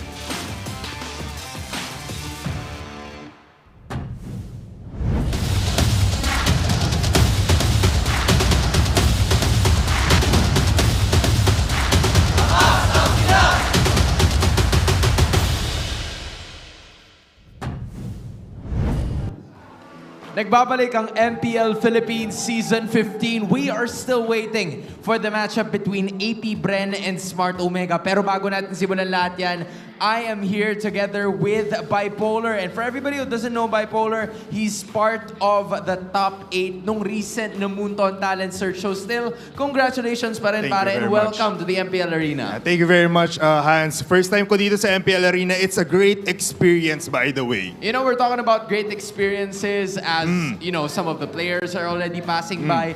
Kamusta ba mag-stream, actually? Because you're an on-ground streamer, right? Yeah, first time din mag-restream. So live tayo sa Facebook. Another stream that you can watch. Pero iba-iba experience. The production pa lang dito sa MPL Arena. And even kahit sa on-ground restream, sobrang solid. First time lang ako nakakita, 6 kbps ang stream ko sa page ko. So sobrang solid. Okay, we're talking about numbers. I'm gonna leave you up to that. I'm gonna leave it to you. But at the same time, I also want to know, kamusta ba yung experience? Because I know you also do streaming at home, right? Yeah. Iba ba talaga yung pakiramdam? Iba talaga yung pakiramdam kasi kanina, especially even the match 1, kahit iba yung nag-restream, iba yung feeling na may crowd ka sa likod mo. You can definitely feel the audience. So parang there's added factor, maeengganyo ka talaga mag-stream ng todo. This is your first time streaming? For on-grounds, yes. For on-ground, Yeah. yes. Okay, kasi meron ding mga yung finalists sa search that were also part of here. Are you also doing a lot of things na kayo magkakasama? Meron ba kayong content na dapat naming asahan? Meron naman. There's up and coming. Pero for now, on-grounds muna tayo. Okay, now, heading forward into this matchup, kailangan kitang testingin ha. Sige. Kasi this is AP Bren and Smart Omega. What do you think are the strengths of both of the teams? Siguro simulan natin sa AP Bren. Feeling ko, for AP Bren, they have their XP laner. It's what sets them apart from the other teams. They have what it takes to maybe prolong the team fight, tapos ibahin yung timpla kapag sila naglalaro. Pero for the side of Smart Omega naman, you have Chaknu, the Chak Mamba. So, iba na rin ata yung may kita nating Chaknu ngayon sa match number 2 natin, and maraming nag-aabang niyan. Yeah, I think Chaknu has taken more of a leadership role kasi he's gonna be there right at the bench. So at some point, it's gonna be up to a new wave of the barangay kung paano ba yung kanila magiging tempo. And you're right with AP Bren. Alam mo yun, they're very unpredictable. I think that's what we would expect with all of the teams, with all of the matches na posible nating makita dito sa MPL Arena, especially with them na naghihintay din talaga silang makabawi, especially when you're an underdog. You've probably experienced that before, right? Being an underdog. How is that actually working? Like, paano mo ba ma-overwhelm or paano mo ma-overcome yung pagiging underdog mo and actually taking the lead? Alam mo, it's just looking up always kapag ikaw yung underdog. There's nowhere else that you can go but up. So, pag underdog ka, nasa ilalim ka, ang pwede mo lang gawin, umakyat ng umakyat. And I think these two teams, even though they're below the leaderboards right now, dito sa ating MPL Season 15, all they have to do is just perform well, ibigay nila yung todo nila, and they might just go for the finals. You never know. We're talking about the people who are at the top of the standings. Yung nasa tuktok, kanina lamang, Team Liquid Philippines got the victory. And at the same time, you have Aurora as well, na dalawang parehas na undefeated teams. And I believe they're gonna be meeting each other tomorrow. What do you think about that? Alam mo, kung wild na yung crowd natin dito from the first minute into the last, ngayon, siguro bukas, mas wild pa yan, mas maraming tambol, mas maraming drums, and the energy is gonna be crazy. Alam mo, I'm gonna do like a perfect representation of how you were kanina. Upo ka dito. Sige. Yan, game 1. Kanina, nakaupo lang siya na ganyan. Upo siya, ayaw, tahimik. Tapos nung game 2, yan, tumayo na. Tapos pagdating nung game 3, wala na, hindi mo na siya makikita sa frame kasi sumisigaw na rin siya. That's exactly how everybody was feeling kanina lamang. So at the same time, I know that you probably have a lot of things in store para sa amin. What are some of the content na pwede naming asahan sa'yo? At saan ka ba namin makikita? Alam niyo, you guys can watch me on Facebook and also futurely sa TikTok. You can just at Bipolar with triple R's at the end. There's a lot of MLBB content. Magbibigay tayo ng tips and tricks for our viewers para yung mga beginners natin umangat sa rankings. Ngayon, kaka-reset lang na rank, so lahat tayo epic. So kapantay natin yung mga pro players right now. In the club, we all epic. Lahat tayo magkakasama na naman sa epic. But Bipolar, loved seeing you and I'm so happy that you're here. Pero ngayon, mukhang oras na para simulan ng laban. This is AP Bren kontra sa Smart Omega. Casters, balik sa inyo. And we are back, ladies and gentlemen. That is on-ground restreaming with one of our Mundo Talent Search top 8, which is Bipolar. And it really does really help our community with people who can restream on the venue. I would do that on the phone, honestly, but they have a PC setup right there, so we won't mess with that. But we are back here, and we are just about to get into AP Bren versus Omega here today. For me, I mean, the signs are there. Series 1 went to 3 games. And I think because of Chantel over there, I'm expecting 3 games today. I know what you the mean. series also. Chantel was saying maybe the little bit of a break there absorbed all of the juju. So we can consider it as game 1, right? And that was game 1 for you guys. Maybe that was game 1 Yeah, already. the mother of all series has spoken. There we go! Woo! And welcome to game number 2. It would be so funny if it actually was game 2. And they were playing all that while behind our backs. But yeah, this is officially game number 1. All right. I think it's official also that no one cares about the Badang nerf. Yeah. People are still banning it out. Just ban it out. And as we mentioned, Phobius, AP Bren don't want to go up against that as well. Still going for the typical Fanny Juicin bans though, so I don't think we're going to be seeing anything crazy out of this draft. Yeah, nothing too crazy so far. That makes me quite sad. Man, if only. If only we can see some new stuff happening.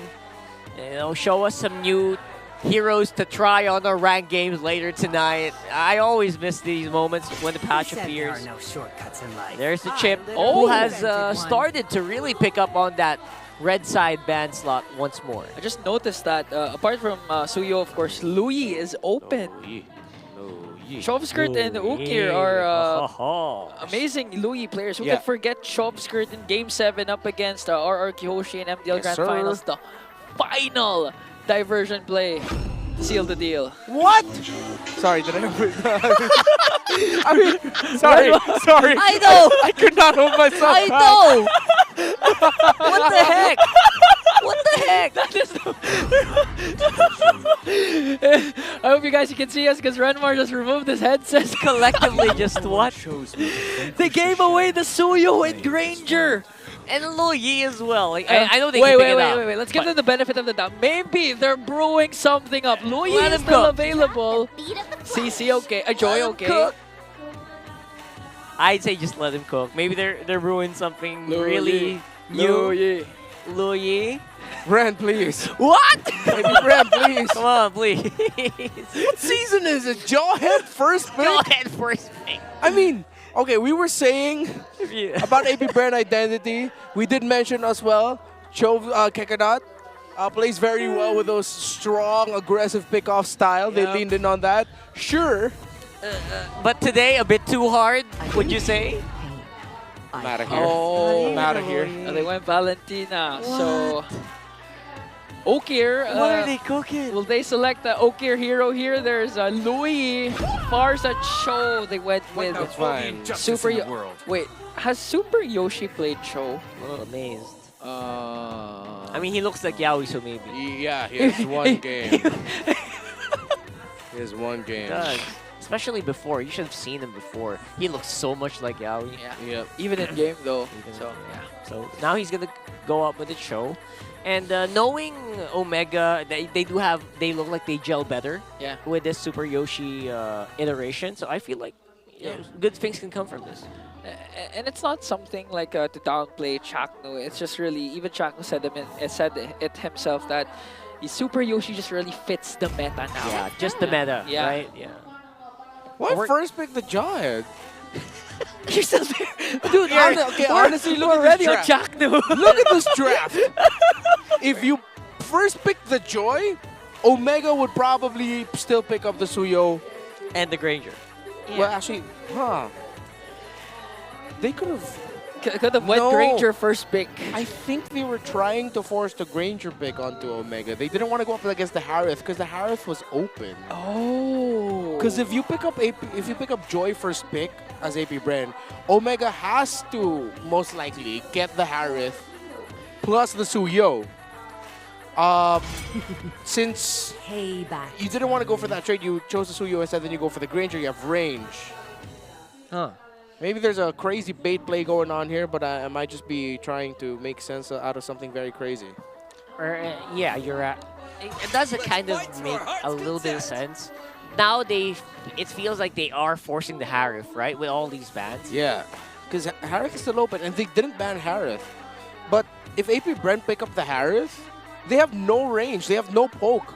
They're all dive. So they have to go like Harith and what else are you going to put in the EXP lane? CC? Harith CC? Sounds like CC. pretty good dives. CC, if you want to go dive, Hilda still there. Gatot. Well, that might be too much. Yeah. Maybe not the Gatot. Their XP laner for Dare should be something like, as you mentioned, the CC can be locked in by Omega, but Edith is also still very open. I think they go CC here for Omega. Because the CC... Oh, excuse me. They go Edith. Because CC doesn't do much against Edith in lane, as you felt earlier in our game, right? Yes, sir. Yeah. So Edith, potentially for Lewis. He has been using it, the Cebuano Prodigy. But then they'll have to think about giving the Primal Wrath to the Valentina. Oh, that's going to be painful. Good point. All right. And they can't go Faramis, so they just go safe, they go Vexana. I think it will still be a last pick Edith for... Oh, wait, no, not anymore, because AP Bren now has the power of the choice. Just go CC, honestly. But CC's there. Ooh. There. Harith and CC. Or maybe someone with range. Are they going to be the first team to try out the new Batrix? This should be all dive. This is all dive. Yeah, they need a physical... They have enough magic. They need range. And they need physical. You're right. They might bring up Batrix. No, I mean Melissa. Melly was soft. There's the quite nerfed Hilda. in mid to late game. What's the gold? What's the gold? I don't know why. What's the Shizu? They're having a hard time with Lopez. this one. Bruno. Bruno. No Bea today. So why first pick Joy? No kidding. No. I'm gonna let go of that. Yeah. Edith, just go Edith. It's perfect. Can hold the front relatively well. It's gonna be slower compared to the Hilda. And they're overloaded with good ultimates anyway, so it's very unlikely Primal Wrath is gonna be a big difference. If they take Primal Wrath, you won't have Way of the Dragon, you won't have Eternal Guard. If it's not the Edith, it's the CC. Either or, you can't go wrong with that choice. Edith CC. Yeah. So relatively close to mid-range for AP Bren. Omega definitely has the reach advantage. Oh, this is the best pick, actually, that they could have gone for. Excuse me, yeah. Also, give Hilda a hard time. Yeah. Yeah, you're right. I prefer the draft of Omega. I'm just going to say that now. We are glue. And you know what? These are two teams who look like they're very used to the global ban system with all the picks that's happening right now. Yep. I like it. I like the way that they approach this draft. It kind of threw off my draft brain, my usual MPL draft brain. It threw off our stats a bit. Because now Joehead has been selected first pick. That's true though. First pick. If they can avoid the initial... If they can win the first 2-3 minion wave trade in the center of the map, if they can outsmart Ukir and just blast him early on, I think that's what they might try to go for here. Because the Jawhead and Valentina together, they actually can be quite deadly within the first 5 minion waves in the center of the map. So they can get a pick off there early on. They can ride that momentum. And that'll force SuperYoshi to create the play elsewhere. Welcome to Mobile Legends. So let's see if that's what they're going to play towards. Let's see. It's going to be game number 1. Yes, believe it or not. Yes, it's game number 1 of AP Bren versus Omega. In what I am thinking will be a short game match. Okay. Nope, they don't get it. Checklist number 1, X. X'd. What? It's X'd. It's X'd. No, it was supposed to be AP Bren doing what happened to Chove's skirt. Yeah. But the pokes from SuperYoshi, they know the importance again of having control of the center of the map, as you mentioned. And Omega's not going to let up at any given moment. Yeah. Let's see. Wow, very early on. Yeah. Skid Lizard, okay. Kekedot helping out James Spanks. Okay, he still got it though, but he had to use a retribution to get it. Kier is outlaning Jove Skirt heavily after the blast, and yeah, good control by Ukier in the center of the map. By the way, pull yourself together for the Cho. So the change for PYT, that is 12% cooldown reduction given right away, but you gain 1% extra for each kill or assist, max at 8 stacks. So you can potentially end with 20% cooldown reduction for your battle spells and equipment active skills. You're gonna want that flicker always available for SuperYoshi, so they can always go for the backlight, specifically Shizu. Yeah. And that counts for the conceal as well. Oh, there you go. That's one reason to pull yourself together. Now, Kekedot, now that you guys mentioned it, you know what? I hope you can get full value of this Jawhead. If you're gonna first pick it, you should get value here. Otherwise, people are just gonna say, you know what? Why pick it at all? Yo, SuperYoshi in too deep. Kekedot back off. Okay, Kekedot still holding on to the turtle. Here comes James Spanks. He's pushing it. AP Bren might just go for the turtle take instead. But the clapback coming in from Omega. Andoryu very low here as there goes in with the power of Wilderness. Gonna bring down the jungler of Omega. Lewis with a split gonna get stacks up there, but they're just gonna disengage. Whoa. Respect to AP Bren, they sort of played that so much better. James Spanks, no fear. SuperYoshi just a bit late on the last activation of the Jeet Kune Do, hence James Spanks able to secure the turtle. I thought Kekedot was making a wrong decision for holding onto the turtle instead of backing off, but he stood his ground, ignored Kekedot, and they were still able to walk, ignored SuperYoshi, and they were still able to walk away with the turtle. So there's that. Add to that, something that Jome has been doing since last week is rushing Skypiercer actually as a Granger. So that's his first item built. There you go. And it works very well, especially for Grangers, right? Especially considering you have very good trust. SuperYoshi's on the Cho. More likely than not, you guys are going to be the ones who will do the hunting, not the other way around. Especially with Andoryu on the Suyo, feels like Jome will have a lot of free time, a lot of free opportunities here to get that last hit and charge up that Skypiercer. Yeah, but again, that could be used up against them if Kekedot manages to have a good throw either onto SuperYoshi, but SuperYoshi goes in with a Jeet Kune Do. Here comes the Unstoppable Force, the clapback once again for AP Bren. That's another kill for the Bees. There you go, Renmar. He's getting some value on that Jawhead. You know what? Sure, yeah. First pick Jawhead working out very well for AP Bren. At least for now. At least for now. But they're taking the right conditions. They're not being overly aggressive with it. He's supplementing James Spanks very well, helping him get vision in the areas where he could potentially invade. He's holding the right shrub right now for this turtle to show up. Holding on to it. All right. Kekedot's been great so far in this Jawhead. Okir, though, very spicy on the damage for this Vexana. Have to be very careful here. SuperYoshi looking for one. Okay, there onto the back. Got stopped there by SuperYoshi with a kick. Unstoppable Force coming in from Kekedot to zone them out as James Spanks secures the turtle. They spent a lot of effort trying to take that guy here. Yeah. That was there.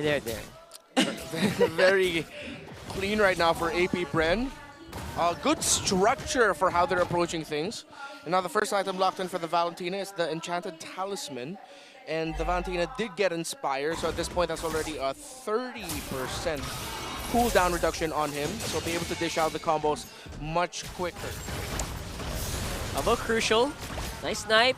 Yoshi. Trying to get some fight onto that Vision. Vision very important, especially on the bottom side of the map where you have to still keep Shizu alive. Never forget that if you're AP Bren. Yeah. And now I think Omega are making the right call here. They're going to have to start focusing a little bit more onto this Bruno. Because this lineup of AP Bren, though they're not getting the super aggressive, kill-hungry playstyle that you're used to seeing from Jawhead, they're doing the right things. Controlling the center, winning the turtles. Oh! There's a 5-man rotation in the middle lane as SuperYoshi manages to find it there. Here comes the throw coming in from Kekedot as he brings down SuperYoshi as well. James Spanks on the back, electrifying beats onto Ukir, forcing out the flicker. But Lewis got caught in the middle, got taken down by the man with a million moves. Oh, so unfortunate for Omega. That was a Hail Mary play to break the tower in the center of the map. And what they ended up giving was just 2 more kills to AP Bren. And even Shizu being able to break the tower in the lower portion of the map first. That's completely opposite of what Omega needs at this point.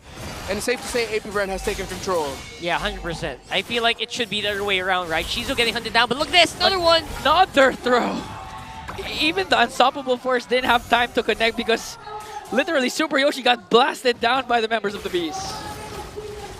I go for it once more. Omega looks like they're just back onto the defense. Can't really move out too much because there has their number. He's looking at him. He's checking these bushes. There's just no way for a steal to happen. Every time I doubt a pick, it just ends up going really well for them. Against all odds. Yeah. Someone's going to make a video there somewhere again. It's like, oh, Caster Renmar doubting Kekadot's Jawhead. And then it becomes a highlight show of Kekadot's Jawhead. To be fair, again, he has been playing this very well. Their rotations have been correct. Omega, unfortunately, just lost the first 2 objectives. And then they made the wrong rotation into the center of the map, full committing as 5. But now they're forcing the issue top side, and it means that Derek can just stand and watch. But it's a trade. So Omega, instead of playing passive, play proactive, willing to give up the tower in the bottom lane so that they can get more farm and push for Jome in the top lane. Oh, okay. Here comes SuperYoshi. Managing to keep there at bay, but James Bax goes in. He already commits a kick, but there's an electrifying beat. SuperYoshi flickers out, but gets spotted down and taken down by James Bax. Someone bumped into a wall there somewhere. And, I don't want to bring that up, but that's exactly what happened there. SuperYoshi going down might be the tempo swing that AP Bren needs to really put them on the driver's seat. Yeah, he just tried to dash through the chunky part of the wall, forced to commit the flicker. If he was able to successfully dash through and flicker, good chance he might actually be able to escape or at least make it under tower. But no point crying over spilled milk now. AP Bren just say, you know what? Sure, we'll go ahead and continue taking control here. But I like the proactive decisions that Omega have been making across the map. They've traded out the far lanes for both. Now they're both just going to be playing around the mid. And if ever, Omega will just look to send one to manage the minion waves in the bottom so that they can get a push off of there. Oof, while all this happening though, some resources really do have to get defended here. Yeah. 4.5k for AP Bren is no joke, especially in this early on in the game. Okay, Skirt has his own way of the dragon, so if ever SuperYoshi dashes in, they can full commit, but they're gonna decide not to because there's a major objective respawning in 4 seconds.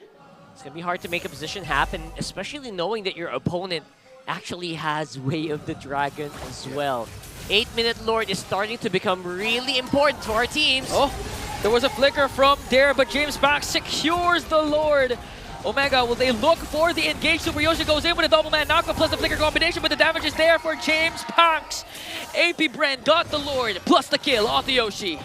Just one down here for Omega. We might see a lot of towers get pulled off here. Oh, James Bax goes right after Andoryu. Omega forced to back away as the Lord marching in on the bottom lane. Ooh. Luckily, they missed with the Deathly Grasp as well. SuperYoshi has had a tough time here. And maybe that's also one of the things that AP Bren were thinking of, rushing this Jawhead. Bait out the Jaw of SuperYoshi, go ahead and pick that up. It was risky, but they've played very well against it. Again, the pick that surprised me, that I doubted, is the one that set the tempo for them and why they have a massive lead heading into 10 minutes into the game, around 7,000. They're getting close to that point. Marching in with Lord of the Boss. Shizo was undisturbed. James Banks, no deaths just yet, alongside Skirt, Kekadot, and Shizo as well. They might not be able to win it here, but they'll be able to get a lot out of this push, AP Bren. Fully defense popped in the bottom lane as Omega already clears out the first Lord. Minions for AP Bren are marching up top, so all outer turrets might get taken down by the Beast. Already hit 7k gold lead earlier for AP Bren. That is as big of a lead as they have ever gotten so far in the season against any team. They're looking really good. Wow. Since Omega lost the center of the map here, Shizo has been having a grand time as this Bruno. Crazy damage already, level 12. Jome close by though. In terms of the gold, we're going to be seeing it in just a bit, just how big the lead that Shizo has against Jome. There it is, and it is, oh, not that massive. Jome was able to get some farm. He's up to 3 items. But the fact that this Bruno is already up to a Malefic Gun, and that there's already a Magic Lantern and Holy Crystal for this Joy, means that AP Bren can still continue to be aggressive. However, they just need to be careful of the clapback of Omega. Their lineup is high risk if you're engaging at the wrong time, but very high reward. Oh, no! Missed Mo. Flicker, Way of the Dragon for SuperYoshi. That's why AP Bren was able to take him down, plus steal away the purple buff. If Naisu likes to call big damn, that's a big yikes, for SuperYoshi. Can't fault the man for trying. Have to. You really have to in these moments, right? Especially when your enemy doesn't really expect it that much. Exactly. But people will not remember the effort. People will remember the mishap, unfortunately. That's just the way the world works. Okay, Kekadot with the throw, forcing Ouch. Lewis to split plus the flicker. That's 2 major resources out for Omega. And AP Bren set their eyes on this Lord. You know what we mentioned? AP Bren's lineup, they need physical, they need long range. It does feel like Bruno fits all those criteria, and they're doing very well about it. James Banks, easy pick off on the Lord. Here comes the clapback. The attack of AP Bren to bring down once again SuperYoshi 0-7-1 with the choke. Second consecutive death, by the way, SuperYoshi. I mean, it is his job to die as a roamer. But he's contributed to 90% of kills for AP Bren. This has been a terrible game for SuperYoshi on this show, but more so because Kekadot really checked him. Playing the Jawhead alongside the Valentina very well. And now AP Bren can just ride this out to victory. They can potentially end it in this one. If not, they might have to wait for the next Lord. But so far, I think AP Bren has all the tools to end it with this push right here. Yeah. As long as they can get Jome quick. Yeah. They have flickers. Kekadot has his, plus Chov Skirt. So if Chov Skirt gets the Way of the Dragon, but right now he has the internal guard, so they can burst down Jome. Assuming Kekadot manages to get him, the Lord seizing in onto the bottom lane. Inhibitor turret down bottom has now been erased by AP Bren. Here comes Unstoppable Force, a throw onto SuperYoshi, and internal guard coming in from Chov Skirt. And now AP Bren trying to make quick work of that Lord. They will be able to clear it out and force AP Bren to disengage. SuperYoshi really is the target. It feels like they're trying to break him or something. A conceal coming in for the side of the Bees. We're waiting for the throw of Kekadot while Shizu focusing on the tower. Omega was able to save their mid lane turret. Alright, so it will end in the next Lord push, which will be up in a minute and a half. Looking at the items, not yet fully built for the Suyo. Still on the way to the BOD potentially. Already has 3 up to a Sea Halberd. Almost fully built for this Joy. Jome still very close in terms of the gold, considering everything that's happened. With just a 1,000 or so gold lead for Shizo. I think waiting for the BOD is Jome. Already up to a Malefic Roar, Hunter Strike, and Sky Piercer that has no stacks at this point. And there, Jome just built up the Blade of Despair. I mean, Omega has been force-feeding all the resources that they can salvage to Jome, because Jome is the main damage dealer of Omega. That's why everyone, in terms of economy, is suffering against their counterpart in AP Bren. But it will hopefully pull off if Omega finds a way to just literally stop the aggression of AP Bren and stop the plays coming in from Kekadot. Oh, that's a lot easier said than done 100%, because right now there's just no stopping this guy diving on the people. Chov Skirt also is really deadly, being the guy who chooses the targets most of the time here, alongside Kekadot. And now Kekadot, I think he's just focused on just making sure that Chizo remains untouched. 1-0-4 so far on that Bruno. BOD, a second one for Omega, built up by Ondoryu. SuperYoshi not able to close the gap against Kekadot. Yeah, Omega are just fighting for scraps here. Again, it is very good for them that Jome hasn't died yet and that he is 4 items locked in. Yeah. But the rest of AP Bren just has so much damage that the front line of Omega, this glue, falls down way too quickly. They don't have the minion wave push in the mid. It's getting pressured there. Ukir has to handle it, so they're lacking some damage. Okay, James Banks secures the Lord. Omega at the numbers disadvantage, forcing Lewis even to flicker out. Here comes the Unstoppable Force. Lewis was able to flicker out though. No casualties for Omega, but AP Bren again. All objectives have been secured by the man with a million moves. It should end here for AP Bren. If they don't, they're getting closer to the territory of Omega might actually be able to win game number 1. Yeah, They despite gotta the win 10K, it here. despite the 10K gold lead, right? Yeah. I thought that was game 2. Well, here we go though. Okay. Got Lord walking up on bottom. Kagadot, he's warming up, he's going for the wine. There's the unstoppable force. SuperYoshi was able to dodge the throw. Here comes the internal guard though. Lord still there present as Dare got caught up, has to flicker out. Immortality will be popped. Is this the clapback coming in from Omega? AP Bren slowly scattering away. No casualties yet for both of these teams. Not gonna get ended here yet. I thought that was it. Ooh. Okay, this is tough now for AP Bren because Omega are definitely within comebackable territory. Once Lewis has one more item locked in, and once SuperYoshi can get his third item completed as well, he's on the way to the anti-cuirass. Yeah, third item locked in for both the EXP Laner and Roamer for Omega is their go sign that they're ready to come back into this. Because Divine Glaive is already built up by the Vexana. On the way to the Rose Gold Meteor is Jome. Just built it too. Okay. So most of their core items actually are locked in and ready to go. And despite the 10K gold lead, your enemy already has most of their items, maybe 80 to 90% there. So that's what's risky for AP Bren. AP Bren really have to be so careful here because really, this will be such a heartbreaking loss. Omega are within comeback territory at this point. Windtalker built up there by Shizo. This is going to be his last item, already selling the boots. Orange buff stolen by Ondorio as well. Maybe the minion waves and the relatively fast clear that AP Bren has might be too overwhelming for Omega, but they have good wave clear themselves.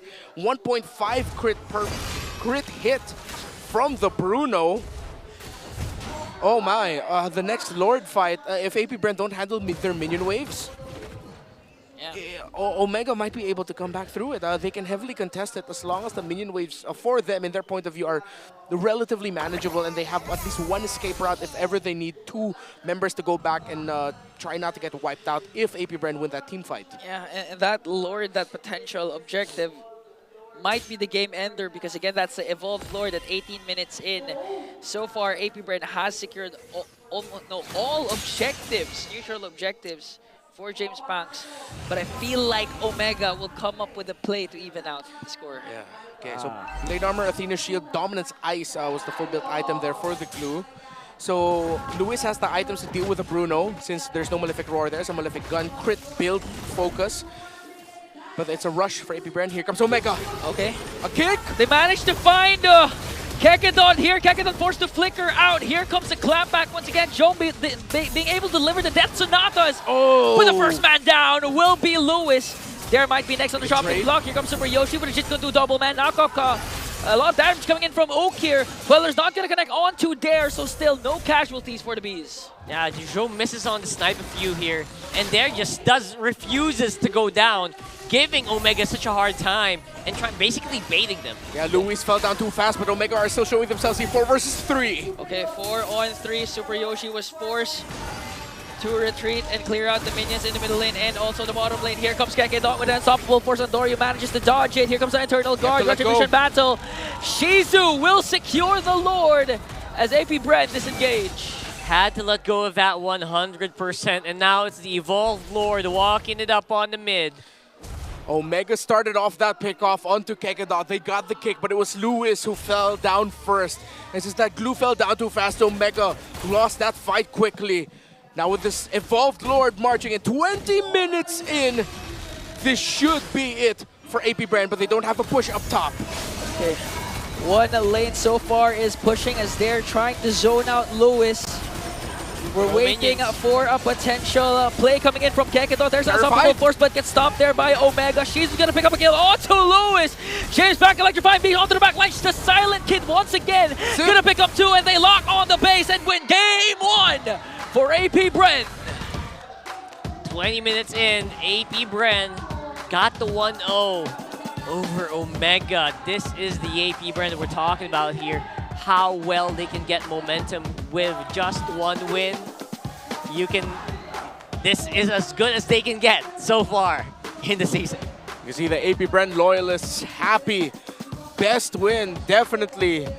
Sorry for doubting the Jawhead first by Kakadot and Coach Pong, which was Coach Pakbet, by the way.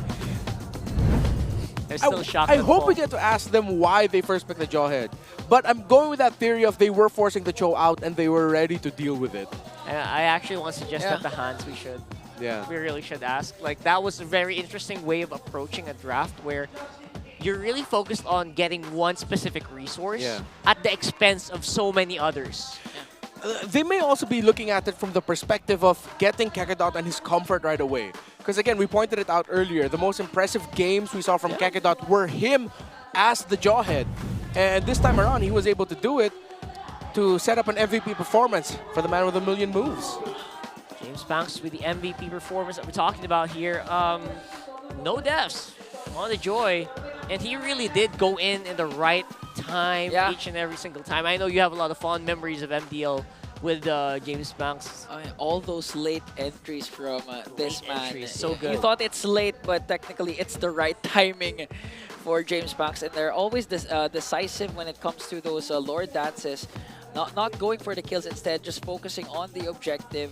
And a huge credit also goes to the XP laner and the roamer. Kekedot and Dare has been phenomenal, making sure that the damage dealers or the cores of AP Bren are literally miles away from the aggression that SuperYoshi has been doing the past games.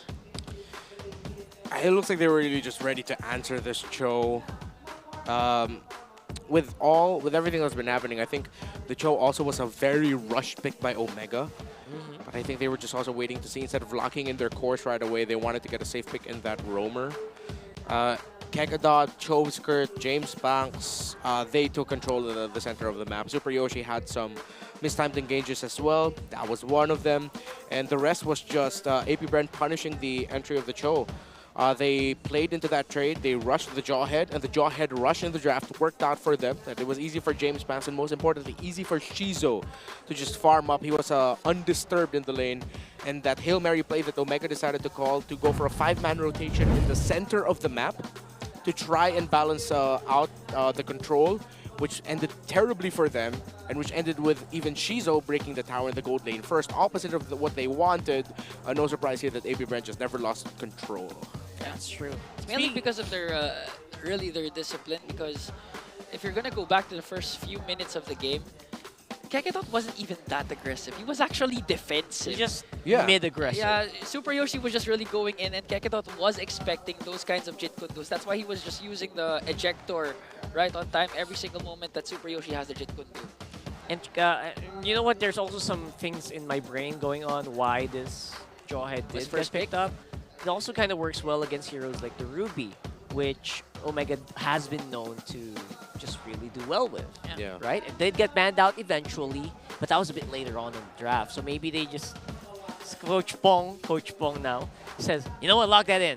Go ahead, lock that in. It'll deal with a lot. Trust me. And that's what they did. And it worked out with a 10k goal lead. 12-1, by the way, on the kill score. That is impressive. This is our third 20-minute game for today. No, the earlier one was 19, but I was in my brain that's 20. So I don't know what's happening to the meta right now. There's a trend that's happening, and Ingan, I don't know if I like it, but BPI rich guy is gonna be James Banks. 6,000 from the jungle creeps, close to 3,800 from the minions, 938 from kills and assists. This was a textbook game by AP Bren. They played it nice and slow. Nothing too flashy. It's like they all just went in there, let's just do the job. Do the job with the goal. Do the job with the EXP in the center of the map. And again, they're struggling. They don't have their first win yet. They need a game like this to show them and prove to them, as long as you get your fundamentals down, dare I say, the boring side of MLBB, where it's just do your job, don't do anything flashy, don't do anything crazy, don't mess up. Don't mess up. It actually goes well for them. And what did we say at the very beginning? Our tip for our two junglers: don't die. Don't die. And James Banks didn't die once in that game. He listened into Come on. Listen to the walk and win condition. Look at that. Come on. The walk is. Yeah, he I names remember. these things. I remember the Andor used tip actually to some of the fans who are struggling in their games. But he doesn't know what to say. He's also struggling. I know what to tell you, man. I'm also Oh, yeah, on a the lose swing streak. test. Yeah. The lose streak, right. Yeah, that was my favorite highlight of the ping test. Again, he was asked beforehand to say something to a team that's struggling. What's his message for that? He said, "I don't know what to say. We're also having a hard time." Wise words from It's Andor. so true, very transparent, and very just straight to the point. I like Adori. And then for this one, it is going to be a big question mark for me, like how this game got so out of hand for Omega. Like, it was so bad. It was 12-1, 10K on the goal lead. What the heck happened? I mean, they were at the point trying to be proactive when it comes to trading. They weren't being reactive to what AP Bren was doing. They're feeding a lot of resources to Joe, but it all came to the point where Omega could not really contest to any Lord take. Yeah. And that's where in the fundamentals, the boring stuff of ML comes in, wherein AP Bren was just really determined to secure the objectives, not to go after kills. It also feels like we've seen Omega somewhat regress in that game number 1. The difficulties, the missed timings between the roam and the mid were evident when Chaknu was playing here. It went away when SuperYoshi got in, but now it looks like it's coming back slowly. That's right. That's exactly it, right? So we'll talk about that a little bit more later. But for now, the Athena Cup is happening at this moment. So this is an exclusive league for female pro players and the official qualifier for the MLBB Women's Invitational. And it's also will take place on March 7 until May 27. So let's all support this growing league that empowers women, more women to be in esports. Yeah, I have to go back and watch the VODs. I've been seeing some of the updates here and there. It seems like it's getting quite heated from the Athena League, and I have to go back and watch that. And maybe some of those players want to use the Edith Prismatic Sentinel skin, which is now available in-game with 30% off. You can also get it from a chest. So join Edith and experience MLBB's esports charm.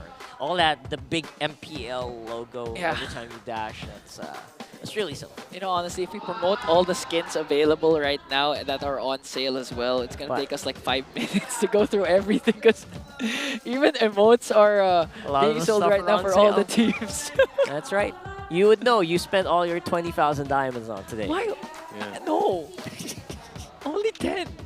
You said 11 earlier, so what is it actually? I said 10. I never said 11. I hate the number 11. All right. So Navi and Evos, by the way, has just begun on MPL Indonesia, and you know that's very exciting. Everyone who watches knows why.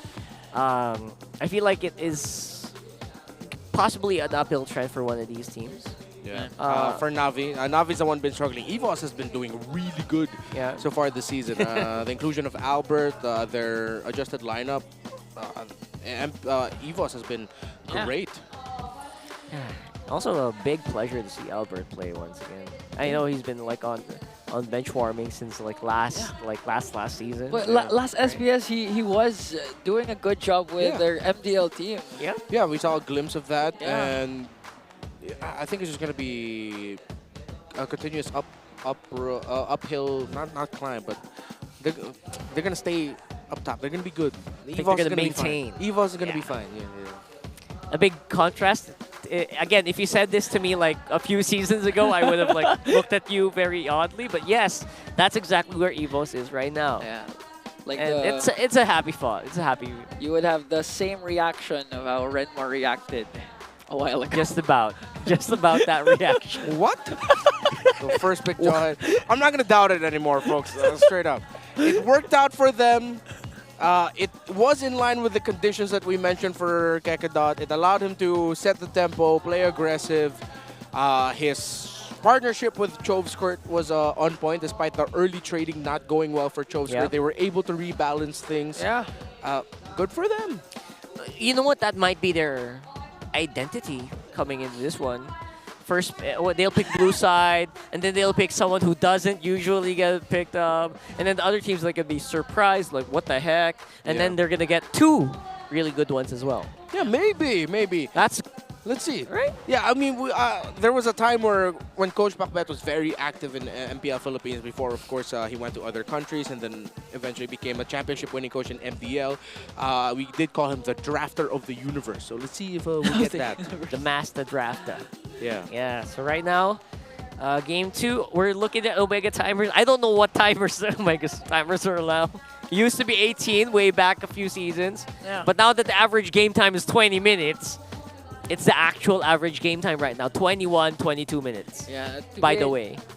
I'm expecting almost all 90% of the games to go 20 minutes or more. I even thought the patch would make the games faster. Because of it the made it longer. A jumping level at 8-minute Lord. I thought so too. But apparently that's not the case. I thought turrets would be crashing down 8 minutes, 9 minutes in, no more inhibitor turrets, but maybe because we are in the hardest region. That's what I was thinking as well.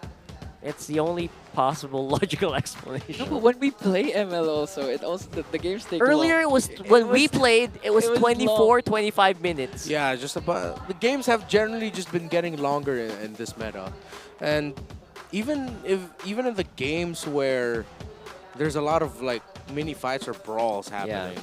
Ooh, top of total kills in all mid laners. Okay. Sheesh. 29, 82.76%. The problem with him, though, is that the rest of his team just keeps dying.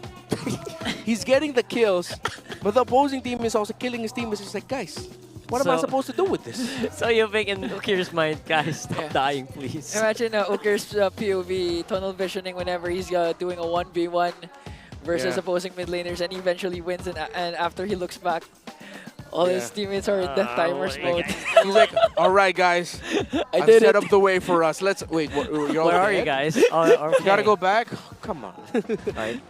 It's a bit fair to say that, right? Okay, your stats individually has been super high. He's a sleeper here, by the way. And there's Omega with the blue side. They said, well, you know what? We're going to do that first pick Jawhead. Let's see how that works out for you. They have exactly the same blue side win rate with AP Bren, 14.29. Especially after that. I don't know after that win, right? After that win for AP Bren, it probably doubled or something. But yeah, this was AP Bren's blue side win earlier. All right. Will we get a Jawhead first pick? Let's see. Will we get Lo Yi getting acknowledged because it was completely forgotten about in the first draft? Or will it, though? I don't know. Who said there are no I actually was a little shocked by how little acknowledgement Lo Yi had in the first one. Yeah. In my mind, it was like, maybe these teams just don't like global plays. There are also shadows. I don't know. There we go. There you go. Finally, someone acknowledged Lo Yi. We're back in the... we do acknowledge one effect of the draft. Chip keeps getting banned out red side. Oh, that's Zushin big. Yeah. might be an opening for the Zushin mid lane. Come on, please give the juice in. Zushin, We need to see what happens to a draft. Yes. And give the juice in. Yes, please. Yes, please. To Ukir? Oh. Yes. Actually, yes. If you give juice in and Omega take it. Magic is my Oh, it's open. Thank you. Okay, it's open. You can get Granger and Suyo or a Joy. In my mind, it's still a Jawhead Get first pick, but yeah. Jushin. Do then it. Trade for Cho. Get that. After that. Don't for rush Omega. the Cho just yet. No, for Omega. Later. because Later. AP Bren can't get the Suyo Granger. Pick off or non-pick off, that might be tough. Reptar promises he will not... Still the joy. All right. This is still okay. Because we're seeing now that teams like, all right, we don't need to first pick the juice in. You don't need to panic. Yeah, and Omega are thinking that like, oh, okay, so they want us to first pick the juice in. Jushin Granger for AP Bren. You know what, I'm still thinking don't pick up the juice in. Pick up a Granger, I definitely. thought you wanted Not to see quite the yet. Jushin. Not in that Not position. just yet, not just yet. Not in the first pick position. Yeah, this is okay. What? Woohoo! What the heck? You know what? AP Bren, Omega, just draft. I mean, it's happening. We saw Kekedot when he had his comfort hero, mainly the Jawhead. What more if Dare has his comfort hero? The Badang, even the nerf, it can't stop Dare when he has the Badang. Yeah. There's the Granger Jushin. Is he gonna show the adage is true? You can nerf the hero, but not the player. Is this gonna happen here today? They're out of the power picks in the gold lane though, so they just pick Irithel now. Yeah, Irithel or... Because if you're gonna play into the carry, it's gonna have a hard time if this game goes on a bit too long. What are the other iconic picks of Shizu in the gold lane? Moskov. Moskov? Yeah. Moskov, Ikari, the usuals. The Immortal One chose me to vanquish the shadows. Oh yeah, that plague this Forgot world. almost completely forgot about that. They showed a core of physical damage dealers. They can, unless they're gonna go magic in the gold lane, which Not done? No. Cannot. So all your magic damage is gonna be based off of whatever your mid laner will be, which, if it's not the Farsa, could be it might be a Farsa. Eve is still open, but the Joy Granger and Lo Yi actually mess her up. Huh. What are they drafting into? Hope will find a way. I feel like they Even when completely all is lost the mid control. We were talking about how important mid control is right now in this meta. They might have actually lost on that one. I feel like Omega would also ban out. Oh no, there's already a roam. Ban out a pick for Yoshi. Do you safely ban the Tigreal? Ruby maybe? Ruby? Yeah. Or the Ruby, yeah. Bren, yeah. Jome is our captain for the season. We all agreed. Because Jome is outside the game. He has good values He has good outside the values. game. That was a very long first. Yeah. So he doesn't just make good decisions in game, but He's- also outside. Look at me, he's the captain now. So maybe that's why he stole. Begin. Ah, there's a Ruby ban. Okay. Farsa. Who They're either else? gonna go Hylos or Tigreal for Yoshi. Because the heroes that he's already picked up this season are off the board. All of them. Cho, Ruby, Johit, Badang. That's a good So we're point. going to be seeing Super Yoshi in a different As a different pick. snowflake's breath, as Ah, timeless good as ban a as well on the glacier's Aurora. heart. So you just go Farsa here of your AP Bren. Huge mid lane bans. Yeah, Farsa looks really good. I'm thinking about heroes that kind of lane well against Zushin as well. Yeah. And if this goes Farsa, then you pick up a Gato Gacha. So magic damage focused center of the map. Relatively good crowd control with the Juicin and Gatot, although it is a taunt based type. Can jump away. And then your EXP laner, you can go Lucas. Because I want to see them have a little bit more physical as well. I didn't cure the pain. Now you can't go Lucas. They blocked the Lucas pick with the Valentina. That's a good pick. I am really wondering about this Valentina pick. Because you can't really get any good ultimates here. Yeah, but you blocked the Lucas. That's what they're thinking of. I think you're really Just just that? gonna be getting the whatever ultimate Super Yoshi will have, and or the the roam. ultimate, or the ultimate of the Joy. Electrifying Beats is one of the old favorites for Valentina players to pick up. It's a good escape, good initiation as well. Wonder if we'll see Hylos here. Usually pairs well with a Zushin. Yeah, they can go double. The priestess of primal Edith. lightning. Oh, Edith. The hunter of Oh, all okay, the that's one evil good gods. ultimate for the Valentina. They get the Primal Wrath. XP as well. Get something Tig? chunky. Tig? No, you're giving Blue? them. They go Gatot. Gatot. You mentioned. Alright. And for the gold. Beatrix. Beatrix, come on, Shizu. Nah, but there's a Joy. They might just settle for Bruno? Irithel or Moskov. Maybe go Bruno again. Moskov is what they're highlighting. Yeah, might just be that. Because with the Joy on the other side. They're looking at it, and the Moskov is right next to Earphone. There we go. All right, you mentioned that this was his one of his signature picks in MDL Philippines. So let's see if finally we'll get a very iconic Moskov game for Shizu. Part of me, something tells me we might be going to a game number 3, folks. Not gonna lie. Feels like game number 3 as Yeah, well. with the Edith and the Granger Joy on the side of Omega. But maybe we'll get another replay of what happened in game number 1, wherein AP Bren just takes control of the center of the map and just completely messes up Omega's early game rotations. Part of me is really saying a sweep. You're picking the sweep? Honestly. Do you have that much trust in Gekidot's Jawhead? Yes, and there's Badang. And there's Badang. Again, I'm still highly doubtful of the Badang. I saw what it does, right? I saw it on the field. You saw it on the field as well, right, Ingan? Yeah, I hate the nerf. It's really bad. But it's a well-deserved nerf up against for Badang, yeah. Oh, yeah. So we're on to game number 2. I don't know what you guys think in the comment section. Please let us know if you think this is still worth picking up. If maybe you still to use Mobile it. Legends! And how well is that going to do against this specific lineup? Let's go into it. And it's going to be a really fun one to watch for sure. All right. Slightly faster clear here for Omega. Playing slow around the middle, though Ukir wants to be aggressive against Choveskirt. SuperYoshi is here. Oh, good trade. Forcing out right away the flicker onto Choveskirt. Yeah, very good trade at the beginning of the center of the map. Although we did see that was a similar start in game number 1. So no doubt, AP Bren will have the capability to recover. James Banks. Okay, forced out to revitalize early on and no follow-up coming in from Gekidot. There's the Lantern Flare, another flicker forced out. So a flicker for a flick, no, 2 flickers have been forced out for AP Bren. Yeah, that's pretty huge, especially it's on Choveskirt as well as Gekidot.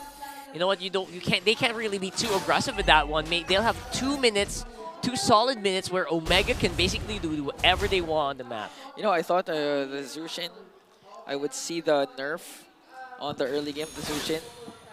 But so far, what's the nerf? Ukir's been playing phenomenal, even despite the nerf, has been playing aggressive with or without SuperYoshi in the mid lane up against Gekidot and Choveskirt. Yep.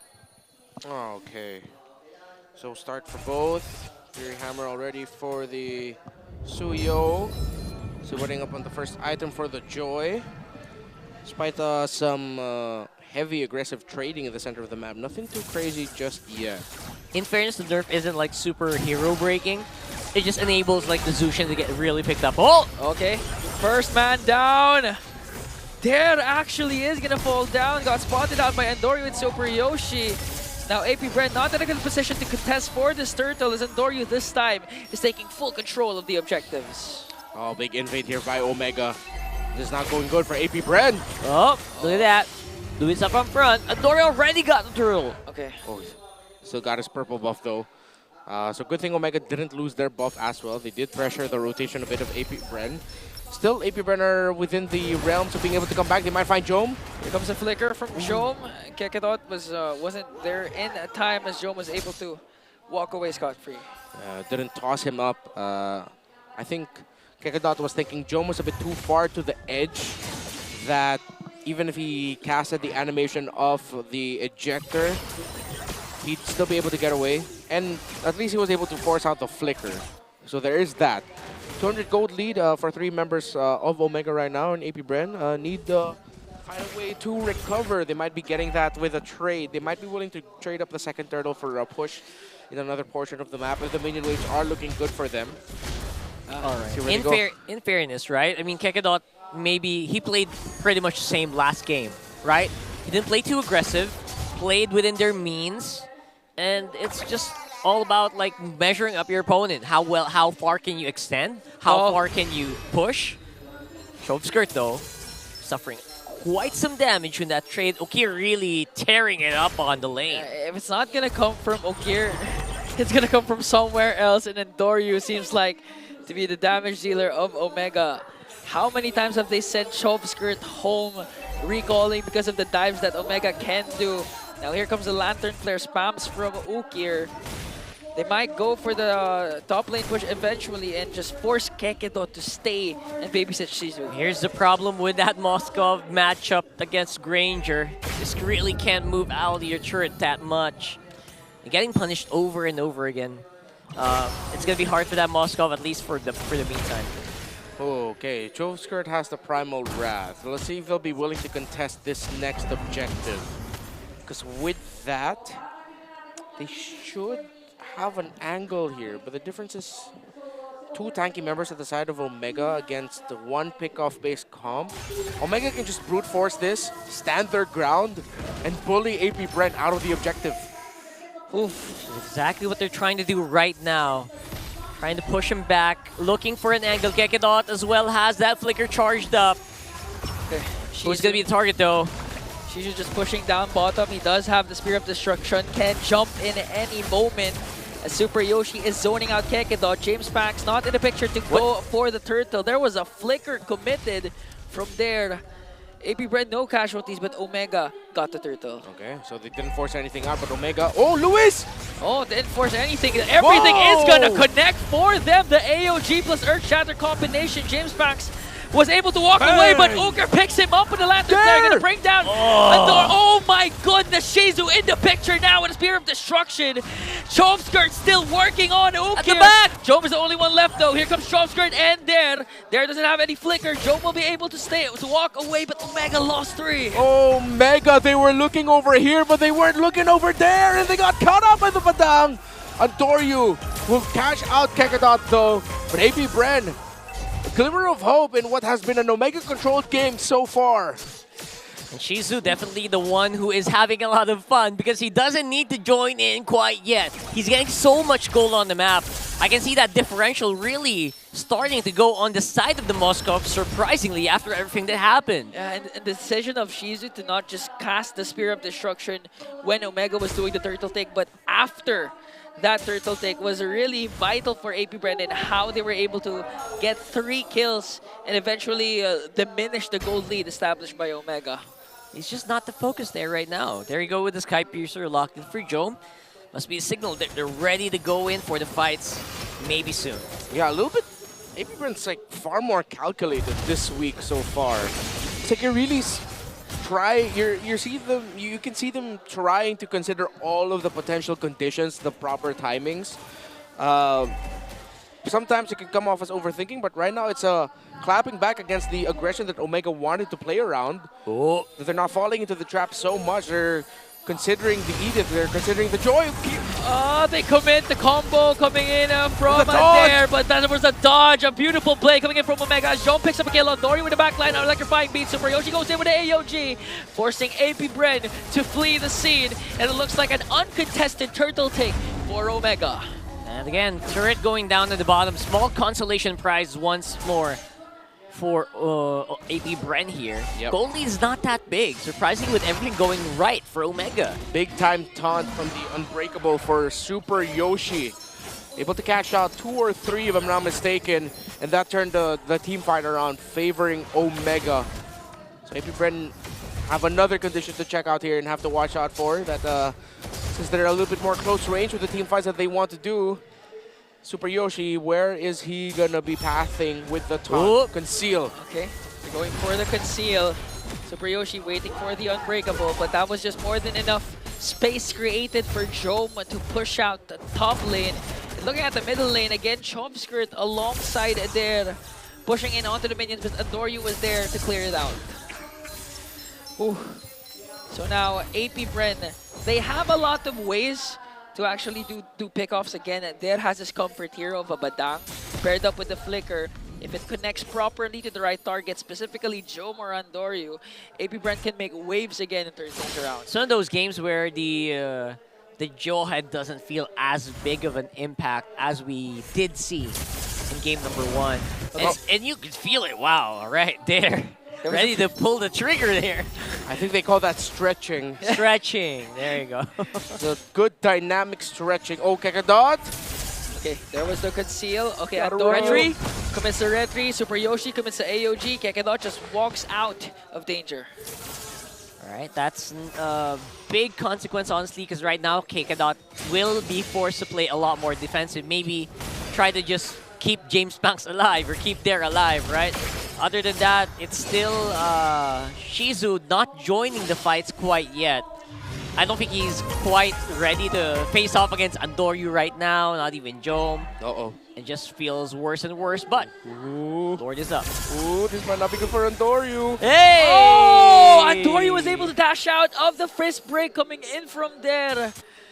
So that was an initiation AP Bren really Wait, what's happening? Oh, okay. Even Lewis forcing out there's Flicker. Now a conceal for the squad of Omega. Reset Ukir it. zoning out the members. Kekedon lifting him up with the Lantern Flare.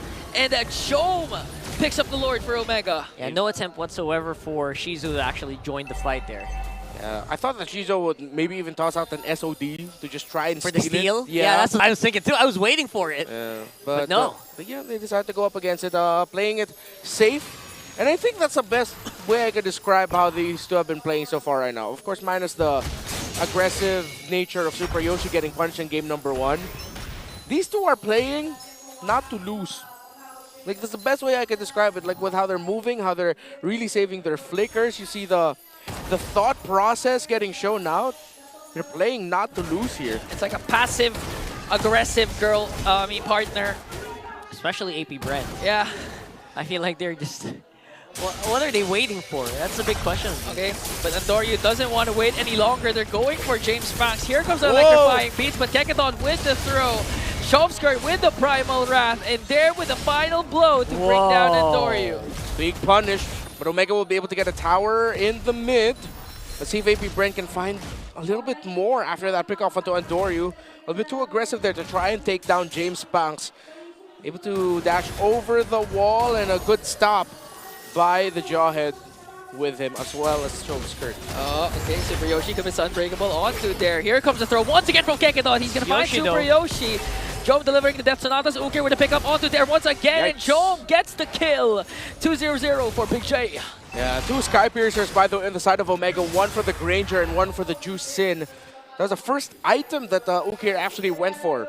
Went for the Elegant Gem, then the Sky Piercer onto the Blood Wings, while Jom went a little bit more traditional, went for the Hunter Strike first and then the Sky Piercer. So at this point, I think Jom should either have 1 or 2 stacks. No, 1 stack should be, right? Yeah, 1 stack on the Sky Piercer, if I'm not mistaken. I don't think we're going to get to see that quite yet. But yeah, it's either if you want, not 1, 2. I don't know who got the other one. Yeah. Now we're here. 46 seconds on the next objective. I feel like AP Bren wasn't really completely able to utilize that pick-off we saw earlier. And now it just feels we're back on even Stevens with free K almost to Omega this time around. Yeah, fortunately for AP Bren so far, no inhibitor turrets has been taken down. All Holy Shields have now been gone, so it's going to be detrimental if AP Bren lets go of a potential Lord Day coming in from Omega. But again, we do, however, see that there are trades coming in from AP Bren, especially the ones initiated by Daryl Kekedon. Okay, so now, I don't know, man. There, you have to show us your moves, man. This is not the Daryl I remember. Not the Daryl Badang I remember, right? Yeah. I'm looking for those really big wobble combo plays. I guess Omega's not just grouping up as much as we thought they would, and maybe they're just aware of the Badang's possibility. That's why they're trying to avoid it. Yeah, but I don't know. I'm looking for it. I mean, for me, I could already feel the nerf. Okay, Fist crack already committed by there. Dory just dashes out.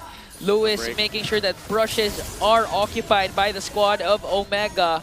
Kekedon right in the brush. James Max, will he be able to make a move and steal away this Lord? Here comes down! What a beautiful settle! And the man with a million moves adds another move to his list as they take down 2 plus the Lord. A triple for Shizu, and AP Bren making noise once again as they take down 3. No way! It's edible, isn't it? Oh, it's edible! That's what you call a perfect bust!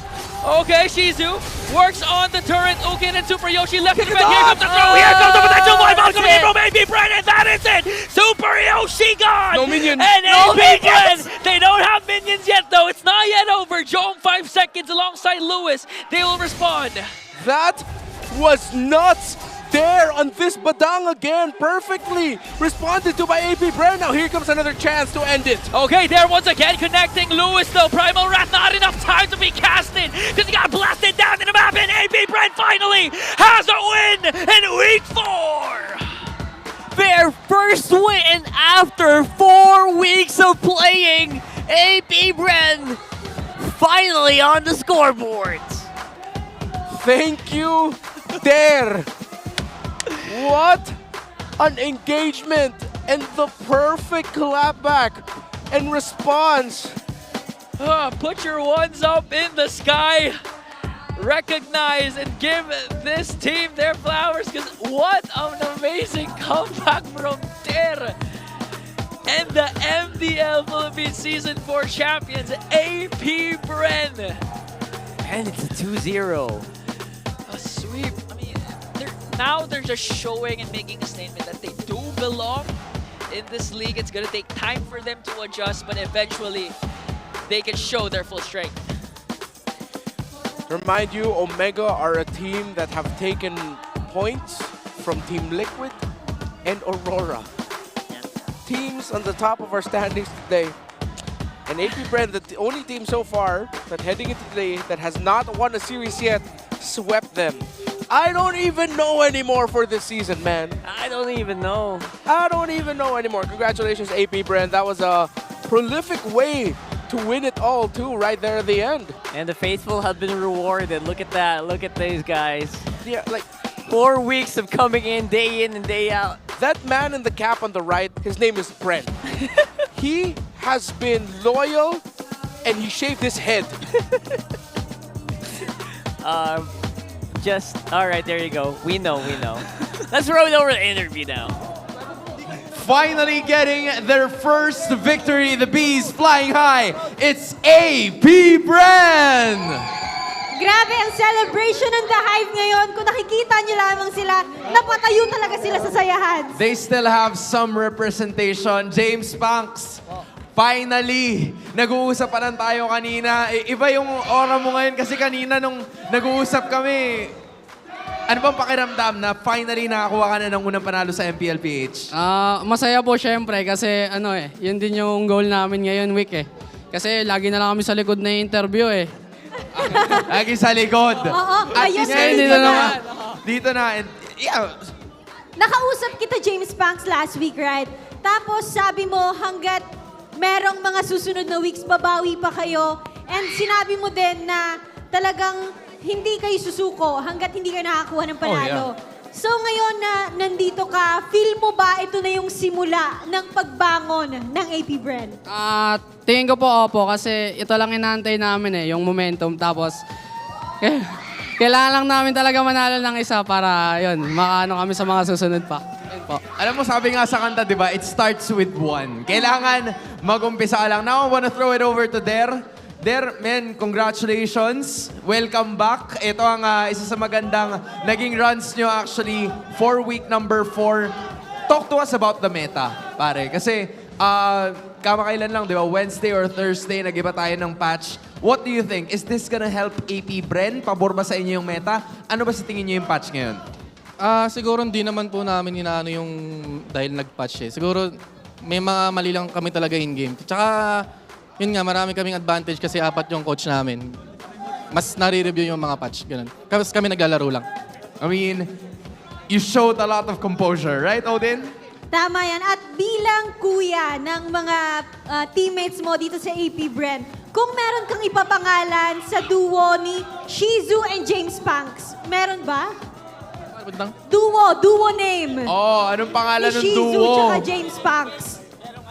Di ba, may Baby May Cakes, Baby Cakes. may Kite Brothers, may Zaizen.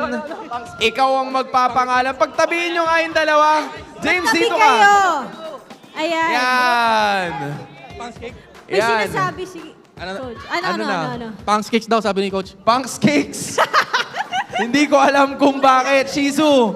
Sige, ikaw ang kakausapin namin, ha? Payag ka ba doon? Sige. Shizu, tatagalan natin to.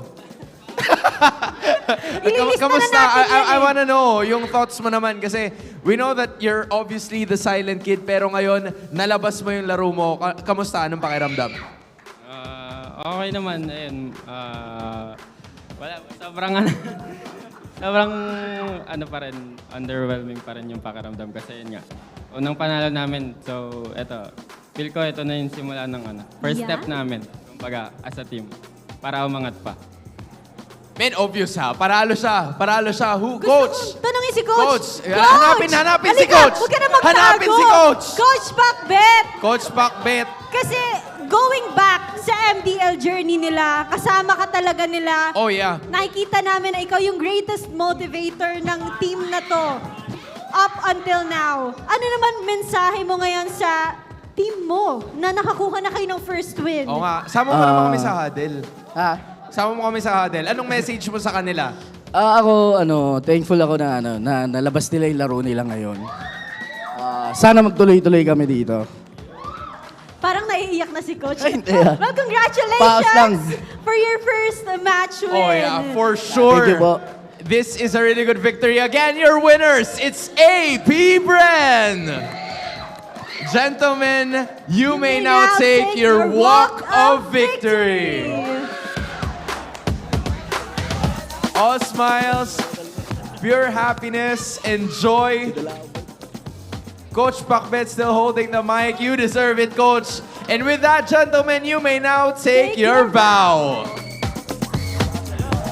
Ang tamis ng ngiti ng AP Bren finally leaving the mark dito sa Season 15. And 2-0 sweep pa ang nagawa nila sa match na to. Ito na nga kaya ang simula ng kanilang momentum, Hans. One thing is for sure, no team is left with a winless record. Lahat sila may tigi-isa na. At magandang simula ito para sa Bees. What do you think, Casters? One thing's for sure. We need a better name for that duo. Pax Kids, 100%. not even in my top 10 list. No. But congratulations. AP Bren. I would also kind of tear up a little bit if it was my first win after 4 weeks of playing. Because imagine if you're a Coach Pakbet, you know the capabilities of your players. You're thinking that it just might be the jitters.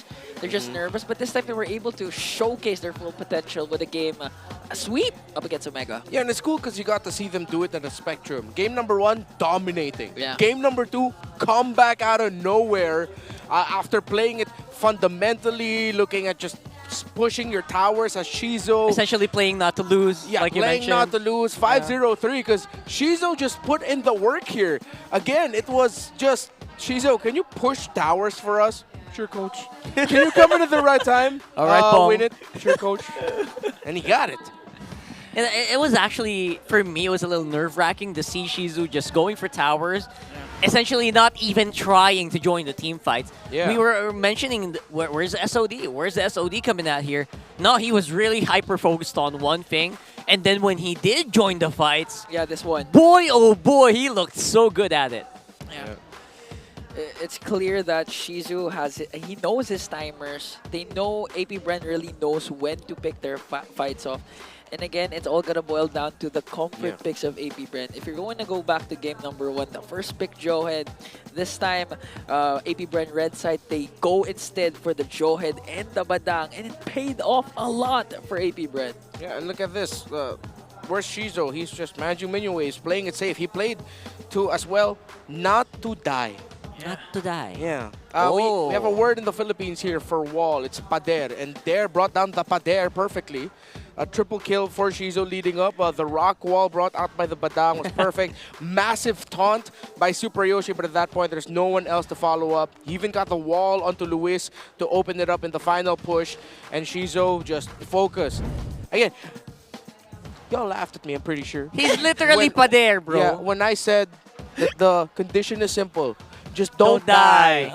And what happens? The ones who didn't die were rewarded very well. James Panks didn't die in game number 1. Shizo didn't die in game number 2. What happened? AP Bren sweep win. Apparently, that was the solution to AP Bren's problems here, right? Yeah. And they made it look easy, honestly. I like it. And Pader is already trademarked by Renmars, just so set the record straight. He literally is Pader with that badang. Yeah. And that's, for me, I can't believe we didn't pick that up sooner. Imagine three iconic Badang plays for Dare in 4 weeks. His Badang walls, his surprise flicker entry sets with the fist break into fist crack. Because in the Lord, he was able to get Luis and Jove Skirt, dude. Excuse me, not Jove Skirt. No, that's his teammate. Yoshi. Super Yoshi. Yoshi. Thank you. Shout out to Jove Yeah, Skirt. his teammate. He got Super Yoshi and Luis. All right. And that's essentially the front line of Omega gone. That it was so easy for James Banks, even Jove Skirt, to go around the wall of the Lord so that he could just free hit from there. James Banks was in safe retry, and then Chizo coming in at the right time as well. He's the rich guy from BPI. I mean, you were 1v1ing towers nonstop. I would be flabbergasted if you didn't get rich guy. You know the two most silent gold laners? What? Both hate turrets. That's Shizu and that's Super Marco. Super Marco, right. Shizu being the BPI rich guy. Turrets gold 990. That's a lot of turrets. Yeah. A lot of turrets, I gotta say. That's a lot. Almost close to the kills and assists goal that he got. That's how focused he was. So it's really impressive that he was able to actually pull this off. And again, if you go solo, there's always that chance that you're gonna get hunted down, you're gonna get solo killed, picked off. We didn't see that. That just means he's just really aware and he works well with his team to really get the info on the map that makes the big impact. And I think, again, most importantly, Shizo timed his entries very well. He wasn't forcing it, and the times he decided to enter from the mid to the late portion of a team fight with the Spear of Destruction, it was at a good time, and it was in a very good location that he'd just be able to free hit and in relative safety be able to deal damage. And I reiterate, he did not die. He did not die.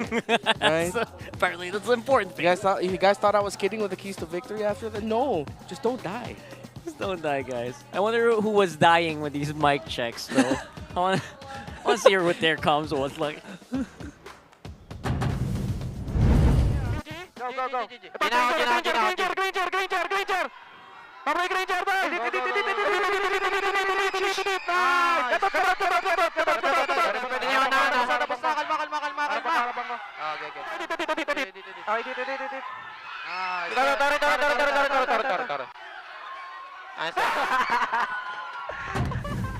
That was a perfectly cut out scream from there after finally getting their first series win. That was perfect. Congratulations. Their first mic check. Yeah, the first time we got to hear them Finally. from a win. And they were locked in on Jome in that one. At the beginning of the very first clip, it was just them screaming, Granger. You just say punch him Yes. at one of the moments. Yeah. It's really funny. Well, what are you guys? If you saw the skills that we saw here, are you ready to test your skills and show what you got? Because right now, MSL Collegiate Cup Season 2 is nearing. It's the premier collegiate league for aspiring MLBB pros featuring student athletes from Luzon, Visayas, and Mindanao. Basically the whole Philippines. You can join now by heading to Munton PH, munton/ph.org/MCC for more information. Don't miss out on this amazing deal. That's correct, Renmar. What a deal, what a deal. It's a good deal. But, and also, if you guys keep asking us, like, how do we turn pro? That's basically it. Yeah. Right? A big community shout out, by the way, for the people who have been commenting. James Banks, please win this. That's from Joyce and Salvador. Yeah, and your request has been granted by James Banks with a 2-0 sweep. A very commanding win for that one. I don't know if that the lady in front might have something to say about the little heart there, but you know what? probably good for you to just congratulate and smile and yeah, just thumbs up. Yeah, there you go. Super Marco, thumbs up. It's like Super Marco. So always follow us on social media. Make sure that you're heard. Make sure that your comments are seen, and maybe we might show it here on the screens. Yeah. But you know what I want to see? What do you want to see? After this day, what does the standings look like right now? Because so far TLPH solo first, right? Because they won 6-0. Yeah. Ooh, look. AP Wait Bren. a second. Wow, AP Bren! 2 steps up. Good for them. Wow. That game win looking good. 8th place no more. Yeah. So if the if our playoffs started today, they would be Yeah. playing the play-ins, yeah. Okay, so people are probably wondering why isn't Twisted Minds over AP Bren? AP Bren lost at Twisted Minds, or I don't think we have we seen that series? Oh, we have. It's because AP Bren beat Omega. Omega. Did they beat Twisted Minds? Yes, they did. They did. Yeah, they beat Twisted Minds. So that's why AP Bren is above Twisted Minds and Twisted Minds is at the bottom. Because Omega beat Twisted Minds, AP Bren beat Omega. And in fairness for AP Bren, they also have a lot of like 1-2 losses. Yeah. They're above on net games. Yeah. So people are looking at the numbers first, but remember, head-to-head result goes first. So it's match point, head-to-head, then that's when you start taking into account the net game wins. Oh. Yeah, we've been through this so many times. So you can also say, if you can't beat them, beat the one who beat them. That's right. Good one. Exactly. Very good, Ingan. Good for you. And for Fancy Klaban, these are the standings. Honestly, the Bees are having a fun time today as well. Yeah. But they're no longer. They were undefeated at one point. Oh, yeah. That's true. Yeah, but now 4-2. Ooh, the Mines going up. Kabarang. Oh! I think Kabarangay climbed up. They were struggling a bit. Sonics and Auroras, though, still having a hard time in the Fancy Klaban. This is the fan tournament. It's a big change. That's as of March 21. So if you guys think you have what it takes to maybe bump some of these points up, make sure to watch. Because the people who can join the Fancy Klaban are the viewers who can watch, who actually watch on the day. Yeah. You have to have tickets. If you want to be part of these teams, go over and join us. Buy those tickets now on ph.mpl.com. All right? So you can also see the players, you can see us, you can see all the matches happening right now. And as you can see, things can get really wild really quickly here in MPL PH. Yeah, I mean, if for some reason you're only watching now, sorry, we're about to end, but it's cool. TNC put TLPH to the limit. Team Liquid still undefeated, but they had a hard time against TNC Pro Team. And now AP Bren gets their very first win. They climb from dead last to 5th? No, excuse me. Yeah, 6th. from 8th to 6th. From 8th to 6th because of head-to-head matchups. Cool. Crazy. This season's so fun, man. I love the season so far. It's been great. Do you know, guys, what's the best part? What? It's just literally day 1 of week 4. We have a highlight matchup tomorrow. It's TLPH undefeated versus Aurora undefeated. The very first match. The very first match of tomorrow. Oh my god. And it's undefeated versus undefeated. If you didn't get tickets for that one, too bad. It's sold out. Just join us on the stream. It's been a pleasure. It's Rockhart, it's Ingan, and Renmar. That's it for us today. Let's throw it over to our host over there on the stage. Panibagong linggo ang ating nakita at panibagong mga laban na naman ang naging intense. Wouldn't you say, Odin? Oo naman, Hans. Dahil kahit nasa ilalim tayo ng bagyo, still undefeated ang Team Liquid Philippines at sinabayan pa yan ng achievement ni Carl TZ in getting the second most assists in the league. You know what? We're talking about Carl TZ. Nagkaroon din tayo ng pagkakataon na maisama ang isa sa inyo to be part of that winning moment para sa Cavalry as she not only took a walk of victory but also joined them and a bow right there at the Isle of Glory. At patunay lang yan that the MPL arena is definitely not just for the competitive spirit ng ating mga players, but for the fans na patuloy na sumusuporta at nagbibigay ng lakas sa ating mga players. At yung suporta na yon, especially na nanggaling sa Bees ang nag-power sa AP Bren to get a sweep and to finally mark their way into the winning column for the season. Yan at marami pa tayong exciting things na matutunghayan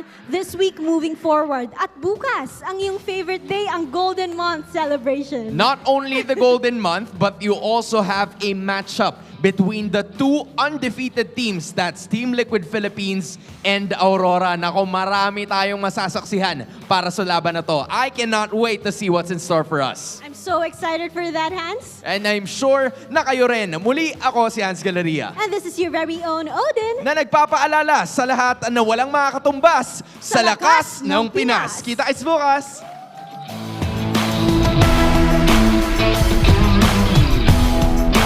The 15th season of MPL Philippines is brought to you by the following sponsors. Infinix, the MPL official tournament phone. Lakas sa laro with Infinix. Smart, the official telco partner of MPL Philippines. BPI, the official bank partner of MPL Philippines. Mas magandang bukas, buksan sa BPI. Our partner in Esports, Time Zone. Join the fun at Time Zone. TT Racing. For those who dream, work, and play, TT Racing has your back. Don't miss any MPL action by following our official Facebook and subscribing to our YouTube channel. Follow MPL PH on TikTok for more content. Experience the lakas ng Pinas of MPL PH Season 15 action live at Green Sun Hotel. Grab your tickets now via official MPL PH website. All the regular season tickets are now available at 200 pesos. MPL Philippines is monitored and supervised by the Games and Amusement Board.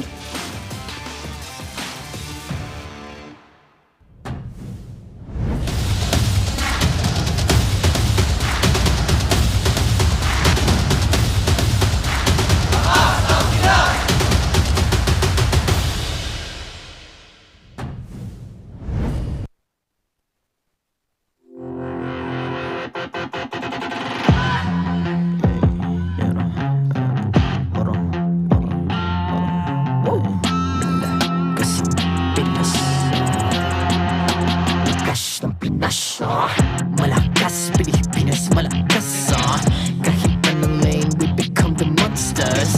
Malakas, Pilipinas, malakas Face the golden sun and reppin' for the 3 stars. Look at us, to the top, no ifs, no buts. Winning any game, para to sa PINAS. Di mo matitin ang aming boses sa new level. Nasa kalye man o mobile, you know I become a legend. Open fire, we unite, we winners. Built with pressure, the diamonds are made of. Switch na lane na parang gera. HP Racing may reset up. Built agad ang buhat ni Hilda. Full load SS parang Laila. Susundan ko ang iyong bakas. Kasama patas. Tagumpay natin to. Dahil tayo'y malakas. Para sa Pinas. Nasa amin ang alas. Hindi atras, kinikilala sa taas kasi kami ang malakas. Para sa Pinas. Nasa amin ang alas. Hindi tuwa atras, kinikilala sa taas. Ganito kami sa Pinas. Wow! Hold on. Yeah, malakas ang Pinas. We are laging every beat. Surrender, no retreat. Pag nagsama-sama, just imagine what we